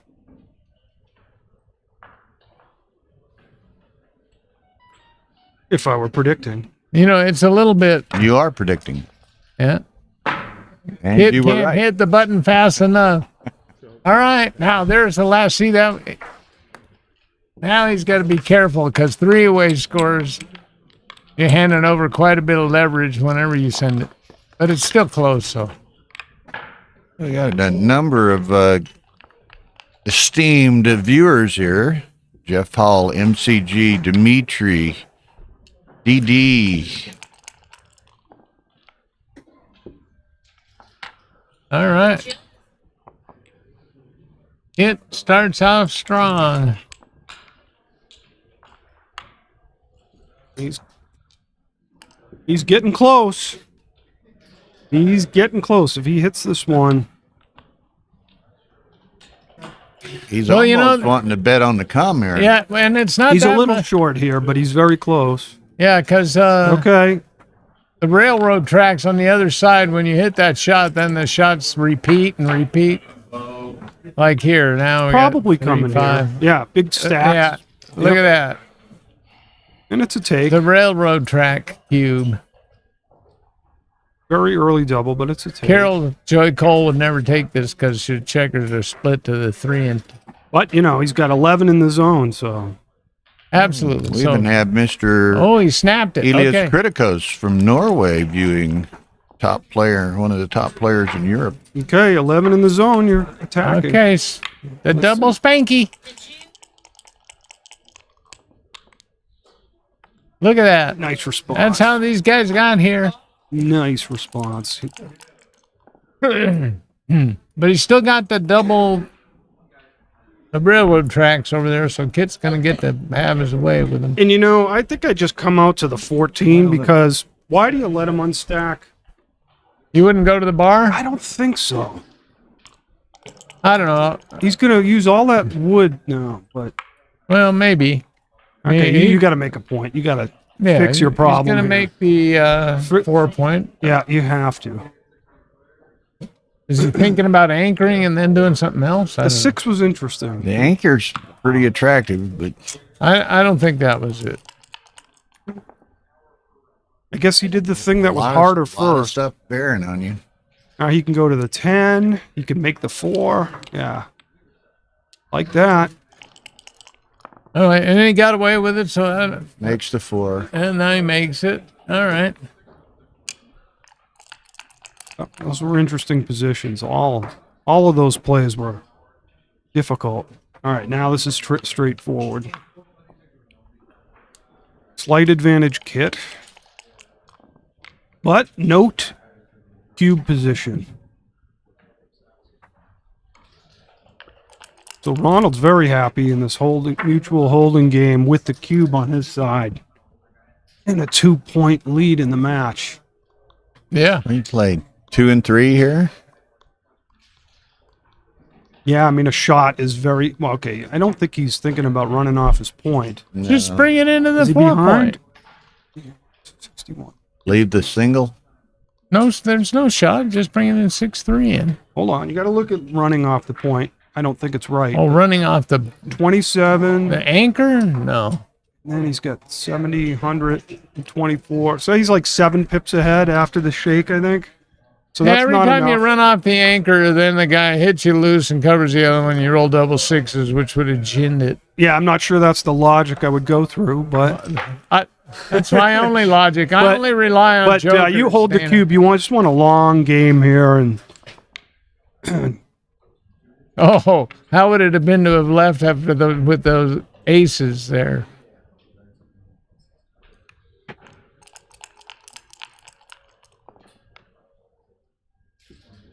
Uh-oh. Now Kit could go, but Maybe he has to go. I don't think he will. I think he'll go to the deuce. Deuce and And 5. then 6 to 5 and say, all right, if you hit me, good luck. You got 3 blocks. Yeah, right. and I'm going to come after you. But okay, he's counting the race, 39.59. And he hit it, and he did it. All right. Also reasonable. Well, yeah, he says, let him come after me down here. He's got to be, more excited with the cube on the other side, whereas Ronald can be a little bit more deliberate. Okay. I think he just. Whoa. He's Kit's got going to it. leave some fly shots while there's a blot in there. because he knows that the race is still pretty close, and having that extra blocking point is huge. Yeah, and landing spot. If he can get it, and of course he rolls something that does neither. He whiffed. Now, does he want to leave That's 4 a shots? 5. I don't think he does, but he's going to do it. 4, 5, and 6, 3. Yeah, and the board is now, there's no blots on the inner board. Those are free, like, match kind of deciding shots. Well, I think I just slot 2. Now Kit can play aggressively again with 2 blots. Yeah. But if he rolls something, I still think doesn't really have a role that he can be aggressive with. he hit, or no, 6-3, sorry, white. Yeah, he didn't like that. He wanted to do something more productive, but 9 pips is 9 pips. Make some notes. Now there won't be any fly shots in Ronald's future now. I mean, unless he might leave it here, but you gotta leave it now. It's just 2 shakes. Pay now. I don't like this. Nope, I don't think so. It's not like you're going to get away without leaving them, right? Yeah, I And didn't there's like some it. just joker bad against you too. What is the Would you slot the ace? Yeah. Okay. I think that's what I would do. Be not but afeared. You want to make that ace? I'd slot it. Just pay off to the everybody's weird always thinking about when I hit the fly shot, I don't want to have a blot on the ace. And it Yeah, seems when I like- hit the fly shot, I want a closed board too. yeah. Yeah, well, you're optimistic. So, by the way, his board would have been closed now if he Oh. had slotted it, As an aside, and it wouldn't be broke. It wouldn't be Hindsight this is mess. always 20/20, Dana. Look at this. That sort of illustrates the difference between slotting the ace, huh, Dana? That was a big swing. But now, yeah. Now you can't, even if you hit the fly shot, you ain't going to maybe win, right? Kit would have already been home now, but he's still gotta playing. leave it now. All right. Any old 10. Any old 10. Now it's 3 shakes instead of 2, although he doesn't have the 6 point anymore. Now it's disaster. That was one of his worst. Now it's disaster. Dupe and 3. Oh, I don't know. Oh, The he 6-4, played it. I don't want 2 in the air, but 5-3. Okay. Okay. oh, Kit. No. What's he looking at?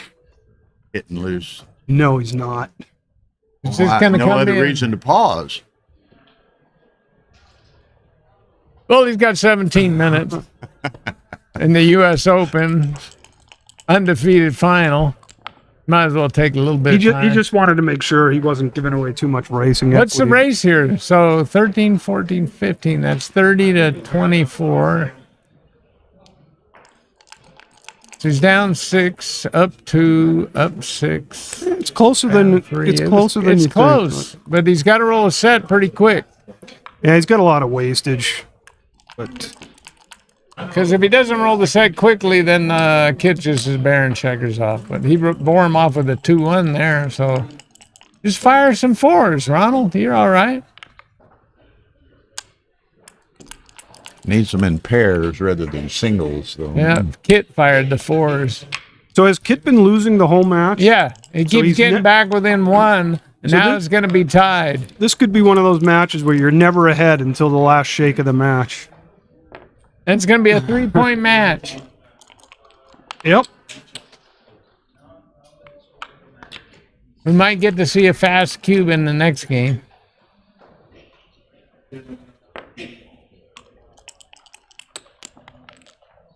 It's not done yet. Yeah, it's done. Oh, it's done. Don't you always lose these though, Ray? Yeah, well, I'm the only one who can lose these. At least you tell me you lose this. I've never really seen it, but you. Actually, yeah. Is that Aaron back there? That is Aaron back The there. guy in the finals, at least. That's worth something, ain't it, right? Yeah, that Look out, and $5 will get you a cup of coffee And at this Starbucks. would be a parlay, right? Oh, Probably a little more than $5. Okay. It's no fun. 3-point match. all right. I got $5 on Ronald. Anybody want? I got any takers? You can have Kit Woolsey. Okay, me and Aaron for nickel. Absolutely. Juicy.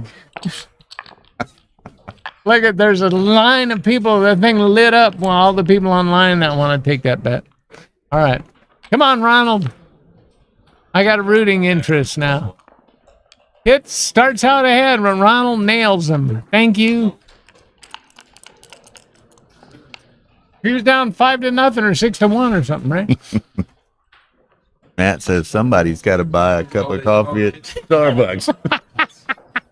Somebody needs a cup of coffee. Yeah, I'll take You can get coffee. Spice latte. Thank you, You can very get much. coffee at the Starbucks here, but it's like 2x usual price. It's worse than the airport, actually, but Ooh, would be sexy to slot. Make it and slot. Oh, look at that. Oh, yeah. I dupes the fours. That's fine. Oh, Note the duplication. you Could have made can't the put ball. anything in front of a Brazilian. They'll hit it. Wow. Oh, no. Ooh. Aaron, I've done slide that $5 this way. I've done that 5 times this weekend. Right. Yeah. Double 6 on a 1-point plus. That's 5 why times. you're commentating. Exactly. What a low needle right there, Dana. I'm still alive. Come on. Oh, what a brutal needle. Will Reeves did? Okay. Well, The same chair. Yeah. no, we'll get Win and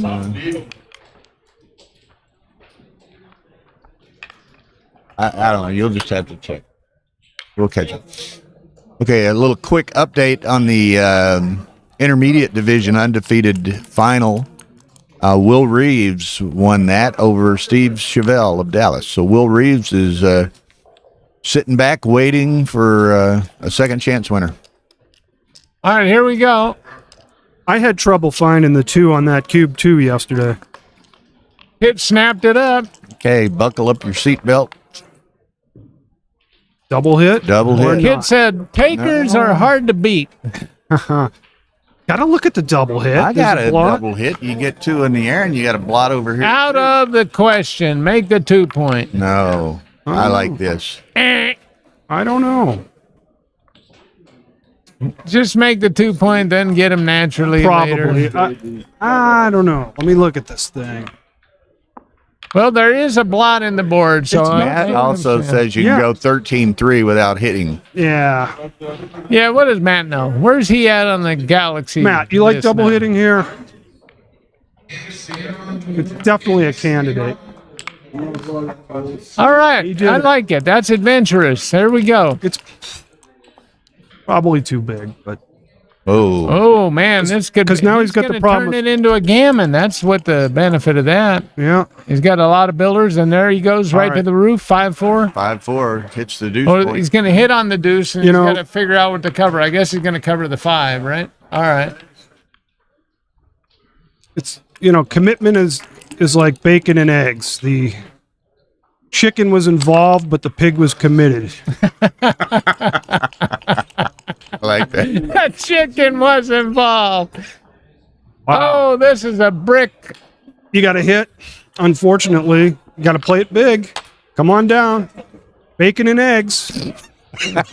Don't That's lose what your she nerve said. now. Bring it down off the midpoint and Yeah, you can't bring it in. Could you switch 5 to 3? No way, right? You're You just gotta committed. come down. Yeah. you're committed. What came first? The chicken or Bacon. the egg? You Bacon? can't go to the ace here. You have to just No. play it big. No, yeah, you gotta. And he will. I think and he he's will. got a blot over there, so you just no. Oh, he middled it. All right. That was a middling Split play. the baby. I don't know what you can't worry about that extra blot over there. Yeah. Look at this. He's still got a lot of work now that he did that, but yeah, it would have been better if he had them spread out a little bit. Look at Look at that. Beautiful. Cake. Now he really wishes he had come down off the. Where's midpoint, Aaron? But hey, Aaron, you need change? I think 2 down is proper here. 2 down. No, just come in. No. Yeah. No. Call it a day. No, it's the same number of shots. Now it's harder to bring home.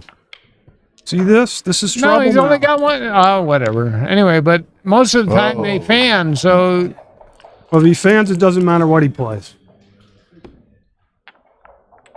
Now Kit's just worried about getting off the G. He's not even going to try to make the 5. Somebody send a telegram to Aaron. He's going to have to come up with $5 pretty soon. 6 to 5. I would predict that Kit is not going to make his 5. He's not going to burn a pip. Not burn a single pip. I don't think so. Let's see. He's got 3, 6, 9, 12, Well, 13, he got a 14, lot. 15, 16, 17, 18 crossovers to get in. And I then know. one Now, more. this is an interesting ace. 19 to get I off. think I'm just ripping here and paying off to the boxes, but yeah, I think I'm peeling that one. But Oh, look, he could have made it 5 point. Dana, don't you get tired of being right about everything? yeah, I knew he lost. He stopped thinking about winning a while ago.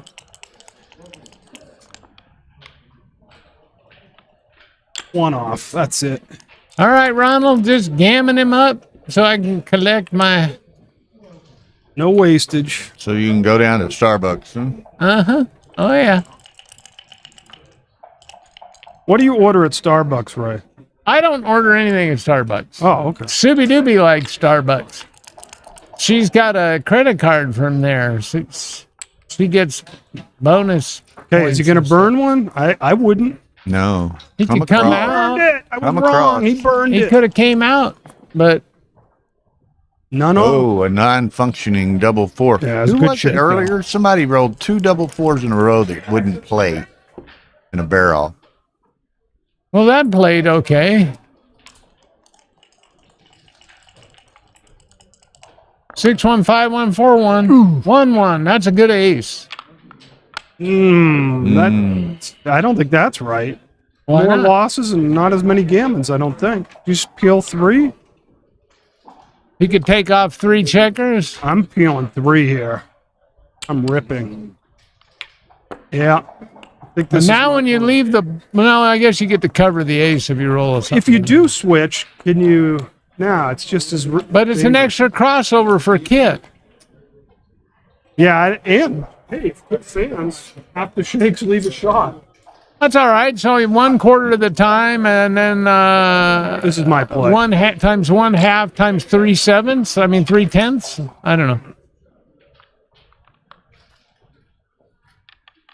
Nope.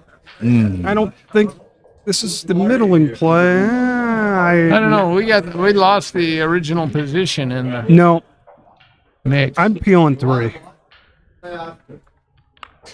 I think I would just make the 3-point and hit him. This can't be original because I think he's got to move one of the ones to the 1 2. to the 2, doesn't he? Yeah. Yeah, that's not one of the original. ones on the deuce. He's already played 2 to 1 for one of them here. I think he has to move it back.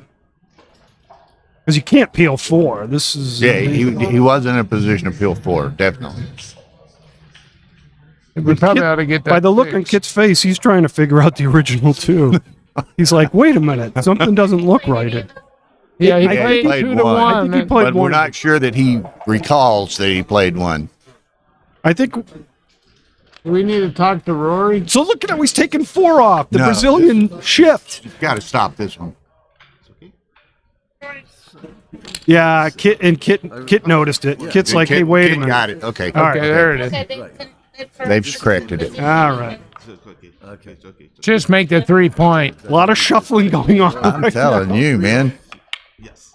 All right, there you go. Now we're going. Pick it up. Let's go. Yeah. Brazilian shuffle. Make that Peterson. 3 point. You want an extra crossover there. It's 1, 2, 3, 4, 5, 6, 7.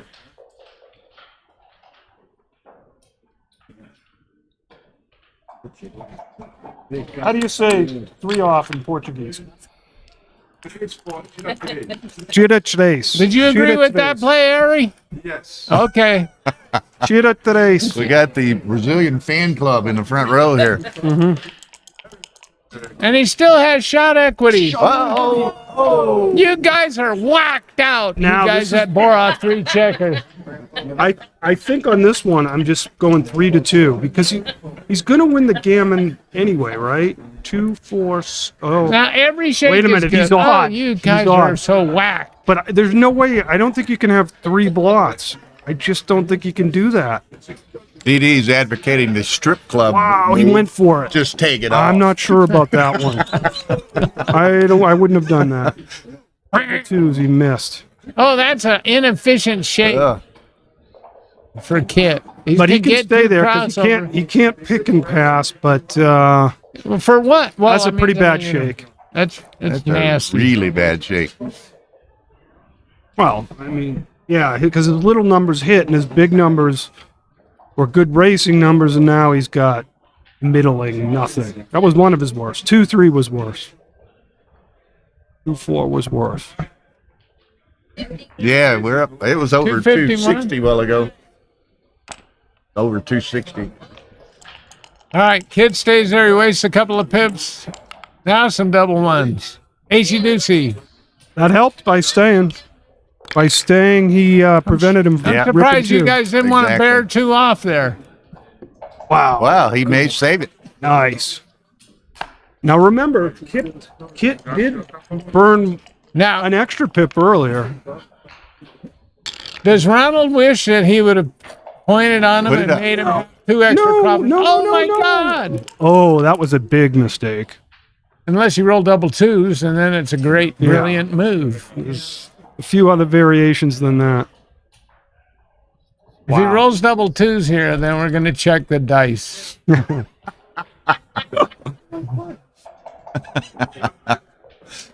Did he substitute from? Now get the some glass of water, Dana. We're Brazilian going to have dice? to put those. They get those dice down in Brazil. Ari sells them. So he's just counting how many misses he gets, and I'm not counting, but I'm sure he's getting it right. If he rolls an ace, he's sorry. If he rolls double 2s, oh! Punished Very costly. Eric. immediately. Yeah, he would have won. Could still. Could still, but the match would have been over. Would have been over. Oh man! Lost Life. by 1 pip. Stop the clock. Okay, guys. now as a rhittorical question, how would it have been to Nova. No. have hit New life. with the hitting and going to the 3-point would have added 3 pips onto Kit's race there. Yeah, doesn't mean it was right. Clock's running, but he's got all the time in the world, so it's not a problem. Wow. What an ending there. That was dramatic. Where's Aaron? Slide that $5 bill a little bit closer to Uncle Ray. Yeah, Matt's like you. He said you gain on 2-2, but you lose on way more stuff. Way like more. we saw. Way more. Any Yeah. ace in the Plus, next 2 they shakes. check the dice if you roll double 2s. Look, he's playing pretty good. He plays good roles very well. Yeah, well, don't we all?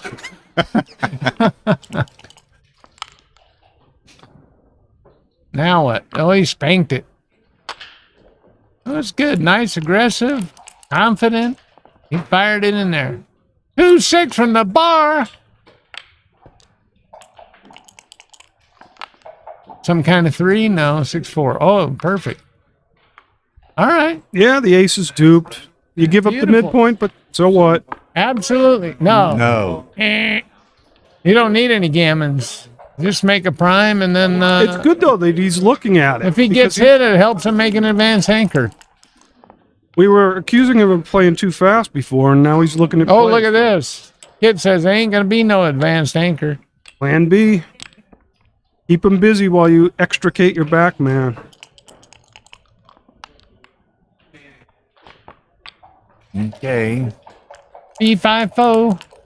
It Does he needs have to life perform insurance? again. He needs life Doesn't. insurance on those 2 blots in his kid's board. Got to go safe, maybe, huh? What do you think? Well, I'm hitting. You're hitting? But which one? I mean, I'm hitting. I think I'm hitting on. You're hitting on the 5. Oh, I think I see. would have made the 8 point instead, but I would have had to count the shots. Ooh, I would have got hit. Would have had to count the shots on that. Well, Ronald did, I would have probably fanned on a 3-point board somewhere in there, but he's got the right idea. Coming in, it's better.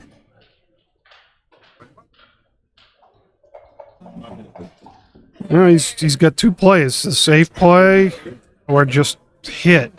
But I think you just got to play Safe is safe. not all that safe, huh? Oh, Yeah, I know. He's just going to jump into the outfield now, but there's nothing. Double aces. Call it a day. Wow. Aaron! Well, there are 4 shakes. There's Rosie O'Donnell just come onto the stage. Let's see, 5-2. Where's Aaron? Paging Aaron Faust. I think if you hit, if you make the 3, then 5-2, 5-1, 4-2. So there's 6 shakes. That gives him crack. some crackers, right? That gives him 6 crackers instead of 4. 6 crackers? So I'm probably doing that. I guess the other play is you could just do the kamikaze thing, but even with that, there's not good enough timing. So the play is pick and pass the cover? I think so. There's 6 shakes that crack something. Right? 5-2, 5-2, 4-2. What's the play if you don't do that? No, it's just 5-2 and 4-2, right? Is that it? How many crackers are there if he plays 3-1, 2-1? I think 4-1 doesn't crack. 5-1. Yeah, 5-1 cracks too. Six shakes, so it's worth it. All right, now you still have 6 shakes. Maybe you can make something in the outfield. Yuck. It's not looking too good. Hold for on, now White. you got to play this slowly. Like, if you crack the 6 point, does that give more crackers? 5, 3, 4. No, I not guess 4, I'm 4. coming 2 in from the bar. 5, 3, 5, 2. I'm not sure on that one.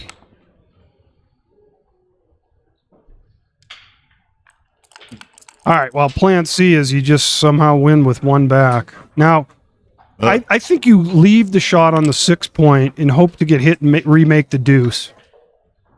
I think you just... That's advanced strategy. Well, I mean, if you make the deuce, you got much more winning chances. And there's no spares to hit loose back. Oh, beautiful shake for Kit. Now he's got lots of chances to remake that deuce. Kid has 2 chances, slim and none. No. I think he's going to make it. And none is, or slim is cranking his vehicle. Well, let me put it to you this way. Are you hitting loose here? Nope. Okay. I'll let him anchor up all day. No, I mean, I don't want him to anchor, but, Slim just left the building. Yeah. Getting slimmer now. One guy wants to know, Ray, how would you put your match with Kit yesterday into 3 words? I lost. That's 2 words. Oh. Damn, I lost. I got 1 left over. I effing lost. Well, I mean, he's better off now than he was with 1 back. So at least he's got some equity. He had 2 chances to make the deuce, and he couldn't do it. Interesting. Do you just switch? Whoa, this is interesting. Yeah, you switch. All right. Pay off to the boxes. It's not obvious. I would have. Well, I don't know. I guess It's not obvious at all. no, I because don't then know. double 6s would give him a chance. So this is the play. Okay. No, now you got to hit. You can't let him anchor. Nah, it's too weak. Hit. He's gonna overthink it, huh? Nah, clearly hitting is right here. Now,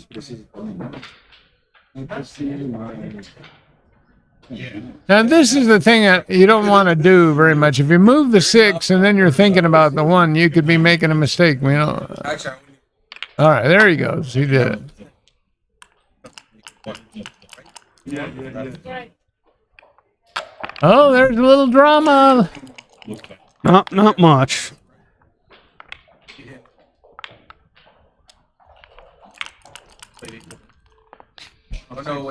Ooh.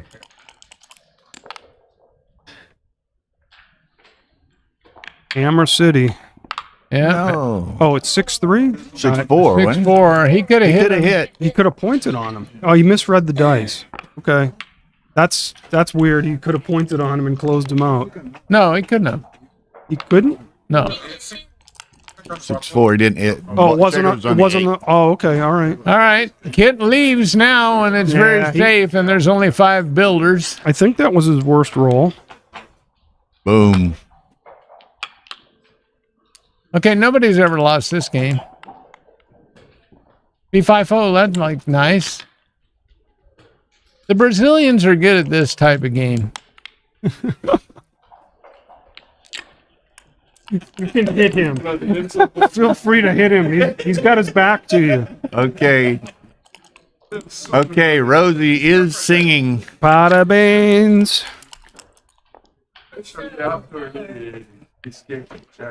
What do we got going? What time is it? We got David Wynn and David Wynn and whom?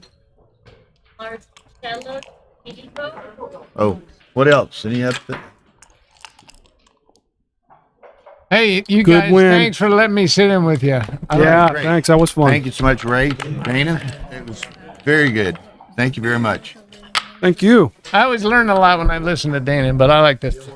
Okay, next up we have a second chance match between David Wynn from Austin, Texas, and Marcel Di Filippo. I'm not sure where he's from. Marcello Di Filippo from Argentina. Okay, so we have an Austin, Texas versus Argentina. There's a card. Here's a card right here, Tar. You had to win like 9 to win. It's the Backgammon Galaxy.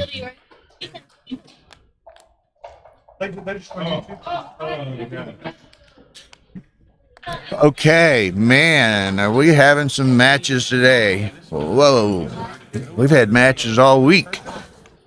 Now, probably the last match before the dinner break is going to be a second chance match between David Wynn, Austin, Texas, and Marcello Di Filippo from Argentina. Marcelo Di Filippo from Argentina. I'm not at all familiar with him. David Wynn from Austin, Texas. Very good player. Very, very good player. So, man, have we had some matches. And very nice of Ray loves to do commentary with us, has done it quite a bit. Extremely grateful and appreciative of Dana Nazarian sitting in with us. That was Dana's just one of the best players in the world as far as I'm concerned. So hope y'all enjoyed his input and perspective. I learned a number of things just sitting here listening to him, even in that last game.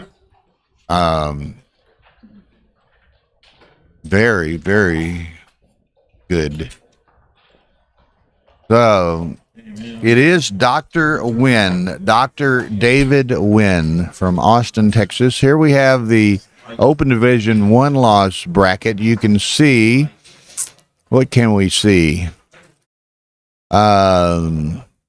Jonas Seawald has already won, so he advances to the semifinals. Richard Stubbe is going to play Tristan Betancourt. Marcelo Di Filippo plays David Wynn, and over here where it says 8-4, that will be Kit Woolsey, who just lost which would he just lost the undefeated final. So Kit will be in the semifinals. That 8-4. Tar's going to change that on the screen here in a moment. So Jonas Seawald will play the winner of Marcelo Di Filippo and David Wynn. Kit Woolsey will play the winner of Richard Stubbe and Tristan Betancourt. So Okay, let me just get the board cleaned up and then I'll update that. okay, great. So no, I'm good.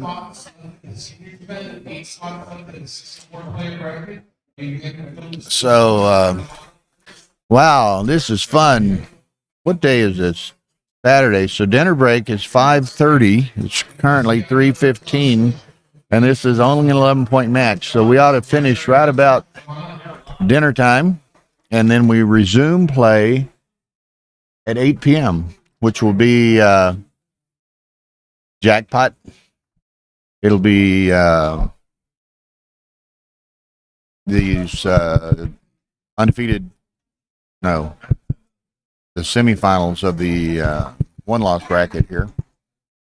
I'm going to step away for 1 second. I got to ask a question or two of,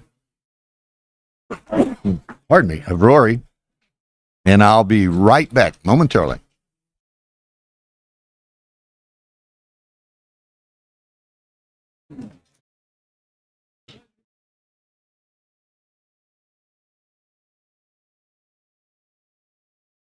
Up here, you want to get hit? Here?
fans. Back here, we have one match going to be starting soon. One of the here we go. David Wynn and We can get up higher, can't we, if we want? what's this guy's name? Marcello Di Filippo from Argentina.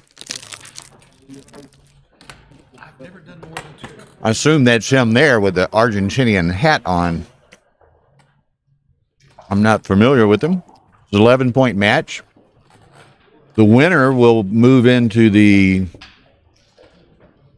one-loss bracket semifinals. So this is a round of 8. The winner moves into the semifinals to play. We just saw it. Jonah Sewall. Yes, I am not Italian. I am almost. Winner plays Jonas Seawald, and the currently in the other quarterfinal match, Richard Stubbe, my man from Houston, Texas, is playing Tristan Betancourt, and the winner of that will play Kit Woolsey in the semifinal. Those matches will be tonight.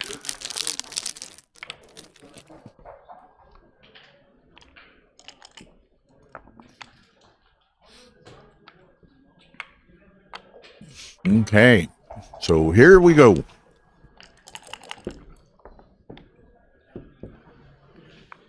David Wynn on the right on the player cam. He's playing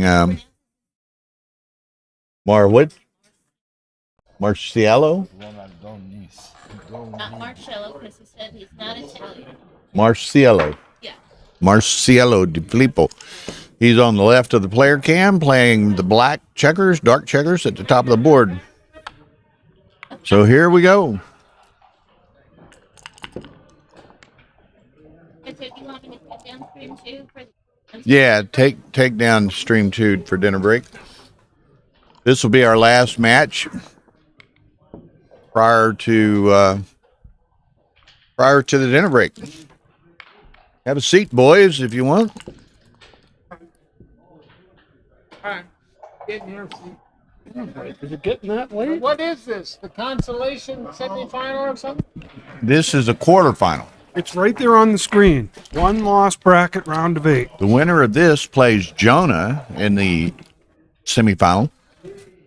And there's another match going on, Tristan Betancourt and Richard Stubbe, and the winner of that plays Kit Woolsey in the semifinal. So we're joined again, did I turn both mics on you, with Dana Nazarian and Ray Fogerlin for what we hope is another entertaining match. The old I might get waylaid for a 5-7 senior holding match. game. I don't know anything about Marcelo, Argentinian. and all I really know is about David is No, my ex-wife is Brazilian. Brazilian. Okay. So I understood about 80%. And what was his name again? Marcello Di Filippo.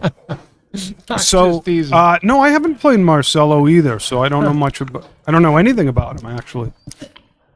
I know one thing about him. He's won more winning. matches than me this weekend. Hell yeah! But that ain't saying much. Probably just go to the ace.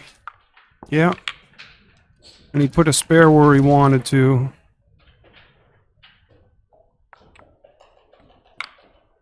At some point, he's got to give up that 18 point. Yeah, it wouldn't have been a bad time right there, right? Maybe not. Now he's got the ace point. Then he would made. have a spare on the midpoint, and And like you said, now Yeah. Marcello is going to have the ace point made. He's going to have the ace point made, although he's thinking about breaking off the back, too. he should run off the Yeah, probably, anchor, yeah. maybe. I think it's time to bolt. You're up in the race. Yes, Mr. Brain, the winner of the one-loss bracket, or the players in the one-loss bracket, do have a chance to win the tournament. Single match will determine Ronald Amram won the undefeated bracket, got 5% of the prize pool as a bonus for winning the undefeated bracket. And the winner of the one-loss bracket will play Amram for the overall championship. Well, he waited to shake and then he left there, Dana. Yeah, he would have been better off when his board wasn't as strong. He got away with it, but now he's going to have to run off and face the 2 anchors. But the bar point and the 5 point don't work so well together. He's thinking about a cube here. I shake. Now you can hit or not. Spank. I don't know. It's not clear at all to me. It was clear to me, but what do I know? Yeah, I mean, you help his timing when you hit. But I mean, you just give him a chance to pan a while and get Gammon the game going. Where he didn't. He snapped that up. Yeah, he's got a lot of work to do to bring this home. Now he has to figure out which anchor he's going to give up. Not yet, but he's pretty soon. Probably next roll. Next shake. Probably he's going to want to leave the 5 anchor. Yeah, if he can. Yeah. You just leave one. Wow, you can leave one 4. checker back there. Now it's going to be scary breaking either anchor. Yeah, that's a bad shake. Oh, that's a bad shake. Very. He wouldn't mind running, or I say wouldn't mind. He'd I would prefer go to 5 run to with 2. the back, I but would the say eight that didn't- I would say eight the didn't spare on clear. the 6, going 5 to 2 here. There he goes. He sees it. But I think he made an illegal move. Did he? I don't recall what it was.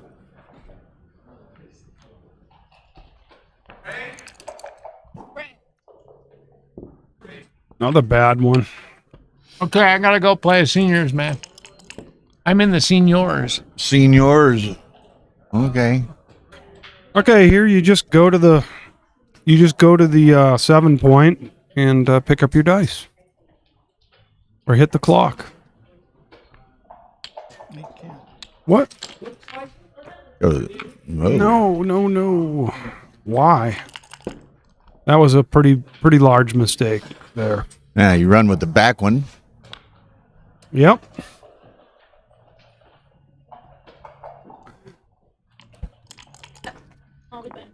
Okay, babe.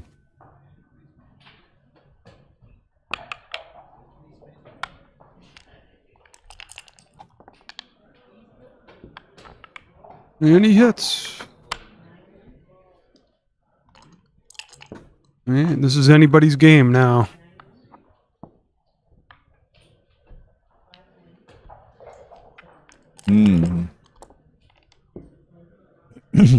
Now you got to do a little clean up. I think so. Yep. Yeah. And Dave is very happy to be holding the cube. Because if he Hits can make again. some slight improvements, he can whip it back at some point, but he's still got a lot of work to do. It's anybody's game now. And it's pretty close count. David may actually be a touch behind. But That's a big swing there.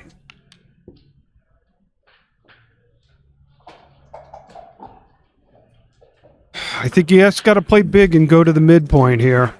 You need to cover the outfield. Yep. I like his play a lot. 39. Let's see. He's got... This is pretty close.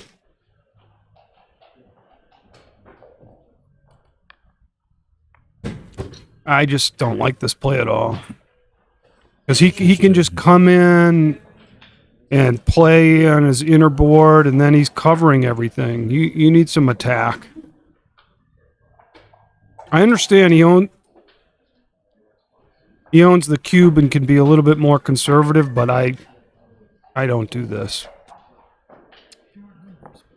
4. I think that's much. Okay. And even if you get hit with an ace, you got tons of return shots. Right. He got hit. Well, such is life. You just re-enter and you're still okay. Okay, huh? Well, not now you a just gotta great go to- ace. Go to the 13. I mean, Nothing I else. guess. Yeah, that's too bad. But he's very happy he came in. Oh wow, Still a pretty good shake. pretty good shake, but Clears two. got the double shot at little Wilbur the trailer here, and a direct miss. Well, he's really throwing poorly here.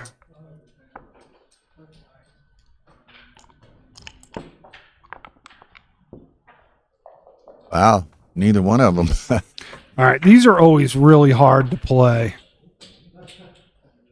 2 and 1, probably. These that I have to count the number of shakes. indirect for the second checker. This is what, 11, 12, 13, 14, 15, 16, 18 shakes, I think. And the other one is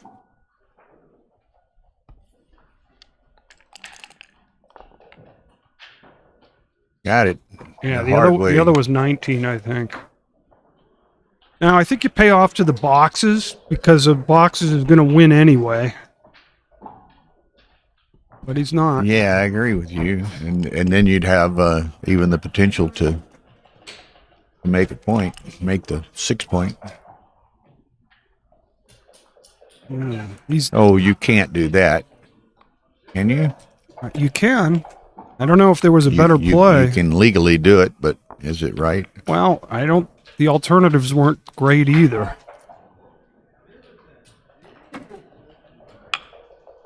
Has to hit here. Really wants to hit. Missed. Wow.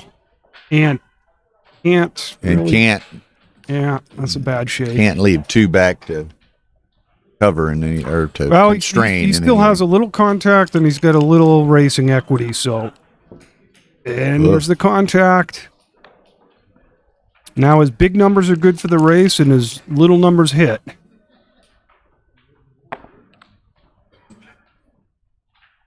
Owning the cube, you just play it safe here. Mm-hmm. He's still in pretty good shape for the race with the cube on his side. Very close. I don't think you leave a gap here. Nope. This is worse for the double fives, too. Yeah, I don't like that one.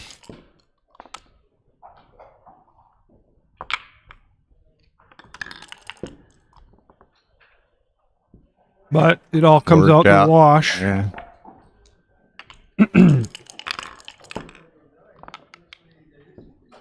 Hello. Big doubles. But did he have... Yeah, he still has an odd checker, so that one actually didn't even help him. Unless he throws like double twos or something like that. There's 11 checkers apiece at the moment. So, Wow. that changes that algorithm. So 9's. Or does he have one stacked on the ace? I don't think so. Oh, wow. Tit for tat. Wow. Dave's off the cube. He's rolling a little too fast. Well, Let it him hit does his look clock. like a stack on the ace, the bottom one, though, doesn't it? It doesn't matter if there's an extra checker Right there. now, yeah, the count is such. Gentlemen, how's it going? Rory. Hey, Rory. How's it going, guys? Rory Well- Pascar joining us here. Oh, I played this position really well. Any doublet? Just like the Brazilians, I can play from here. Boom! Never a doubt. And he lets a sigh.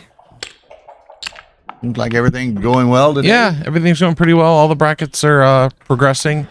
The only one that's a little bit of a concern is seniors. We got 6 spots left, and I need to get that 64-player bracket filled. But other than that, yeah, everything has been great. What's a senior these days? 60. 60. I don't think you qualify, do you? No, I've been a junior forever. They get every time I get to the senior age, we increase it. They increase it. So, how many more years till I have to increase it again? I'm 56 right. Oh, so in 3 years we'll be increasing it to 65. Yeah, it's the new 65's the new 60. Come on. A little 4-3 action. I think that's It's either that you split or her down. everybody's getting so damn old. You bring the we 3 can't down get here? enough. Junior. That's my Well, play. there, Mrs. Wynn is in the room. Leslie Wynn watching. Could slot. You can counter slot the 5 here. Watching hubby. But he's not going to do it. Pulls a 4 that covers that makes something interesting. A little 6, 3-2. As I was. That makes a 3-2, but not as good. The winner of this plays Jonah. He made 2 beautiful points there. Yep. And the Tristan Betancourt is playing Richard Stubbe in the other room. And the winner of that plays Kit in the semifinal. He hit from a strip point, which cost him here. Now, he's already got the race lead, so he can anchor up. Or he can bring yet another checker. It's a tough call. Win, win, perhaps. It can't be. If this is wrong, it can't be too wrong. Yeah, I mean, I'm with you. Yeah. But it's definitely not obvious to me which one is right. Okay. 6-1. And this is why, he brought 4 checkers, but man, he's not building anything while he's doing it. Oh, I'd slot the 5 point. This just plays itself. Yeah. You're either making the ace or slotting it. And since you have to slot I would have left the checker on the bar point and slotted the 5, no? yeah, that might have been better. Good point. So now he's got a hit. Still has to develop something. Yep. But he's very happy with the race. 4-2, I just dropped to come in on the 21 and go 20. Oh, I think I would have done it the other way, but this is okay. I agree, because this is the point that that's the point he wants to make. He wants to make. Right. You're making Tim a winning play on words on win playing, I guess, huh? Oh, I think 5 down was better, don't you? Probably, yeah. Make the bar. Hey, Tara, what are you giggling about? The bar point is very helpful in this kind of situation. A great landing spot to put spares. Absolutely. Now the Do you make trouble the here double is- anchor, or it's- I don't even think you make this. I don't think I. Come in on the 21 and come down. 22 and come down with the 4. I think so. But again, I'm not sure. I definitely would have looked at that. Well, it immediately pays off, and he missed the double shot.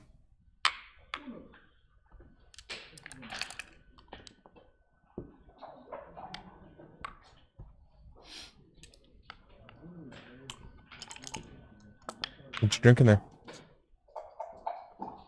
Start building your board. Get it ready. You're going to need it. Ooh, that's Beautiful. Now he's getting pretty really good roll. He's. Would you have done 1 and 1? I would have brought a checker in, right? You don't strip the take the extra checker off the 6 there. Maybe. Yeah, I think you just want checkers on the 6, so I had played, and you want to bring them in, so I would have played 7-3, just slightly the, better. The threes can get awkward, so I'm taking him off the 8 point here. Oh, 2 in would have been right. Yeah, the threes don't play here, so you want them on the 6. Well, they clear the 9, but after you clear the 9, then they don't play good. Yeah. Yeah. That's 2 checkers in.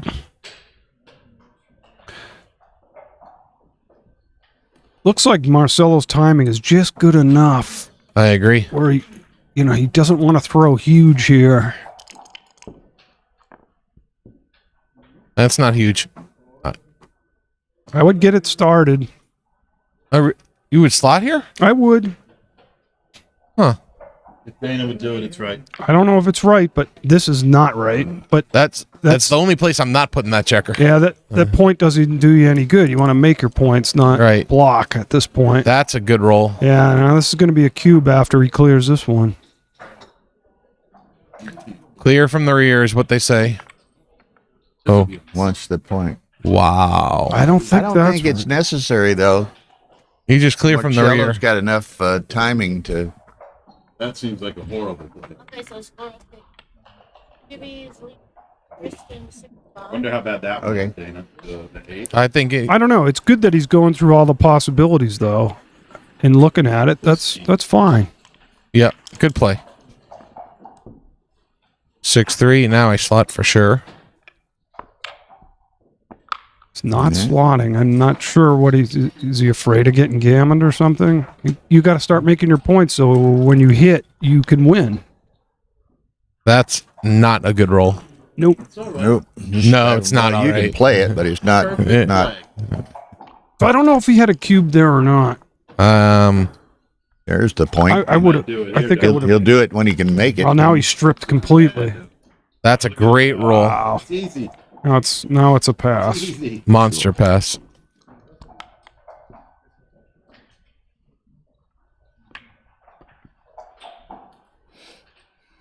Refresh your screen. Okay.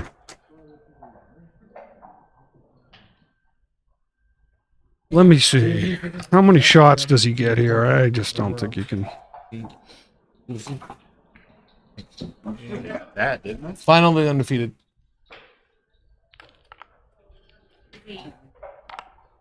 Correct. Over on the in the other room, the other quarterfinal one-loss bracket match, Richard Stubbe is leading Tristan Betancourt 6-5. Stubbe's from Houston, Betancourt's from the Bay Area, I think. Do you know him? I know California. I don't know what Bay Area. Sure. I think he's Bay Area. I think you're right. Yeah, he flew down from San Francisco. Yeah, you're right. He actually told me his flight from SFO was delayed coming in on Thursday. Okay, 3-0. David Wynn. Aces. Nice split. And I do that a lot. Is that right? I don't know. In that sort of situation. I would have played to the 22, and I would have been pointed on. Well, that's why it's wrong. 41. That's a nice roll. And then you wouldn't have made the point. Yeah, what do I know? Clearly, this is better. Let me put it to you this way. If it's right, if his play is right, and it might be, I don't know why it's right. I can't tell you why. Because he rolled 5-3 and you rolled 4-1. That's why. I don't think it's because you give up the super joker with double fives. I don't think that's why, but I'm not really sure why it is. Looking to anchor, advanced anchor, or roll double fives. That's pretty darn good. That saves the checker in points. Double fives, so he's going to do that and then take it to the mid, huh? Yes. Better perform, you're going to see a cube. Yeah, winning the race by a ton. Do you hit? Is there any chance hitting is right here? Yeah, because he's going to leave a shot Going to leave a shot anyway. And he's behind in the race. So it's... That seems a little... Yeah, I don't know. I like the hit. I think I like the hit. The rack, baby. Come on. Look, if you get hit back, you can anchor up. Right. And The power of the rack. Holding game. The power of the rack. I think hitting's clear here. I like the hit. Is anyone doing any transcriptions on this? Not on this one. There, he found it. We were up around 280 at the other match. Everybody's gone to dinner now or something. Yeah, we're on the West Coast. We're on the West Coast. So we lost a... Yeah, the one-loss semifinals. Wow, not a great... I guess you're going to try to get that final play tonight, too. Not a great shake. Yeah, they'll play... play at 8 and then directly after. Yeah. Actually, I think one of them might play beforehand. I believe two people said they wanted to play earlier. Stubbe and Jonah. I could be mistaken. Let me go check the bracket and I'll be back. So that was probably a good play with the double fives. He wants to keep the connection to his back checker, although it comes at the price of putting 4 checkers on the 3. You do. Just, well, he can run. That'll be right. Or he can make the deuce. Yeah, but he's behind. I mean, he's way ahead in the race, so that favors bolting, although he is stepping in front of a pile of stack of 5. He would love to unstack this and hit. big And swing he in the does. game right there. That's huge. Now David's in pretty decent position. Now do you Got to hit? hit him, huh? Think. Yeah, otherwise you're going Doesn't to have an ace in it. attack or be attacked, one or the other. He's choosing the former. We didn't really have an ace to write home about either. Anyway, Well, he could have slotted. He could have slot used the deuce ace. or slot the bar. Yeah. No, he could have slotted the deuce because that's the only good place that ace goes. All right, now he just probably won the game on that shake. But, ooh, a response. Well, back up. Now you might want to think about. Now, if he hits, he's going to get doubled, and I would just well, make the 3-point. I just make the anchor. Yeah. If he hits, for sure the cube is coming. Probably coming anyway. Well, he's 3-0. Okay, yeah, it's coming though. As he's got 2 back, he's aiming at a third. There's 2 checkers that are semi-dead, not totally dead, but semi-dead. And it's volatile as heck. He's only got 3s and 8s to cover if he gets away with it. So this is just, I like to play big, but this is just too big for me. And he took. This and Kit are. And he got punished. Other. Okay, now David's going to hammer away. Either Stubby or Bettencourt. Big swing in that exchange. Now, he doesn't have... The one thing he doesn't have is a lot of artillery in the zone, so he's got to be a little bit patient here.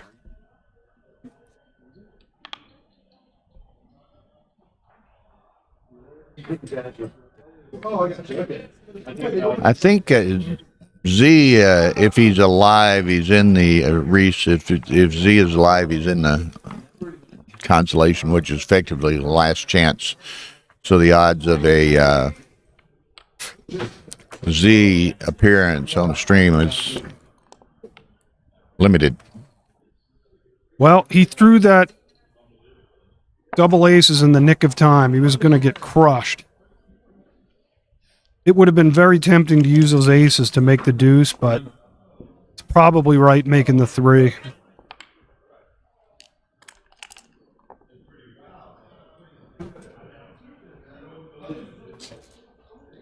Now a tricky play.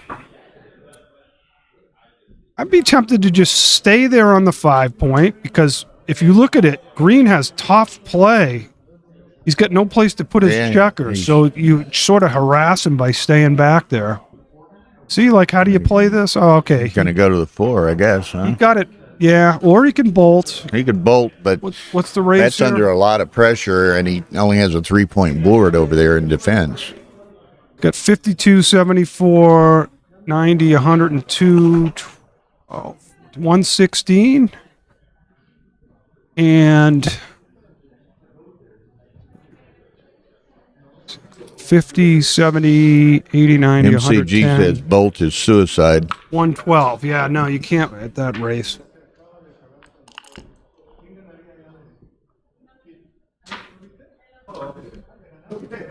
It's good. You make the deuce and slide, or you run. I think he's still in the same shape where Marcello has no play, right? With all those strip points. Maybe you, I don't know. I might have been tempted to maintain that harassment position back there. All right, white is 105, 70, 98, 110, 13, 14, 15. So he's up 10. So this is quite reasonable.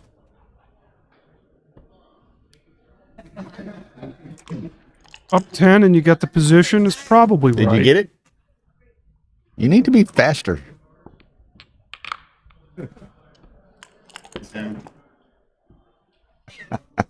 Very easy to bring home now. Yeah. There's still a little bit of racing equity. That was a big swing, all those pips, but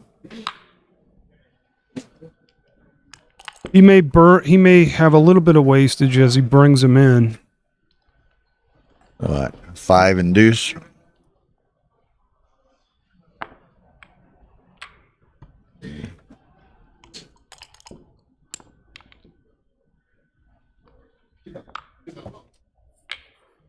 It's never easy in this game. There's a shot. Like you say. I thought maybe save the 6 just in case, but probably a bad one. Well, if he hits, that's how he gets gammoned, but he'd love to hit. Can't run. Can't move. Another 6 is a little awkward here, so now you got to decide. I like the slot. I think that's the right play, but now when he bolts, you leave a shot, so he has to. So now when you point on him, he's got that thing slotted, but so what? It's better. No, I did like the slot. It's just better for the race. Maybe a pick and pass. Even when this happens, yeah, you just pay off to it. It's still this is what you worry about, but it's not worth making the other play.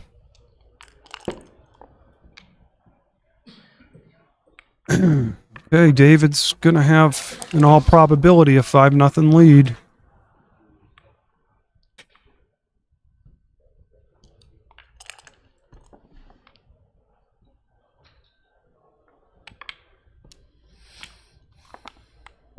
Hey, he should. Okay, he should be home free here.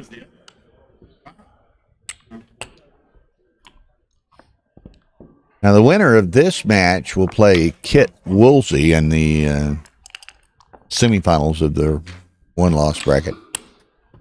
And the winner of the Betancourt Stubbe match will play Jonas Seawald. Those matches are at 8 o'clock. Jonas Seawald against either Stubbe or Betancourt, and Kit Woolsey against the winner of this match. All of those are at 8 o'clock.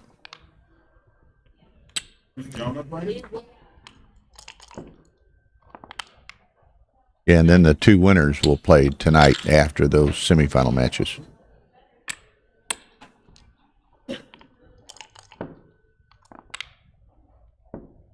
Okay, that mathematically ended that. Well, he could have thrown 3 2-1s in a row, but who's counting? How's my man Stubbe doing over there? He was 6'5", but yeah, he's on that Calcutta team. Maybe a 10 minutes break.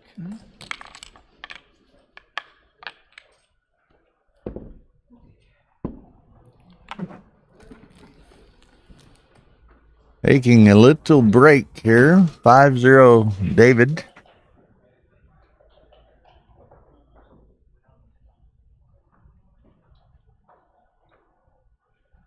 Ooh. Okay, Tristan Betancourt is leading Richard Stubbe 7-6 in the other quarterfinal. They're on break. We don't have anything to switch to.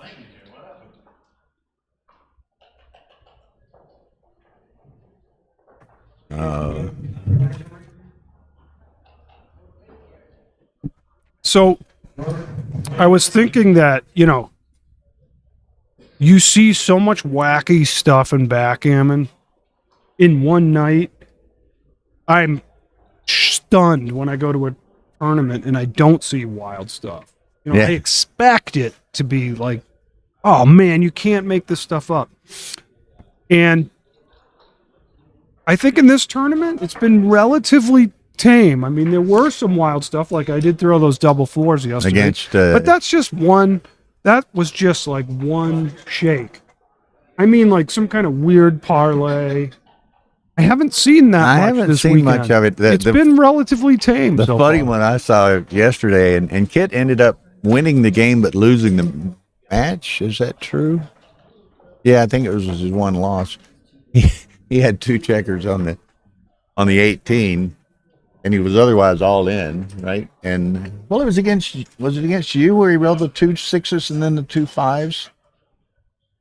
He rolled a lot of doubles against me. I know that. Well, I think somebody had their midpoint, so 6 away from Kit, and he rolled double 6 twice and couldn't play. Oh, yeah, that was against and me. then you rolled aces, and you had the 12 and the 13, and you rolled double 5s and couldn't play. Right, but what really was unlucky there is I doubled him.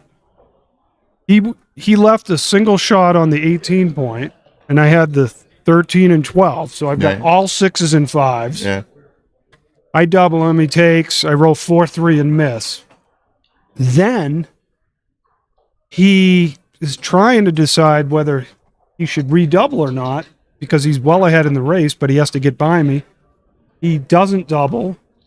He throws the double 5s. He's frozen, so I get my second consecutive doubles, all 5s and 6s, and I missed it again and left a shot. Then I ate the 4 cube and the game was over. So that was a little bit wacky, but usually by what's today, Saturday afternoon, you could write a book on the stuff that you've seen. But not. But it's been the weekend is still early. All the matches we've streamed for the most part have all been extremely close, extremely exciting, extremely competitive. And like you say, not a lot of craziness. They like that last match we watched. Well, yeah. There were so many holding games that there wasn't a lot of zaniness and back games and 8 checkers. And I was on each again, side. I was not at all familiar with Amarim, but I thought he played very well, very solidly. Pretty consistently, and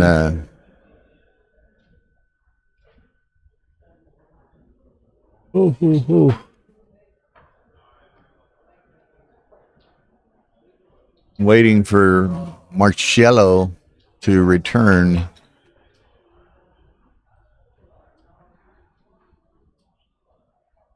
That's efficient by Dave, using his spare time to clean up his inbox. Good job. Very efficient. He could be filing his taxes right now for all I know. Okay, I think he's taking a deduction. Right there, backgammon expenses. Yeah.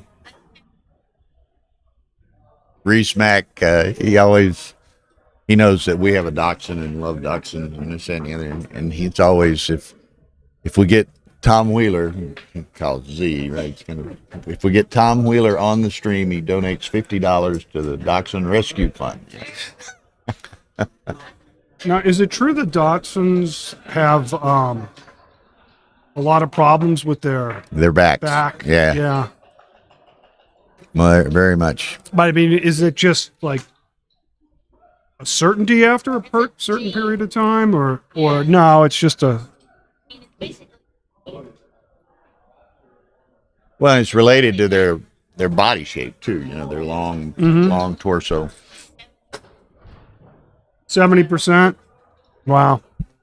Ours, when we were gone to Monte Carlo last summer, he hurt his back while being boarded somehow or other. And we had to do a month's crate rest. Couldn't get out of his crate.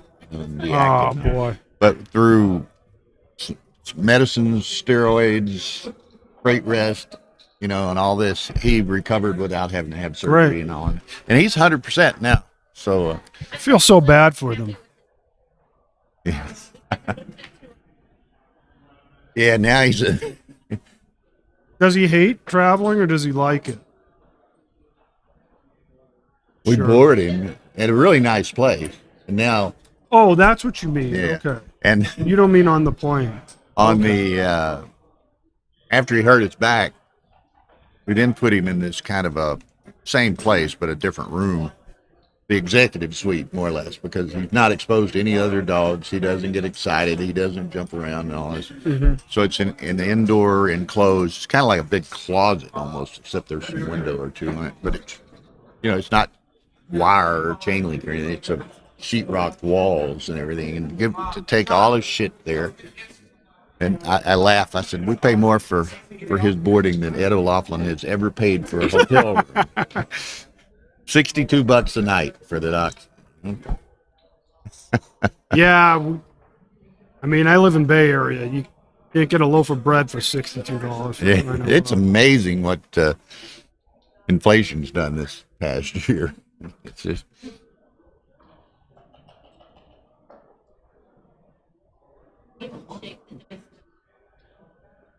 I've not noticed it. Haven't noticed. And I would think that would be incumbent on David if David had a problem with it to raise the question.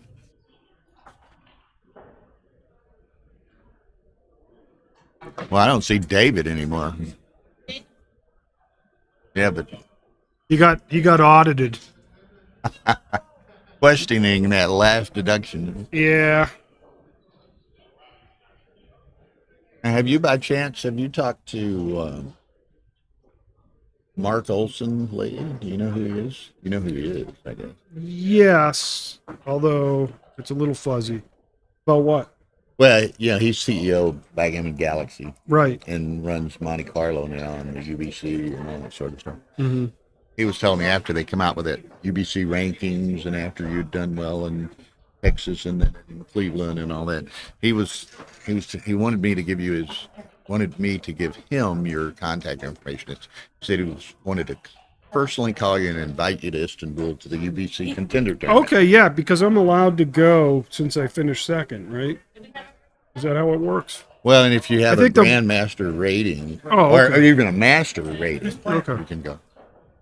So he wanted to. Yeah, I don't know. When is it? It's in April 23rd, 3 weeks. It's in 3 weeks? Yeah. I'm almost certainly not going. Yeah, I don't think I can do it. Maybe next year. Yeah. Remember that? What's I that? don't know if you can talk about mid-match. I wasn't sure I played the 6th round. I went to safety. They made a prime in front of them. Yeah, when you went to the 13, I was way ahead in the race. you were up 15, right? Or No, it's more than that. I was up 18. in that I last. miscounted. Okay. It's Well, only I counted 15 really that I fast too. So I didn't know. I don't know what's right. That was a tough play because his structure. This is when he had 4 on the 3-point. He had a crappy position, but he can all of a sudden make a ball. Did he have 4 on the 3-point in that game? Yeah. So it's really hard for him to attack you. It is. You could just sit there and I know. He can't drop checkers on the not 10 and 11 point. So I don't know. I liked your play, being up in the race.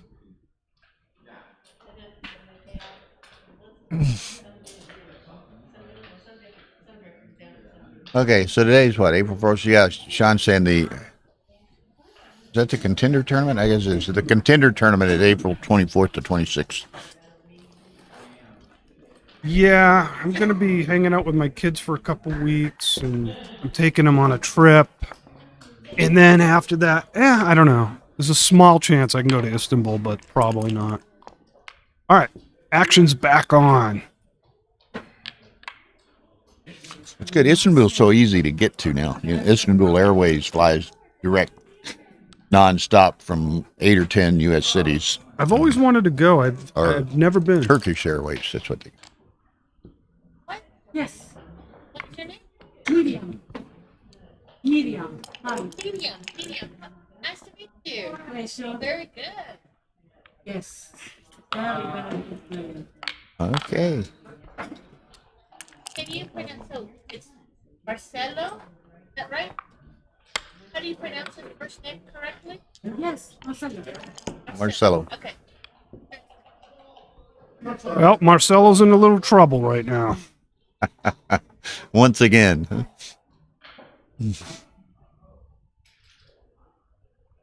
Dude, he's got a very comfortable take. With a 5-0 lead, he's probably right to wait.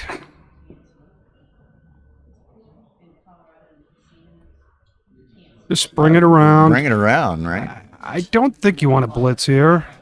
You can. I don't know. He's got 2, I think 4, that lets 6, him off 8, the hook 10. too easily if he were to hit you. It's reasonable. I don't know what's right, but I would have made the other play with the cube in the middle. when you had cube access. If you had already turned the cube, then maybe you blitz.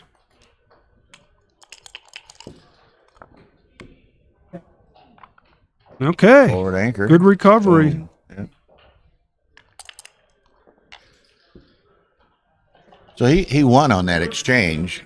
Oh, he won big time. Yeah. He was near death there.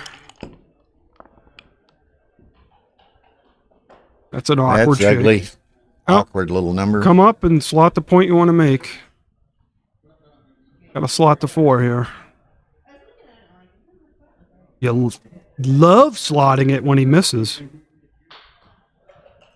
And you don't want to strip the midpoint, so there's not much of a choice here. Okay. Wow. Wow. Yeah. And the bar. Good race, good block. What more can you want? Huh? That's pretty good. He's got one more to get away. Now, do you play pure here? I like that play.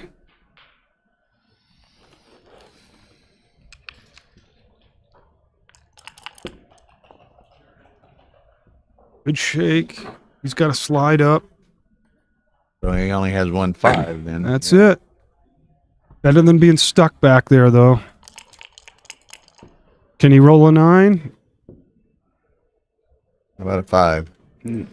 Yeah, I think you just make it now. Go to the 8, huh? I mean, what else? I think I would have made it. Off the bar, both? Yeah, and prepare. It's also reasonable, but Hey, David has no flexibility on the next roll. There's a 4. great shake. Just to play the 5 down, but that's okay. No, I'm attacking. No, Oh. no, I attack here. I'm hitting here. Because this gives him everything. It gives him the outfield. It lets him leap with one shake. There's Yeah. the deuce. He's toast now. He's gotta You had go on with that. He was a little desperate. He had to attack there. Now he's trying to decide, do I play on or not? Yeah. He still has to leap it, but David's got about one more roll where he can sustain not getting a 6. I mean, he comes in, he's in trouble. Yeah. That hurt He's him. got to think about doubling this. He's not. There's the 6. I mean, now he's lost his mark and this is too good now. Oh, wow.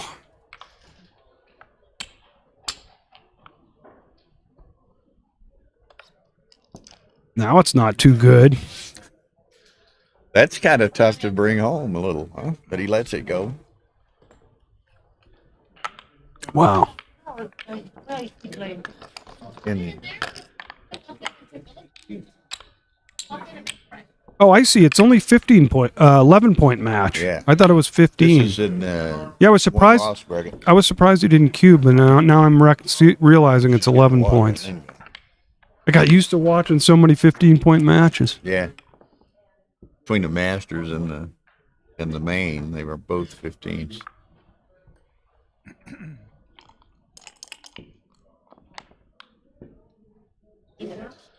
Justin Noel is back with us. Are you in the city or are you in London, Justin?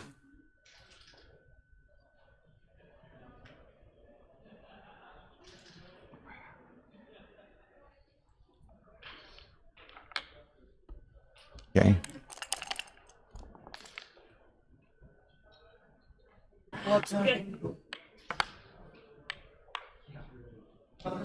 And you actually can see better here than you can there. Yeah, I want to be next year.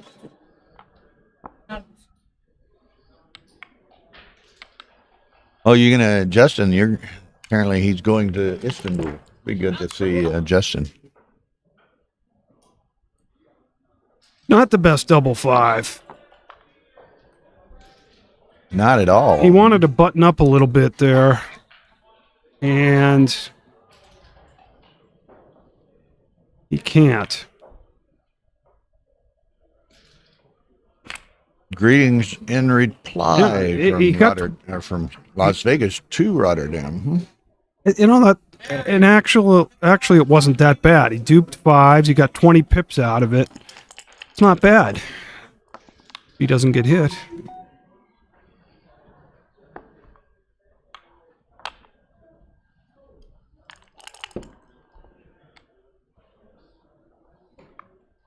He's got to be thinking about doubling at some point.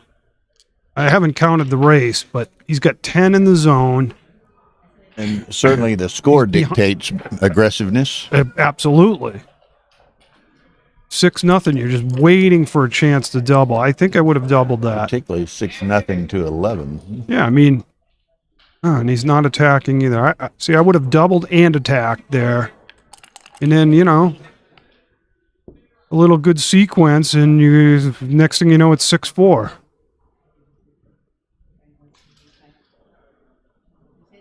But now David's just thrilled to just make his... This is the kind of game he wants to play with the 6-0 lead. There's not going to be many gammons here.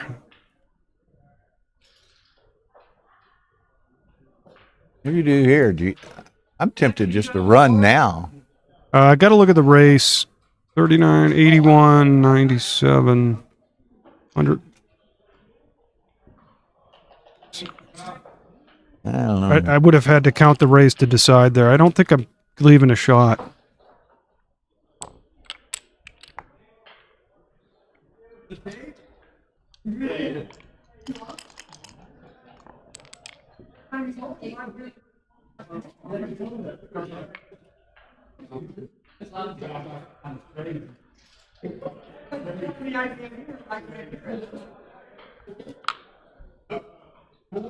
So the race, I don't have the race, but it's pretty close.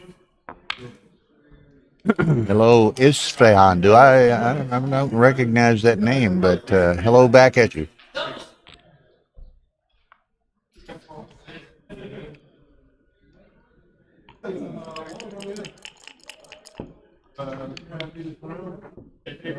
Great shake, but it's not obvious how to play it.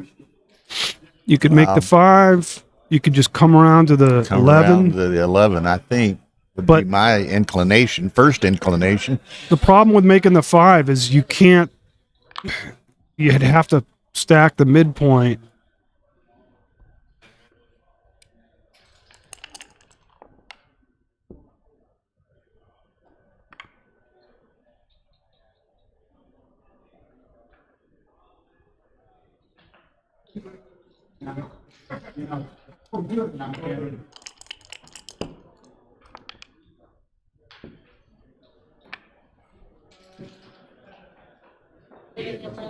Yeah, I think you clear the 11 and put the spares where you want them. You hate to put a spare behind the anchor.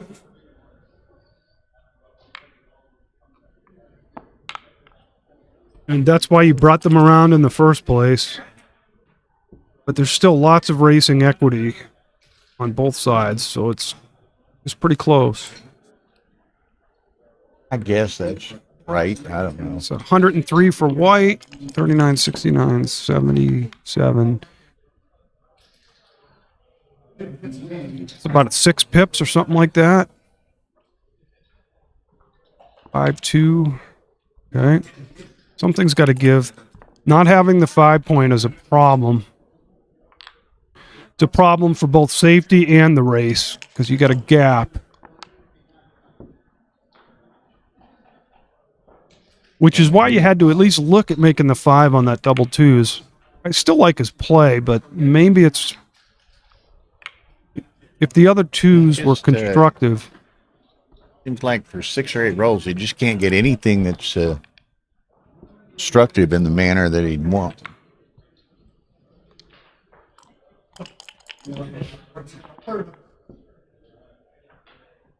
Yeah, it's not bad. Make the deuce.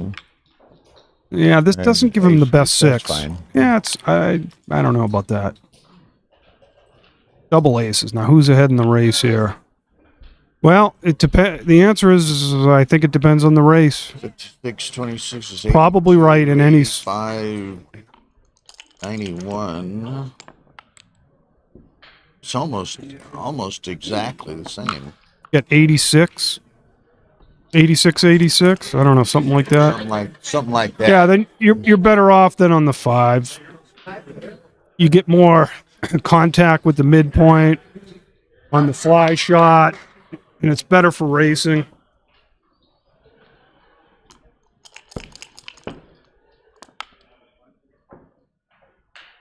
No shot here. I'm just clearing the bar point here.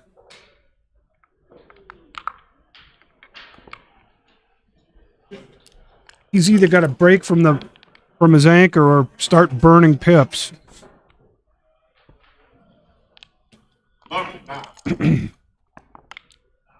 Very nice shake. Excellent shake. Makes the point he wants to make. Still keeps outfield control. He keeps 2 spares in front of the anchor. So an awkward shake here, and the cube's coming, and no, David throws the double 5. The dagger. The antithesis of a awkward shake. And look at this, 16 pip difference there. He's got to look. Well, he's rolling. Yeah, Didn't count it. I don't know. I think he had a fairly slow and Feels like maybe he had a double there, but I didn't count it. Now he's counting it. Yeah. Okay. 42, 43, 53. 53. Wow. It seems like he's missing a lot of doubles here. I don't have it completely counted because they're moving too fast, but yeah, he's way up. I know he's I know what he's thinking. I'm up 6-0. I don't want to drop 4 points here, but you know. Okay, so that's 51 and 40. He's up by 11 before that roll. Yeah, I'm not sure why he's not doubling. He gave up a lot of lead there. Actually, I do think I know why he's not doubling, but it doesn't mean it's right. Right. I mean, okay, he's got you gonna throw it now? Got to. 4, 6, 8, 2, 4, 6, 8, 9, 16, 10, 26, 10, 26. 25, 27, 36. It's 10 pips out 10 of 26. I mean, a huge double.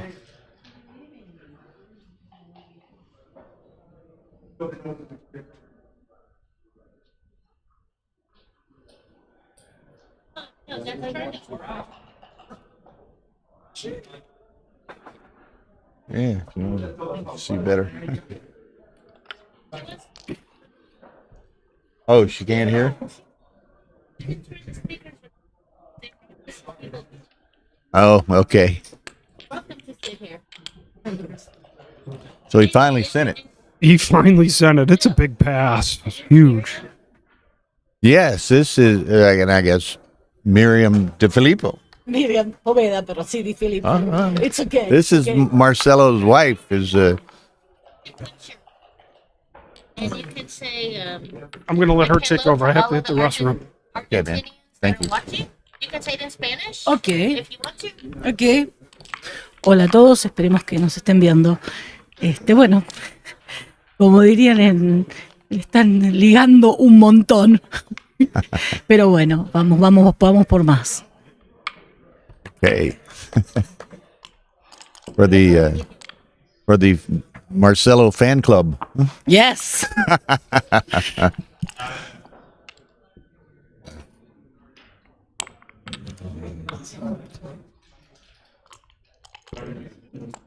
We're full service streaming service, Tim.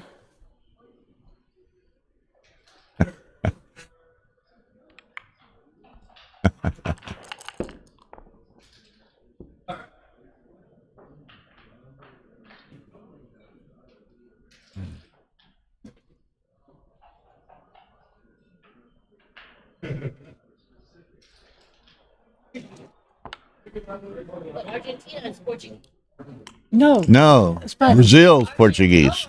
Brazilian people speak in Portuguese, but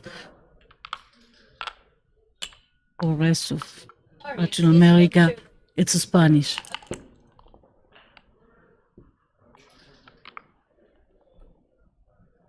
no para de ligar, pero Do you bueno, know? estamos... Do you know the Litzenbergers? Roberto Litzenberger, Irina Litzenberger. They're Americans. They live in America, but they're from Argentina.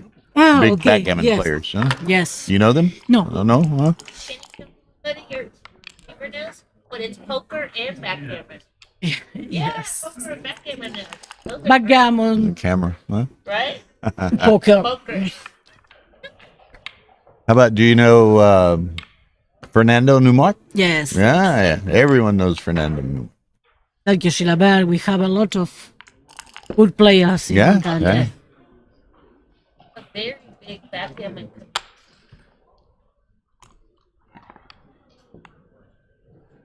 You know Daniel Pollensberg? He's one of my Nice person, nice person, Danny.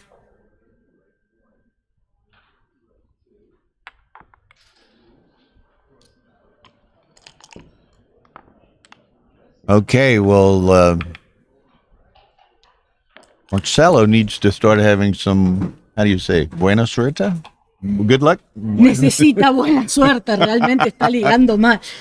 En Argentina diríamos, está ligando mal. Pero bueno, hay que... Está de mala liga o está ligando mal. Bad luck. Yeah. Bad. Okay. One guy wants to know, do you know Lionel Messi? I don't know.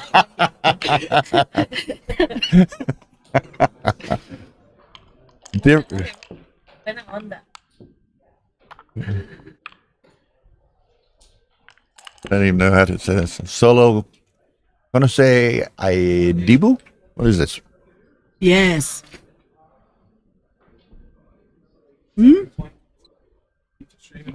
I don't... Oh, you Wait. can't read? I suppose my family is going to be here. No. No? Yeah. Oh, I'm just wondering how to play it. Okay, well, we glance away. We're talking a little bit, and Marcelo did get a bit of good luck. He made Yes. the 2 point. Yes. he had 3 in the air. Two. Now he makes 2. No. But he can't. David has trouble bringing those checkers around. That helps, but he still has the blot over here. Marcello needs to hit this. No deuce.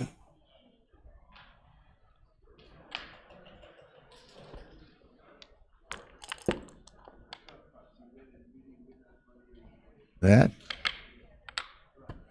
Okay. You need a 5. Give me the 5. Cinco. Give me the 5. Please. No, but Not that 5. not that 5. Not that 5.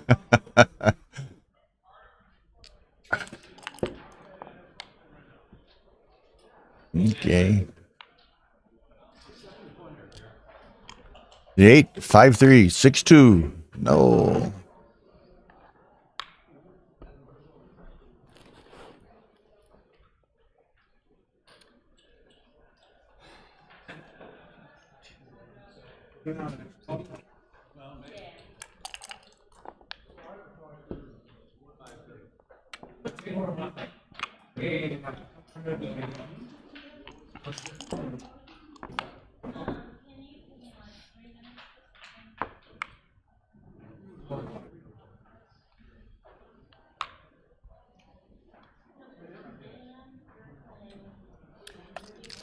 Okay, he sends it back. He takes it, then he's going to reship it. Yes. Okay. Now or never. Now or never.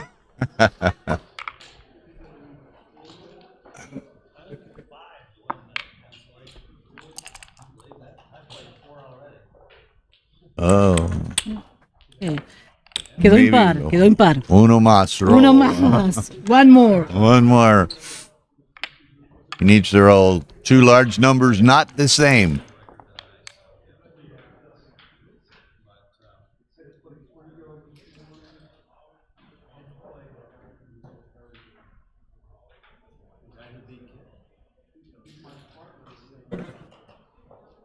Yo pienso que aquí la mejor sería sacar dos para el rival, sería sacar una del 4.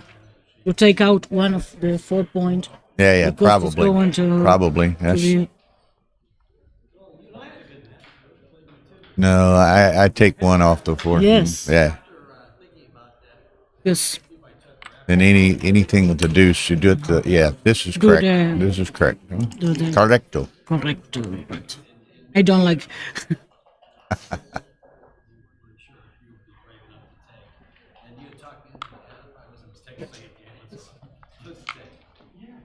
Okay, he needs a Okay. deuce. Deuce. Try to. No. Oh. Uno más. Uno más.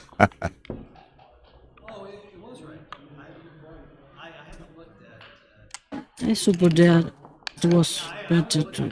No.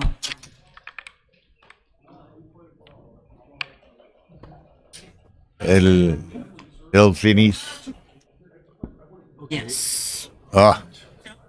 Over. Thank you, 8 cube. everybody. Okay, thank you, Miriam. Taking Dana in this area to switch to 1. Oh, we're going to switch to 1. Dana Nazarian and John O'Hagan. What's that, a consolation match? Oh, we got a little bonus coverage here. Maybe. Oh, to move over? What? Or, everybody's gonna switch to Okay, apparently we're going to get a quick bonus coverage here. Congrats, honey, from Leslie. Yes, he's now he will play at 8 p.m. tonight in Vegas, and will play Jonah Seawald. Your wife just said, "Congrats, honey." You play Jonah at 8. Oh, Stream. there's another one. No, That's the soonest. Okay. you play Jonah and. I wasn't sure how to play that 3-1, and I also wasn't sure if my double was. I knew it was going to come back to me at 8. Yeah. Boy, he was in a shitty position. Yeah. Okay. You think it was a take? It would have made it 9 to. I didn't. I think you wouldn't have given it had he been able to ship it back to you for the match. Probably. No. I think that's the only. Well, I wouldn't have given it. Right. That's the only case he could have taken that. I think for the match. Okay, here we go. A 7-point consolation match. Bonus coverage for. Geez, two of the heavyweights, John O'Hagan and Dana Nazarian. Y'all have been privy to some commentary from each today, so you have a bit of a perspective of their perspectives on the game, the way they play, the way they see things. Two of the very best players.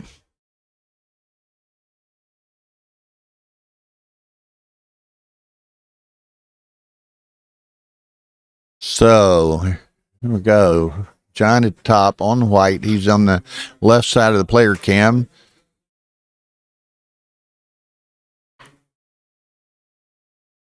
Dana wearing mustard by Giovanni or something.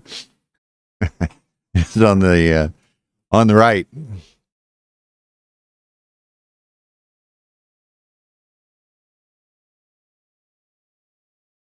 Yeah, you need that shades for this board, Hector, that's for sure. Indeed, Alex, two of the best and two of the nicest. Just supreme gentlemen. Okay, Dana's got John's going to try to preclude Dana from attacking him by taking half a roll out of his hand, and Dana accommodates John by dancing. Set of fours. Now that'll work. He can make the ace. He could make the deuce and the 4. He can clear the trailer back here and do something else. Just many options. I kind of personally like making, well, there's a lot of blots though. I was going to say making the 2 and the 4. John maybe agrees with me. If Dana doesn't perform, this could get, well, it's center cube, so it doesn't cost him but 2.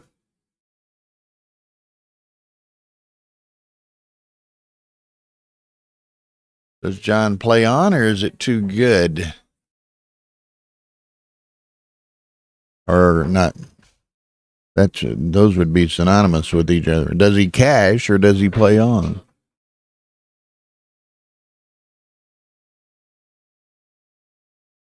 There's the ace. He's going to bring that down, puts all the builders in play. I might have safetied little Wilbur back here. There's an ace. Got a checker, another checker going back.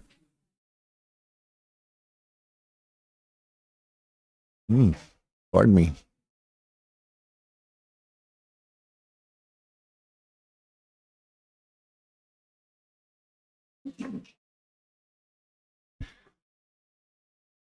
I don't know. I don't, Hector, I don't have a problem necessarily playing with 2-inch checkers. I don't mind it particularly. The downside, it's just the size and the weight of the board if you own one and you travel with it or something. And those get, I know particularly Jeffrey Parker 2-inch boards are just huge and heavy. So I'm kind of a 1 3/4 inch checker kind of guy.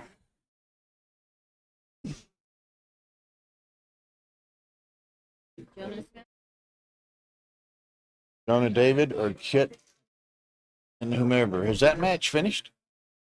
Betancourt and Stubbe?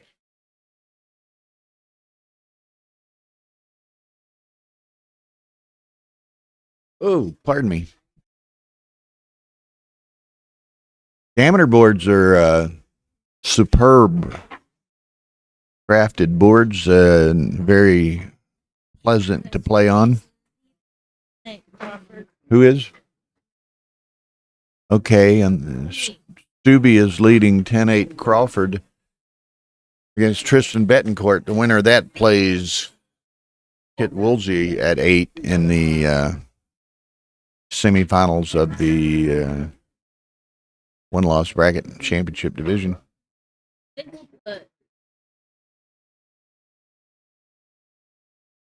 I would put Jonah and win, personally. What? I just needed this.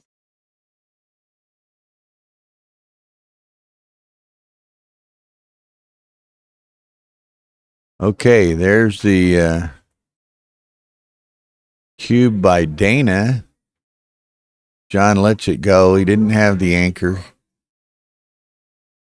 Dana was in full preparation of attack mode. He did have the 2 checkers kind of stuck behind some of John's structure, but had a lot going for him in the offensive end.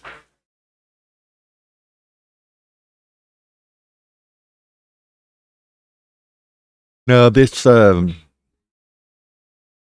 asking, is that a leather FM Gammon board? No, that you're talking about the frame and everything. I think it's a faux leather, Alex. This one? Yeah. Yes, it's a faux leather. Faux leather. Tara confirms that. These are the boards that originally were the same type of boards you use for Monte Carlo. Yeah. So they're made to be affordable. Yeah, the similar to this board, the tournament room boards in Monte Carlo are very similar to this in certain regards. So they're relatively affordable. These are on the order of $400, and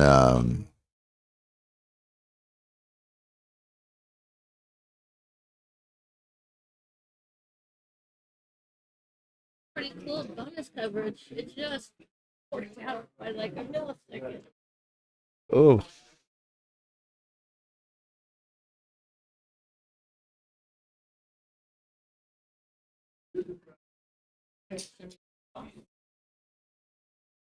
So David Wynn, Jonas Sewell will be on.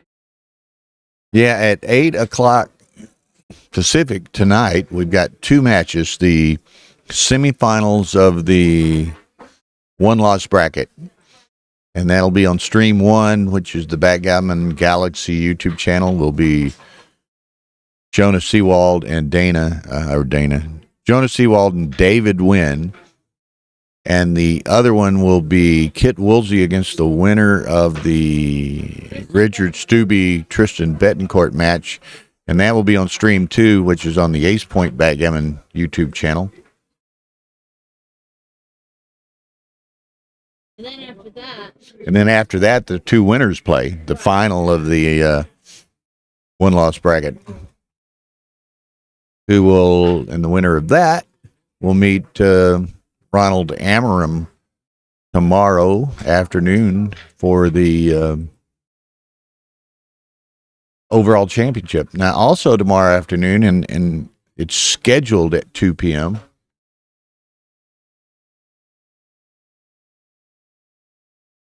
At 2 p.m. is the Masters Jackpot Final tomorrow, which is Stuart Hosen versus Brandon Macklin. Will be a great match, and they've requested, and he's agreed to do so. Steve Sachs is going to join me as the guest commentator for the Brandon Macklin Stuart Hosen match. So anything about anything. What is it, Masters, yeah. It's scheduled for 2, but we'll have to see. Be anywhere in my. Okay, so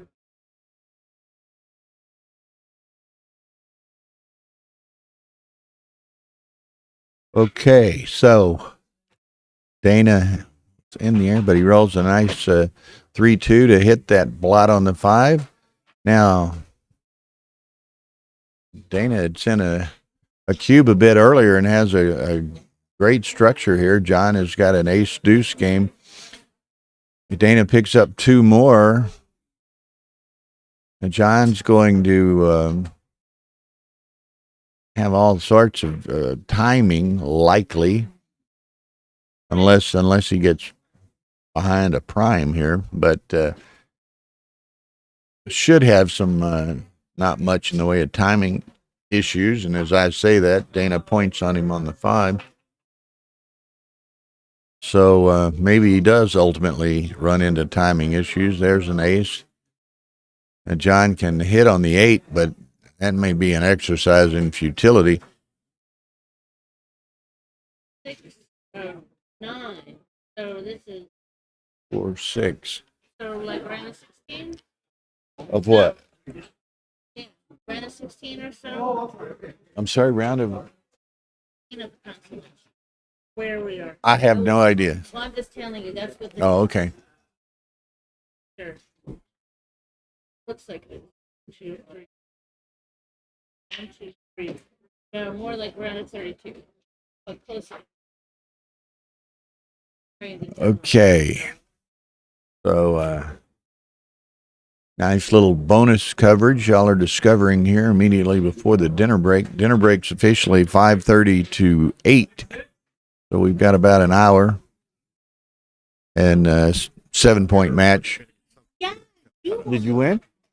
You are the man, Mr. Stubbe from Houston, Texas. Alrighty then. Kit Woolsey versus Richard Stubbe. There you go. Out of Texas.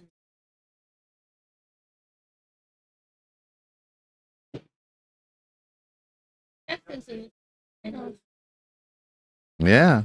David Wynn, Richard Stubbe.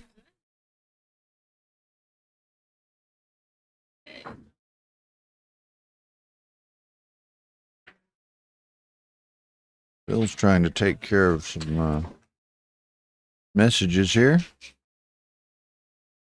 Boy, John's got that 1, 2, 3 backgammon or backgame, but he has 0 for timing.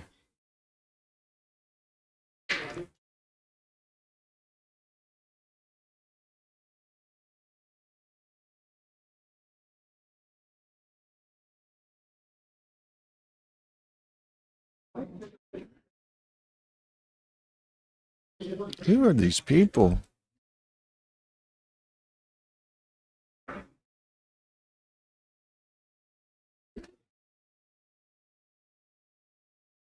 Big win. I win a lot of matches. Yeah.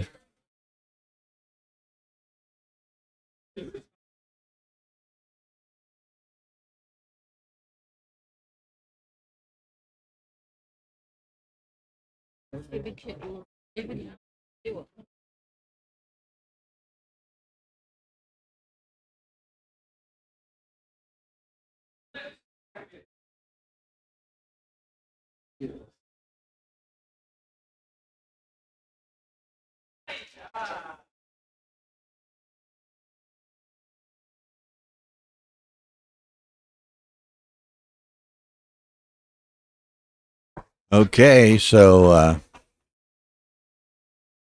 John's still. Well, Dana's going to maybe try to flush John off that anchor.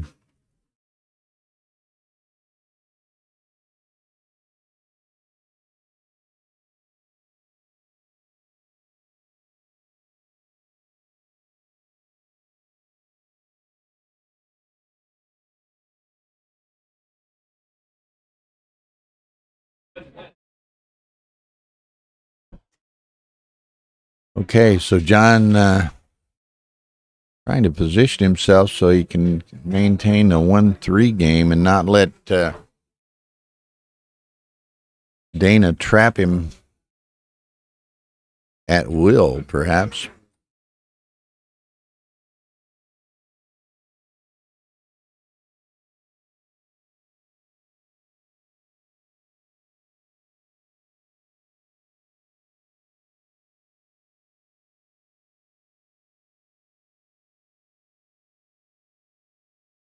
Okay, John is into the crunch mode.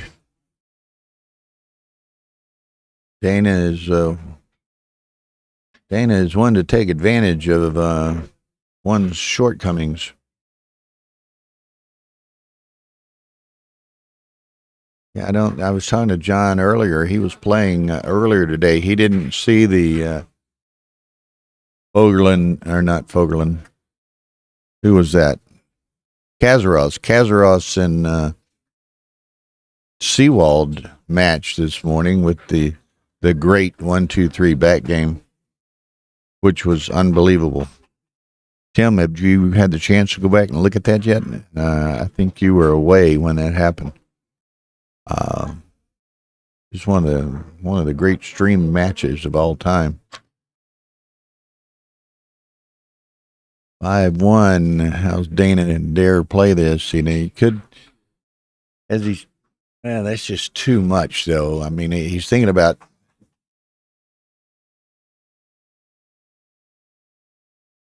I don't think he can do that. I think he's got to do this. He toyed with clearing the 7, but I don't think that would have worked.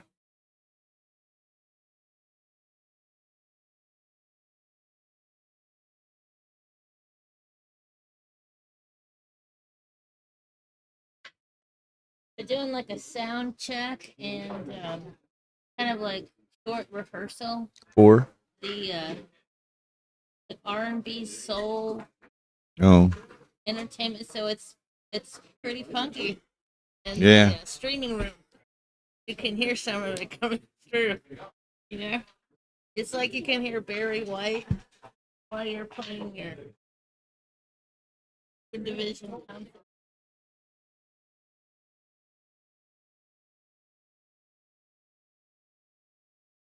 So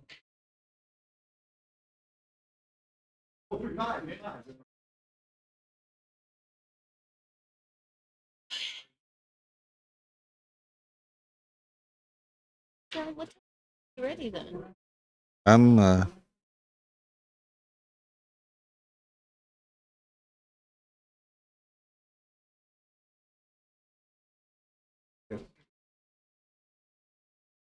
okay, so John still got this 1-3 back game. Obviously picked up a checker. I apologize for some distractions that I was getting. But what's that? Okay, so Stubby's matches. Stubby's going to Barry Manilow. Oh. So he's going to start his match closer to like 8:30, 8:45 because. Oh, okay. Okay. The things we have to do at backgammon tournaments.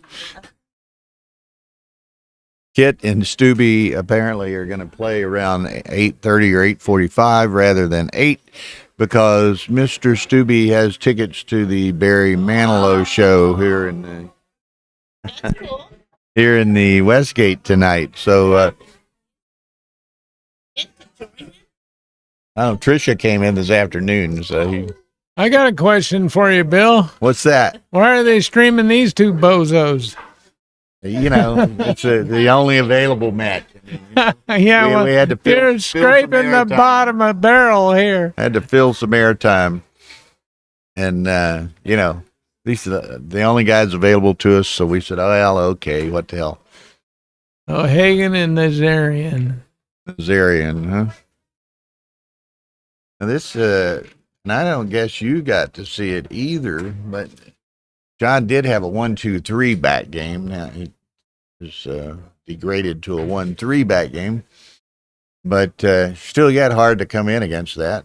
You kind of want to hold the 2 and 3 if you can, but the 1 and 3 it's not bad. Holds better long-term shot equity. There was one this morning that Neil and Jonah played that was just unbelievable. Neil had a 1-2-3 game. Oh yeah, and one of the great games of all time. You'll have to go back and watch that. I mean, it was crazy.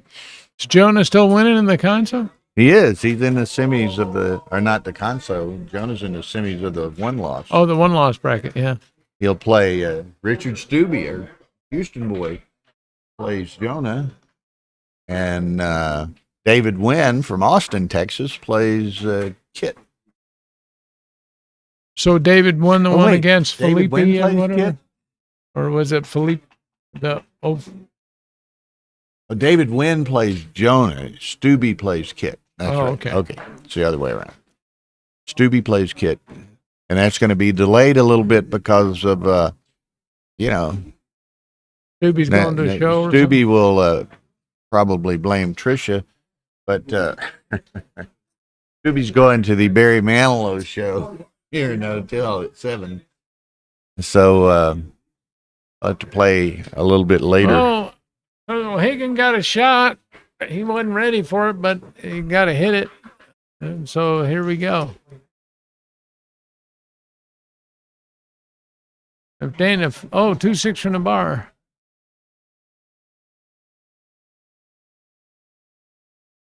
Look at this shake. Hit, pick, pass, and cover. Wow.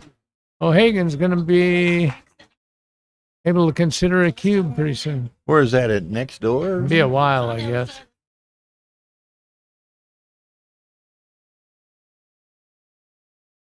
Sounds more like a sound check.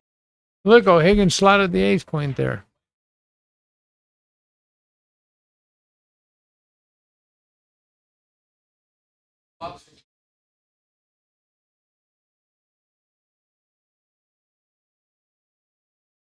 I think John should make the 5-point board and then step out, but he didn't. He stayed back.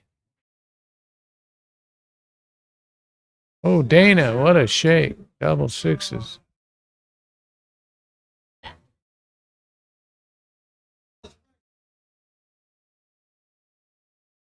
Now John breaks from the back. Look out. Dana just rolled sixes twice. 2 sets of sixes. This is bringing a BG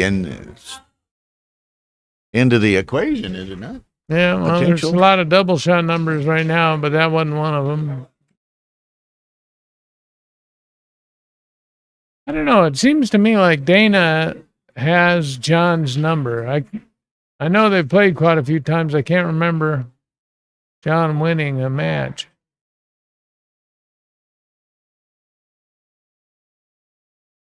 It seems like I would have brought the 5 in, but he's just getting them out. Okay.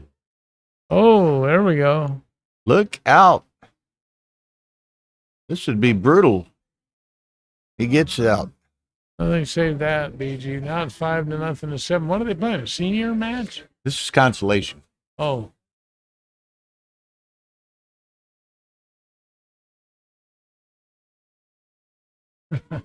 I really admire both of these guys. They'll never change expression. And John would have got backgammon. He was just would have shook his hand and got up and then never heard. He wouldn't have heard a peep.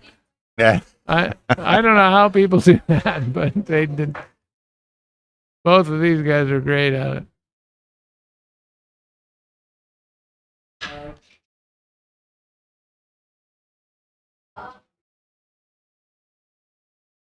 You know, I might have a DMP match. Let me go check that out. Okay.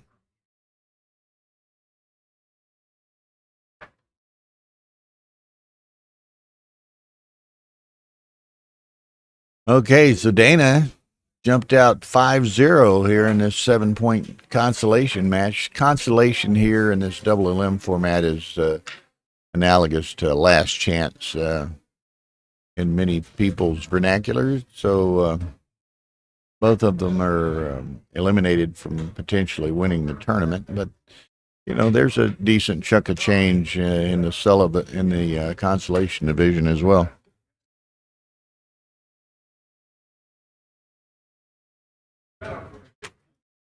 Okay, John says, I want to try to get back in here. Dana says, I'll play for the match. And here we go.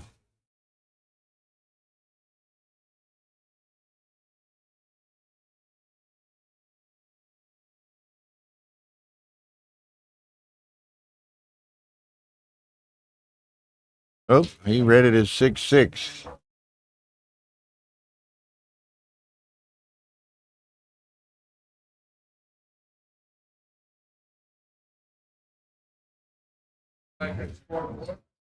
This could be painful. Dana's staring a 4-point loss in the face here as he gets in quickly. Just take them both across. Yeah.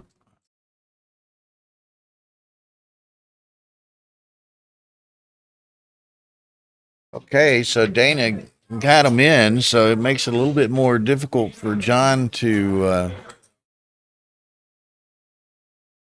well, look at here. He gives him all kinds of targets here.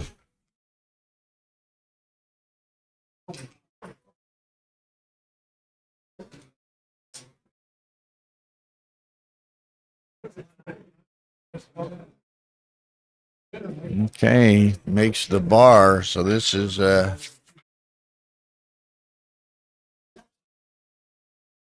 Okay. Oh. I'll have to check with Hey Stubby. Have to check with the boss here in a minute, Tara. I think we're supposed to go to dinner with the staff here tonight. Although I was talking to Ian there a while ago. He was saying you must have been brimming with confidence that you bought Manilow tickets for Saturday night. When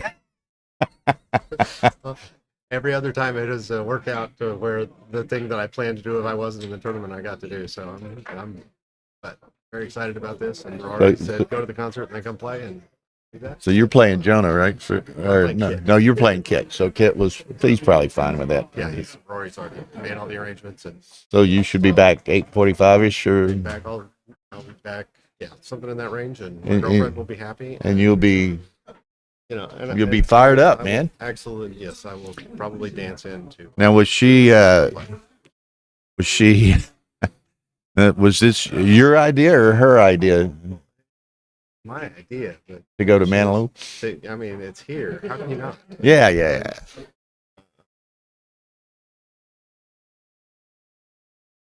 Well, that'll be fun. I mean, I had Barry Manilow's 8 tracks when I was 15-year-old. I shouldn't be saying this on live stream, should I? Well, let me turn the mic on. Well, this is great. You know, we've got a good Texas representation here. You're in one of those one-loss bracket semifinals, and Yes. David Wynn from Austin is in the other I one. saw that. So some good Texas representation.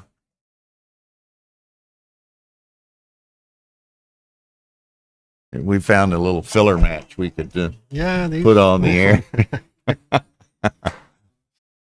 If you didn't have anybody else to show, and so we put these two guys on.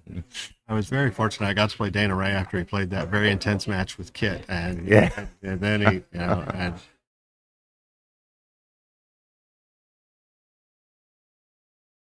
Well, that'll be fun getting to play Kit tonight. I mean, I think you're like me. Perhaps you come to these things to get to play good players and to challenge yourself, to test yourself. That's exactly why. I know the first time I played Open was a few years ago in Chicago, and I got paired against Victor Ashkenazi right away. And it was like, okay, this is what you signed up to do, and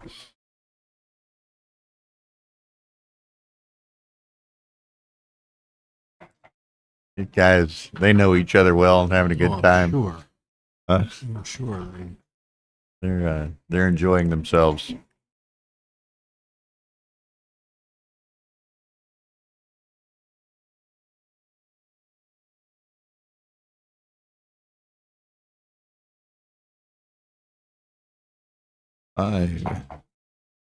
How many does he want? Oh, that was Dana's dance. I was thinking it was John's roll. Well, I'll repeat. How many does he want? Yeah. I asked Kit that question 10 or 15 years ago here in Las Vegas one time. Just kind of thinking, I said, how many checkers do you at some point you maybe want to stop because they're going to get past. They'll be along forever, right? Giving you grief. I said, how many do you think I should put back in this kind of position? As many as you can. As many as possible. Well, when you got 4 points covered, it makes those extra checkers. But say even if you had them closed out, you might rather only have 2 or 3 closed out as opposed to 6, because if you have 6 closed out, you want to. They'll be waiting around till you're clearing the 2 point to see if you leave a shot. Well, John's got to be thinking about winning that game. He's about to take the 4 point away. So Well, Dana won 4 at 1-0, and he had an outside chance at a BG for the match. It's like John may return the favor here, and he leave that open. And he rolled double deuces and brought 3 in and hit one on the 4. I thought he could have made the 4 point there, and I don't know why he didn't.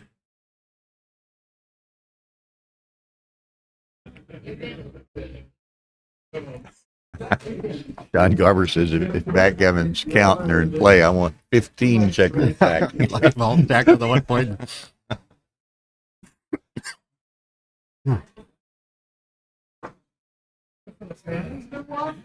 Now, Trish, she come out here. You said she's got a conference. Now, do you get to stay on a couple of days too, or do you have to go back to work? I'll actually be here through Tuesday. I'll probably be working out of her room or something on Monday, and I'm going back Tuesday night. Yeah, we're going back Tuesday night, or late Tuesday afternoon. Yeah, or something.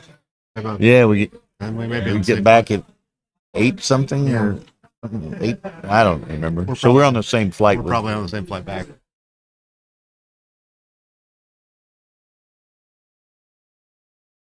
I don't know. We'll see.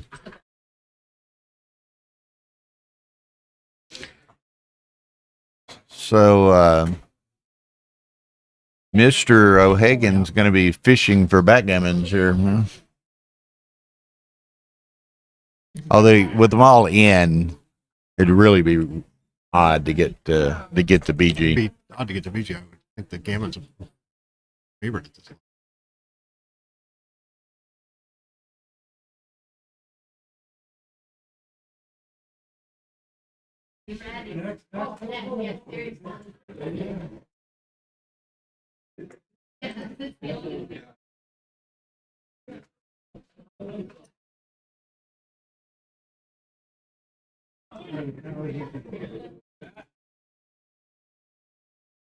John exercising good playing practice and leaving the checkers off. Yes, that is so helpful to everybody. You want to be able to understand the situation. I thought there was only one die on the table there for yeah, I keep losing them in those logos.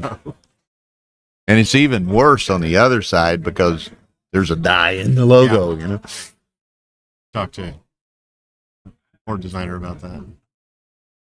Beautiful board. There's several of us, including me and several of the people that have viewed throughout the week, that find the blue a little overwhelming with the blue background and the blue checkers. Yeah, it's a very strong. It's a red, white, and it's a U.S. Open flag, for sure. I'm not sure. Tara says this is like round of 16 in the consolation. 32 to answer Ryan's question. Round of 32 in the consolation. You know, let the Deadwood knock each other out early in the consolation here. Yeah. I was really thinking this over.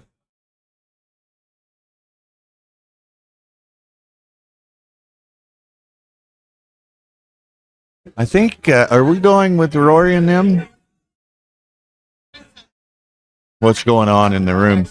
I hope we're going to, Rory's taking everyone that's involved with the tournament, staff and everything, to Benihana tonight. There's one here just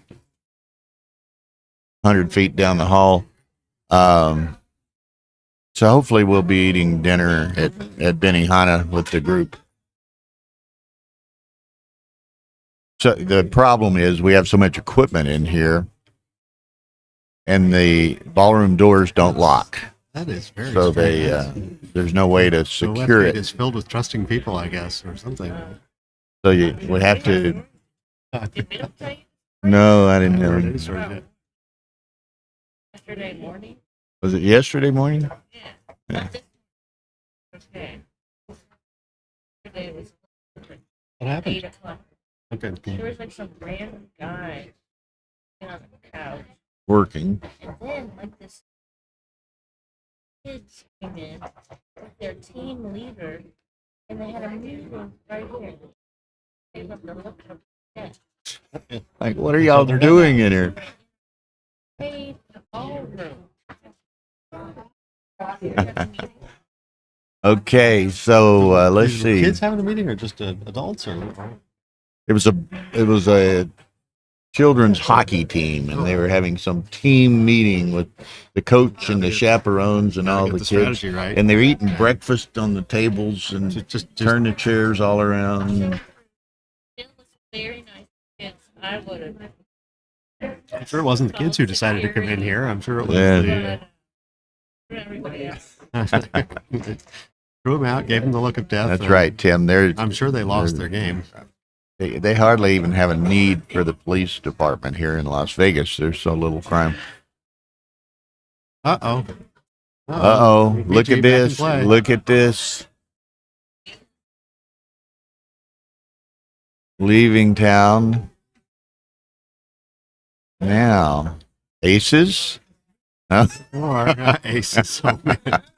Okay, we got aces, ace deuce. No, he escapes. Still 5-4. 5-4.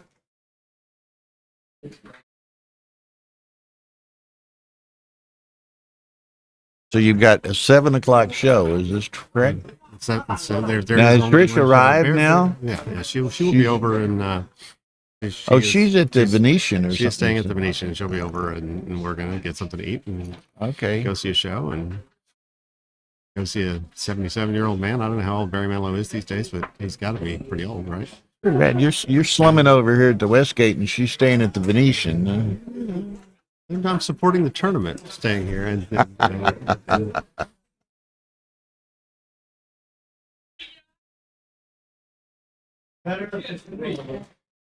Okay, so 2 away, 3 away. Dana. I would give the Westgate. I've certainly preferred it to the Nugget. It's a step above the Nugget. There's no doubt. Well, and I like that we're fairly close to the casino floor, and it feels like there's some action going on. When we were at the Nugget, we were parked far away from everything in those the spaces that we had were great, but it was a long walk to get to them. Well, at least here is what? I'm sorry. Oh. 79 years. Be 80 later this year. 79 years old. Okay. Well, in the last few years, I've seen Paul Simon, who is in that age group, and Hall and Oates, who are in that age group, and now this. One thing that's nice here, they got a bunch of nice restaurants. Yeah. Now one of the problems is, and I guess this is kind of post-COVID, the new normal, or this is Las Vegas, right? They have a bunch of nice restaurants here in the hotel, but they're only open from 5 to 10 p.m. I mean, 10 p.m. Tara and I, we couldn't get anything to eat here Tuesday night when we arrived. So we said, well, we'll go over to the Peppermill, which was the old standard, right? It used to be 24/7, right? But we now go they over close there. at 11, right? It closes at 10. They closed at 10. Oh, no. The Peppermill closes at 10. They close at 2 on weekends. 2 on the weekend. That was during the week, 10. Vegas is getting soft if the Peppermill's not open 24 hours. I'm telling you, this is ridiculous. I'll send you the. I mean, between 10 and 11 o'clock Tuesday night, we couldn't get anything to eat anywhere. Yeah. And we come back to the hotel and we say, okay, it says room service is open till 11, right? We call them about 10:20. Oh, no, we're closed for the night. We're not. Oh, well, what? The thing says 11. I don't think we're going to be able to. But it is. They have 200,000 square feet of ballroom space or something like that in this hotel. Okay.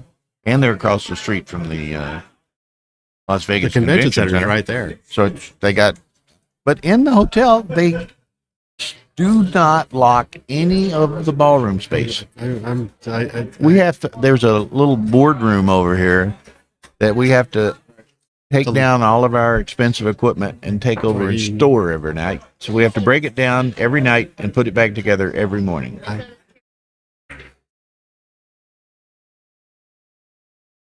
What about Rory? Yeah, his stuff, Carol Joy Cole's Backgammon Boutique stuff is in there. That just seems like I don't know, doors have locks. Then yeah, what's the deal about not locking the ballroom space? Man.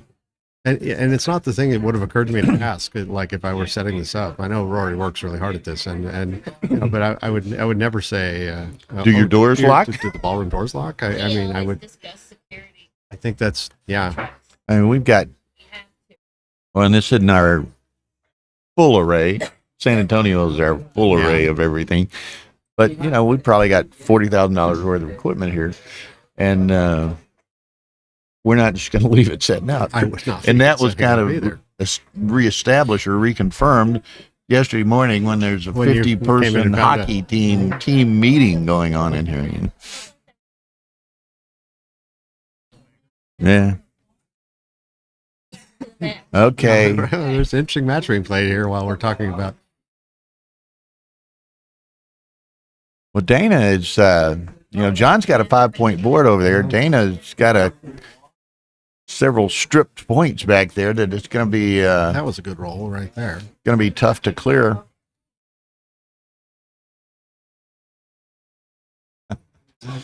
One guy said, "There's no crime problem." He said, of course there's crime there. He said, they used to have locks on the ballroom doors. All the keys were stolen. Yeah. Okay, so is Dana's got to clear these two far-reaching points. John doesn't have much timing, though, he really doesn't. Sit back here and wait. John needs to throw some 2 1s and 1 1s or a big double. Wow. Okay, he's going to do this, so that gives him an 11. 3s, 5s, or 6s would be fantastic. And that's looky here. Okay, that door's locked. That door is absolutely locked. 3. Now he can make the 11 point, but now he's got more stripped points. I mean, if he could have put them all on a single point, he would have preferred. that feeling of multiple strip points out there where you know you're going to have to break something and you may not get to pick which one it is. And you're going to have to break something really likely on the unpleasant. next roll. Sure. John saves a 6. Ooh. I am Because surprised. he doesn't want to be forced to leave on the next roll. Okay, Dana's got to do something. So what's that? That's an 8. But now it's a lot easier for Dana because it's going to take 2 numbers to get to that. To that blot on the 12, and those are not the correct 2 numbers. John's got a lot of race here.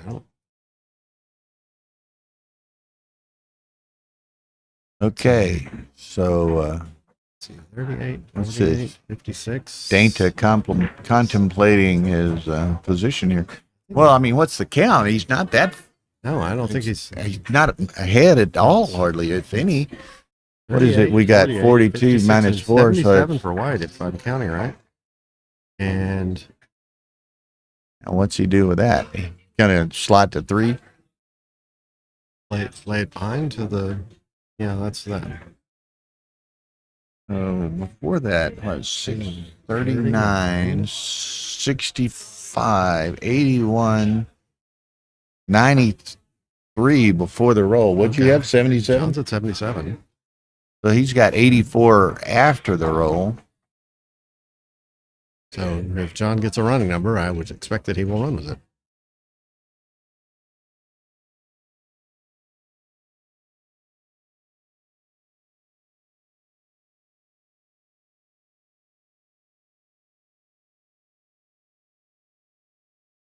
Oh my word. Did not expect Well, that. because he was behind, Yeah. he has to hit, right? All right. Well, Dana knows his stuff. Oh, How but that John, hurt. And now, 4 for sure. Now, John's going to leave that slotted up there, I think. And you come out with what the 5. Kent 6-2, Goulding used a 6-4, term 6-3, earlier, 6-4. the Hoover maneuver. Yeah. He's going to try to Well, they're both going to try it because they're both going to have blots everywhere. Right. I mean, John's going to either have 3 blots or 4, and Dana's got those 2 out on the outfield. To answer Mr. or Neil Williams's question, several things come into play. One is beyond the skill and the experience and this, that, and the other. Another thing is just controlling one's emotions and just playing, not letting the vagaries and the ups and downs of backgammon bother you. And that's difficult to master. Look at here, just aces. Just when you thought it was safe to go outside. Yeah, now like any 6 number is any 6, something happens, there's a 6, and there it I is. suspect that Boom. John's going up on the bar here. Yes. And he's going to hit it.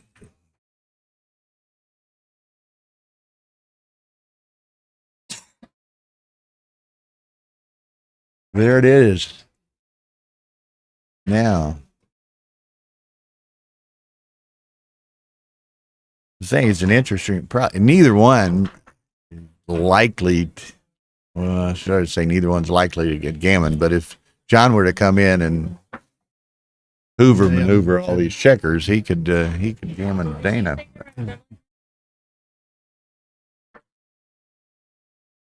I mean, Dance. the Gammon can work the other way too. Yeah, but John's not Not- as likely not to get likely. gammoned. He doesn't have the single blot in play. On the other hand, the cube is still in the middle. Yeah. And this might be a heck of a time to throw it. I don't know if I'd want to.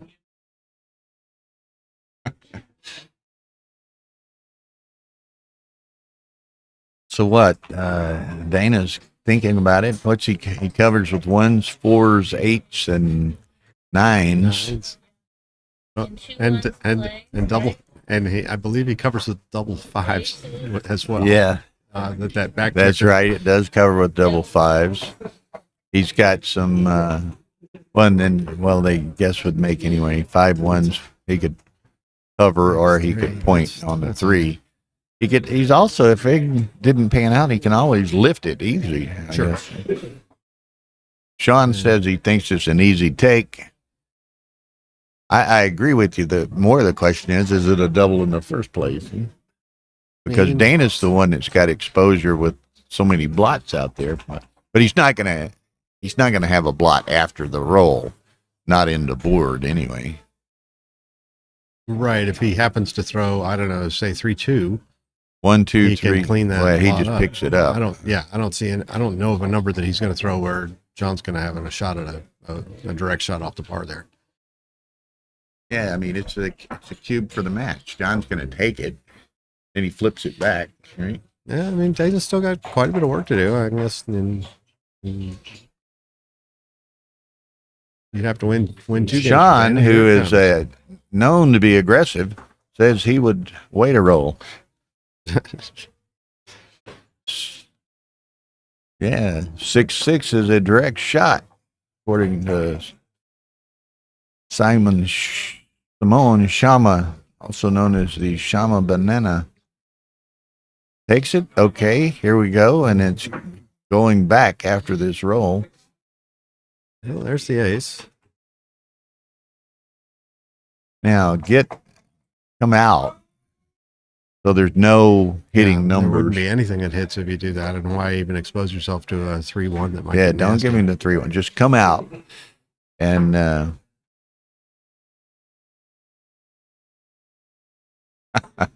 one guy said, I had to go to the bathroom, so I'd double.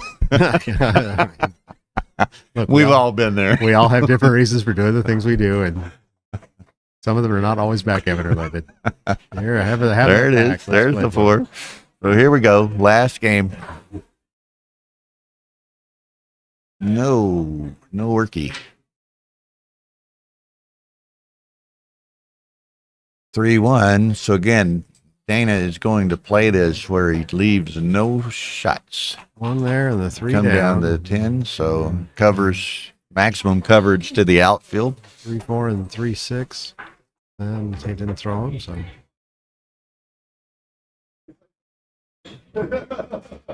6s. Uh-oh.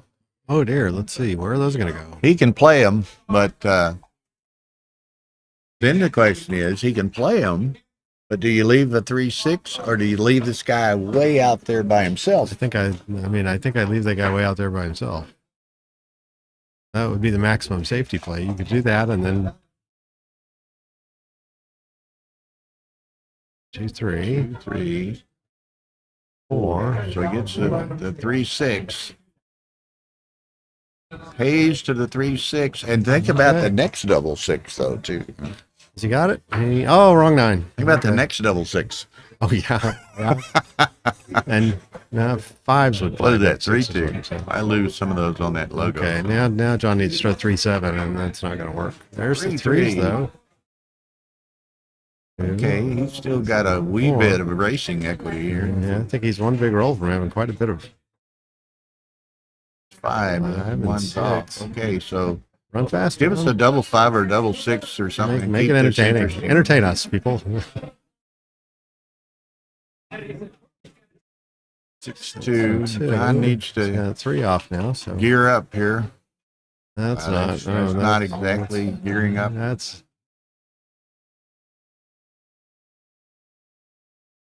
4-1, John. It's about now time. is the time to throw those. Oh. No. 3-1, 2-1. Those are.